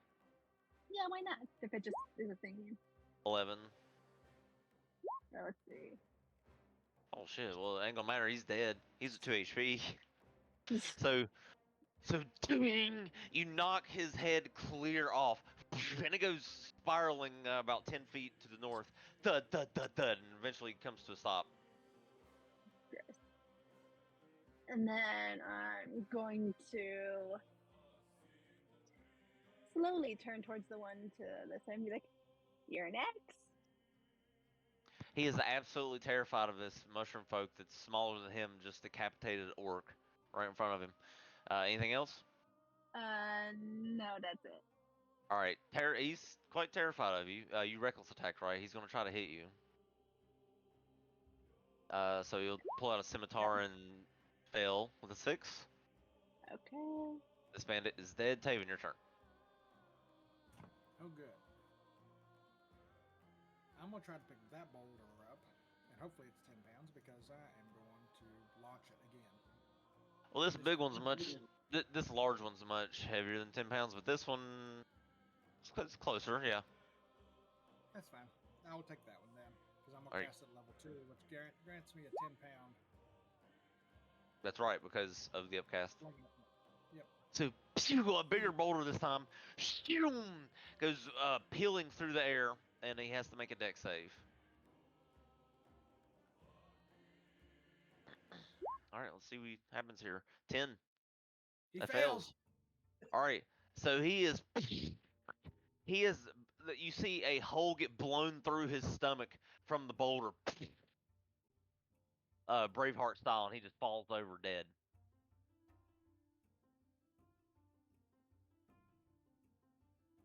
Perfect. And then I'm going to move over here. Actually, I'm going to move up here. And then my turn here.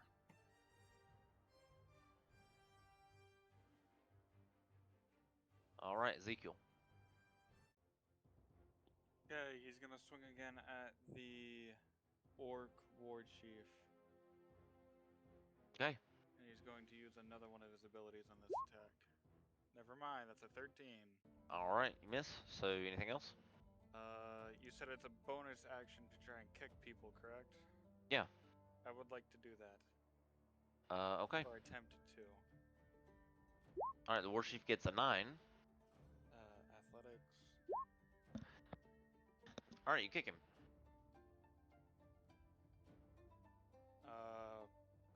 That's it, I guess. I missed, so that's it. Well, he rolled a 9 and you rolled 12, so you kicked him. Right, I'm just saying I missed with my actual attack to do damage Oh. to him. Okay, Land, your turn.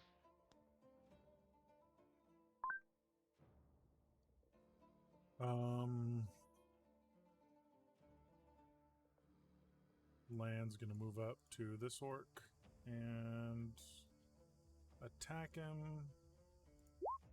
17 That hits. for 9 points of slashing. All right, and that'll do it. That'll kill him.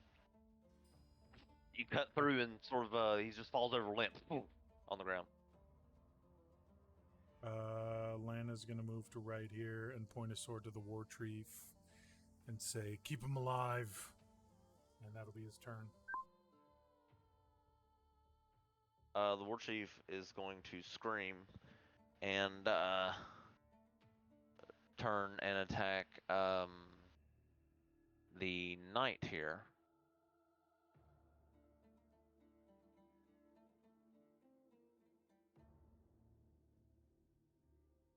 Is he still at disadvantage from the thing? From the shout? I think that's only for one like turn thing. Like so, it was All right, until the those beginning two. of my next turn, which has already happened. So no, he's not, and he doesn't have any more disadvantage for not attacking. That's done. Okay, so he goes to, in a rage, tries to attack the knight upon Len trying to issue command to spare him. He's intent to go down, fighting, but the knight parries both attacks. Both of those attacks miss, Fizzier, so you don't have to use that. Sienna, your turn.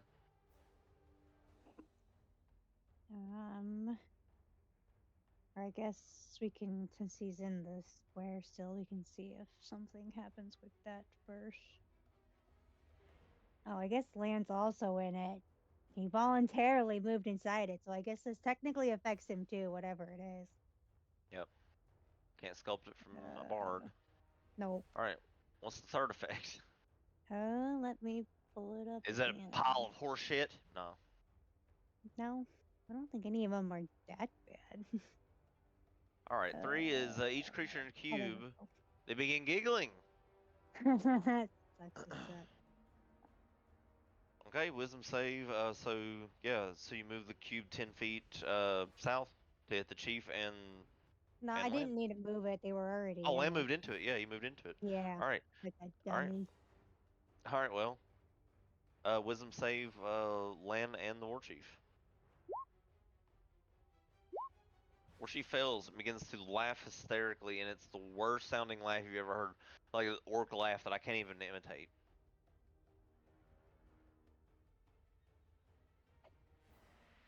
See, and for. It actually looks quite psychotic because he's dripping in his own blood and stuff. Lovely. And I will, with my action, I will cast suggestion on the war chief, and I will. I don't want to say I suggest, but You're I don't fucking know this how guy to say it. up. Yeah. You got him charmed. You got him fucking. You got him giggling Well, uncontrollably. the charm effect probably. It's the doesn't funniest count. part of this whole battle. You guys see Sienna standing on the top of this wagon just playing songs, and the war chief is getting fucked up by her. Well, he's not charmed anymore. That would have been over. But Right. It's overran, especially by the giggling. yeah. But now he's giggling. Now he's running. It's funny as shit. All right, go ahead. For my suggestion spell, I'm gonna say, I suggest you surrender if you want to live. Okay. So suggest course of activity. Right. All right. So he has to make a wisdom save. That's a reasonable suggestion. He fails. He just fails. 13. Man, I got this war orc chief wrapped around my finger. Pretty much. He sort of in the midst of at the midst of his attacks not landing on the knight, he looks over and sees Tiana, and he's laughing, and he gives you some nod of acknowledgement. Sienna, anything else?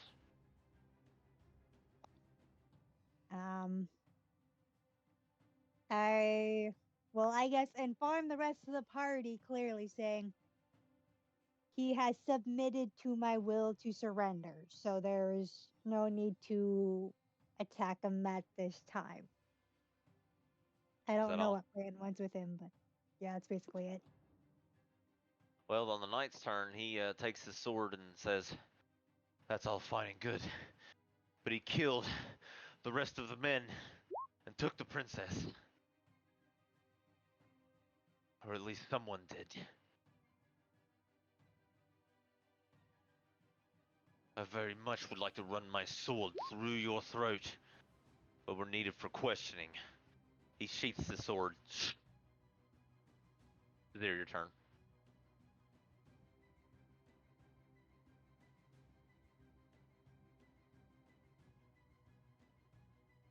If none of you intend to harm the war chief, we can end the battle. Cause I think that's everybody.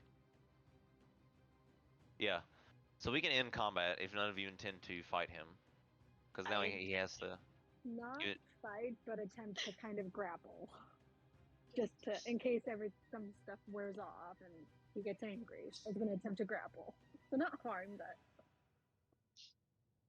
Alright, suggestion be worded in such a manner, course of action sound reasonable. Okay, yeah, so he stops. So at the end of the course of action, it just kind of ends. So yeah, something could happen.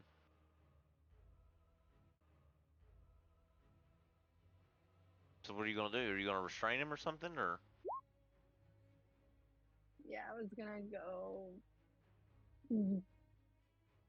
next to him and and just try and grapple or Okay, we'll stay in the turn order, just see how it goes then, because you guys have plans. We'll give you fair rolls to him. Vizier, you're just gonna chill? Yes, sir. All right, Porcuppa. She's gonna pull out her quarterstaff, hold it, pointing at him, and just say, "Where's Mr. Hagenbach?" So you want to sit? Did if you hit him and roll 0 again, I'm laughing so hard. I did an ASI to up my strength, so at least I would get 1. Did you really? Yes, I did. Oh my god. Okay. Well, For that specific reason, so I don't have to roll 0. that's true. That's true. You can at least do something. All right. So, all right. He's looking at you. I don't know what the hell you're talking about, fucking goblin. Gonna swing as hard as she can with the quarterstaff at him. Okay. Two-handed.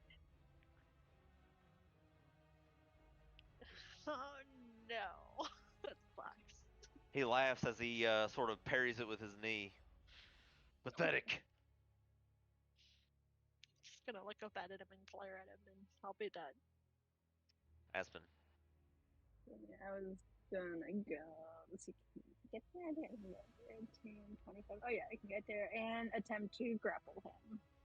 Grapple. Okay. Make an athletics check. Are you raging? You have advantage if you do. Yeah, still raging.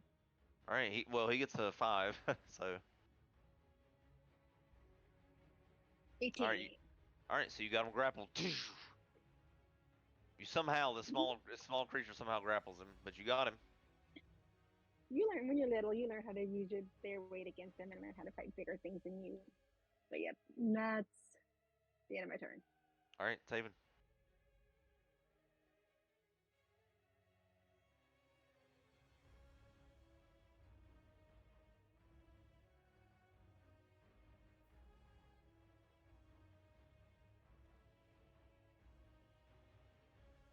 Can't hear you, Taven. What are you doing?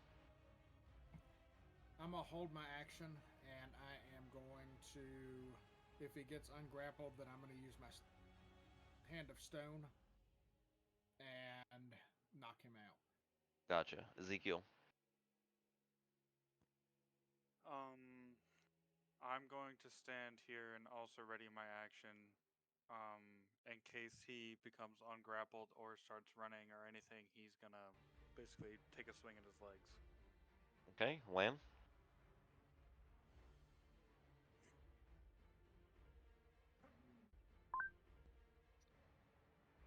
Lana's going to approach.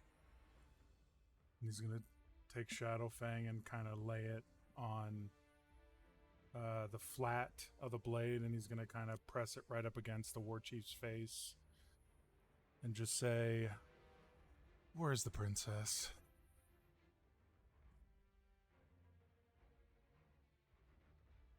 Make an intimidation check.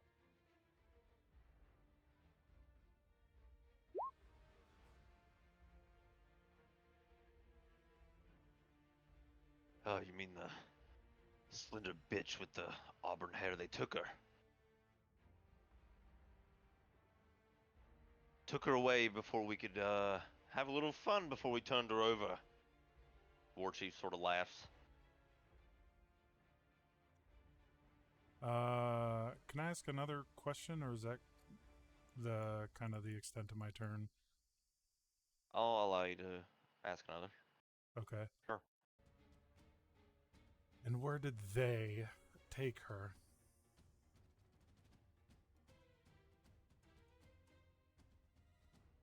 He let's see. Let me look here. Let me see if he even knows.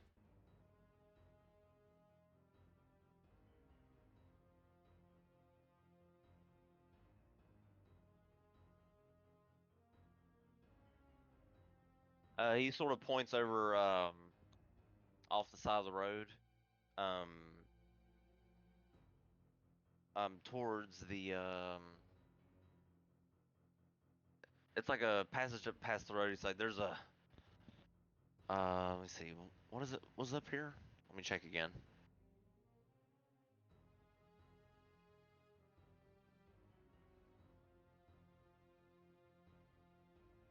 He says they're taking her to Stormwatch Bay. That's where we were. That's where the rest of us were ordered to bring her. The rest of us were given the okay to stay behind and pick up the scraps. We managed to kill all of her little pups except for one. And you see the knight, he sort of grimaces at him.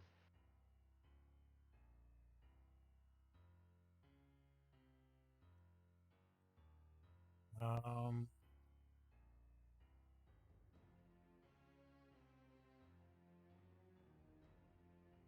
Lan is gonna kind of slap the side of his face with the sword, and kind of nod his head, and that's all he's gonna do. Okay, Warchief looks around. Alright, fine. Fine, I surrender. He drops his weapon on the ground. Sienna, your turn.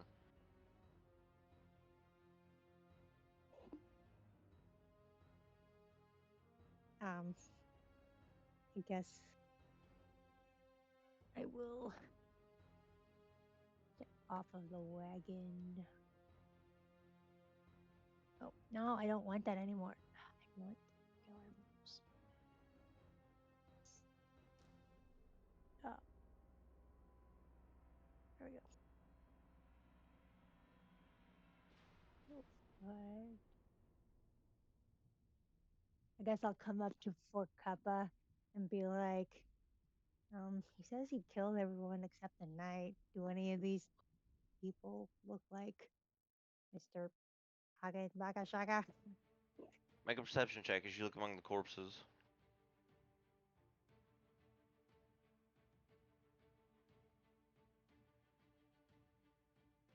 I mean, I'm assuming that's for Fort Kappa. I don't know what Mr. Hagen Baga Shaga looks like. Oh, I thought you were making the check. Okay. I don't know. No, I was asking for Kappa if she thought any of them looked like him. Okay. Couple, what do you say? She's intentionally not looking at the bodies right now, focusing on the war chief. It's like, I don't know. Go look for yeah. Told you guys what he looks like.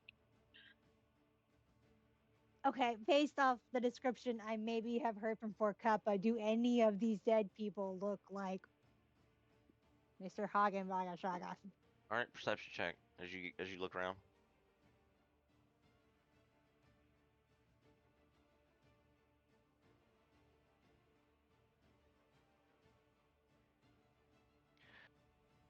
You look around and more what you see is the scatter. You do see signs of like um you do see boxes turned over. Looks like they've been looted and rummaged through of like tinkering equipment that you would have found at Fork Up a shop. So you see some tinkering equipment here and there scattered about, but you don't see anybody fitting his description with what limited information you've been given. I'll tell Fort Kappa. Well, I don't know exactly what he looks like, but based off your description, I don't think he's here.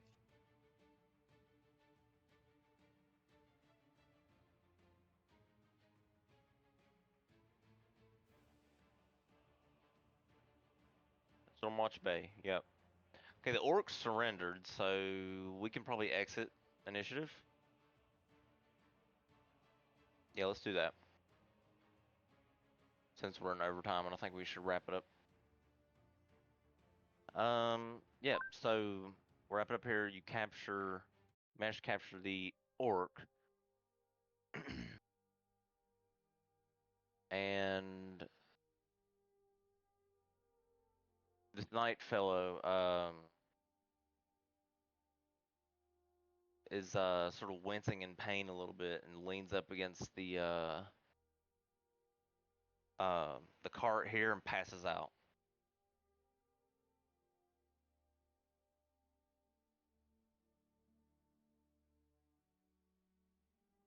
Good luck, Sir Knight. Do I need this war chief for anything else?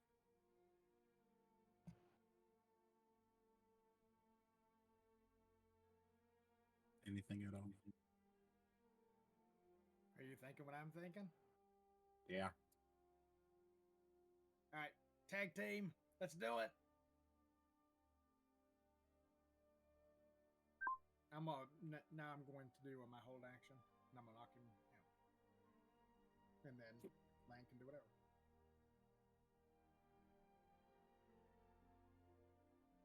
Okay, you're gonna knock him out. Yep. All right, you hit him. And then I'm also going to use my bracer to do a 1d4 as well. Okay.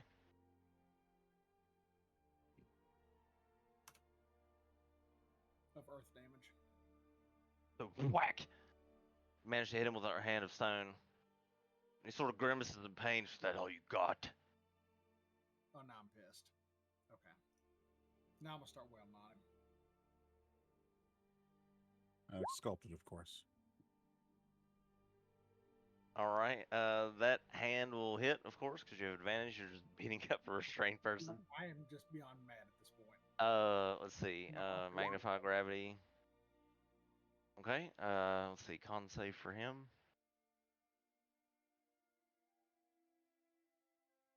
All right, and Taven tries to hit him again for 5. Okay. And then 3 earth damage. Oops, accidentally subtracted your HP. I'll give it back. Let's see. All right. Okay. He's bleeding from like parts of his skull now, but he's just sort of looking over and laughing. Now I'm starting to get real mad. So I'm going to pull out my war fan and I'm going to try to slice his head off because now I'm pissed.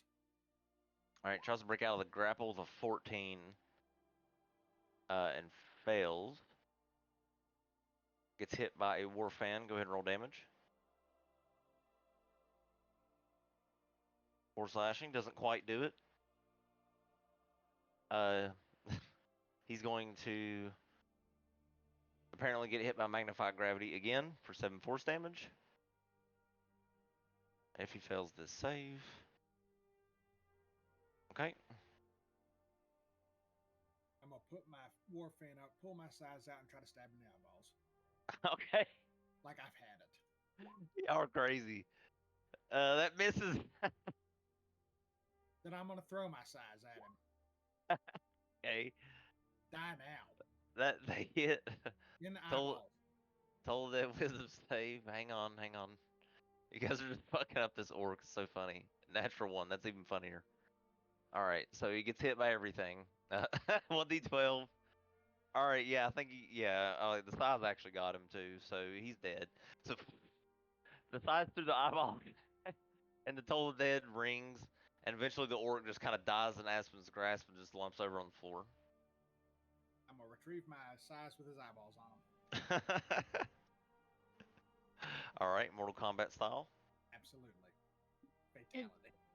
Just before we finish, so I don't forget, I want to do cure wounds on the guard guy, just before I forget. Okay. You'll notice on his way over, he was actually leaning down to ask you a question and just passed out. He's bleeding severely from his head. As you see, as you cast cure wounds on him, and it seals up the wound. And for brevity's sake, I'm going to. I guess I can allow you to know who he is, right? Or do you want to wait till next week? Next week. I was gonna Let's say wait. we can wait. Suspense. Okay. Unless Wants he to is know what Hagen they're- Vaga Shaga, but I figured I think he Poor would've said Cuppa it, would yeah. know that. It's But- not him. Okay.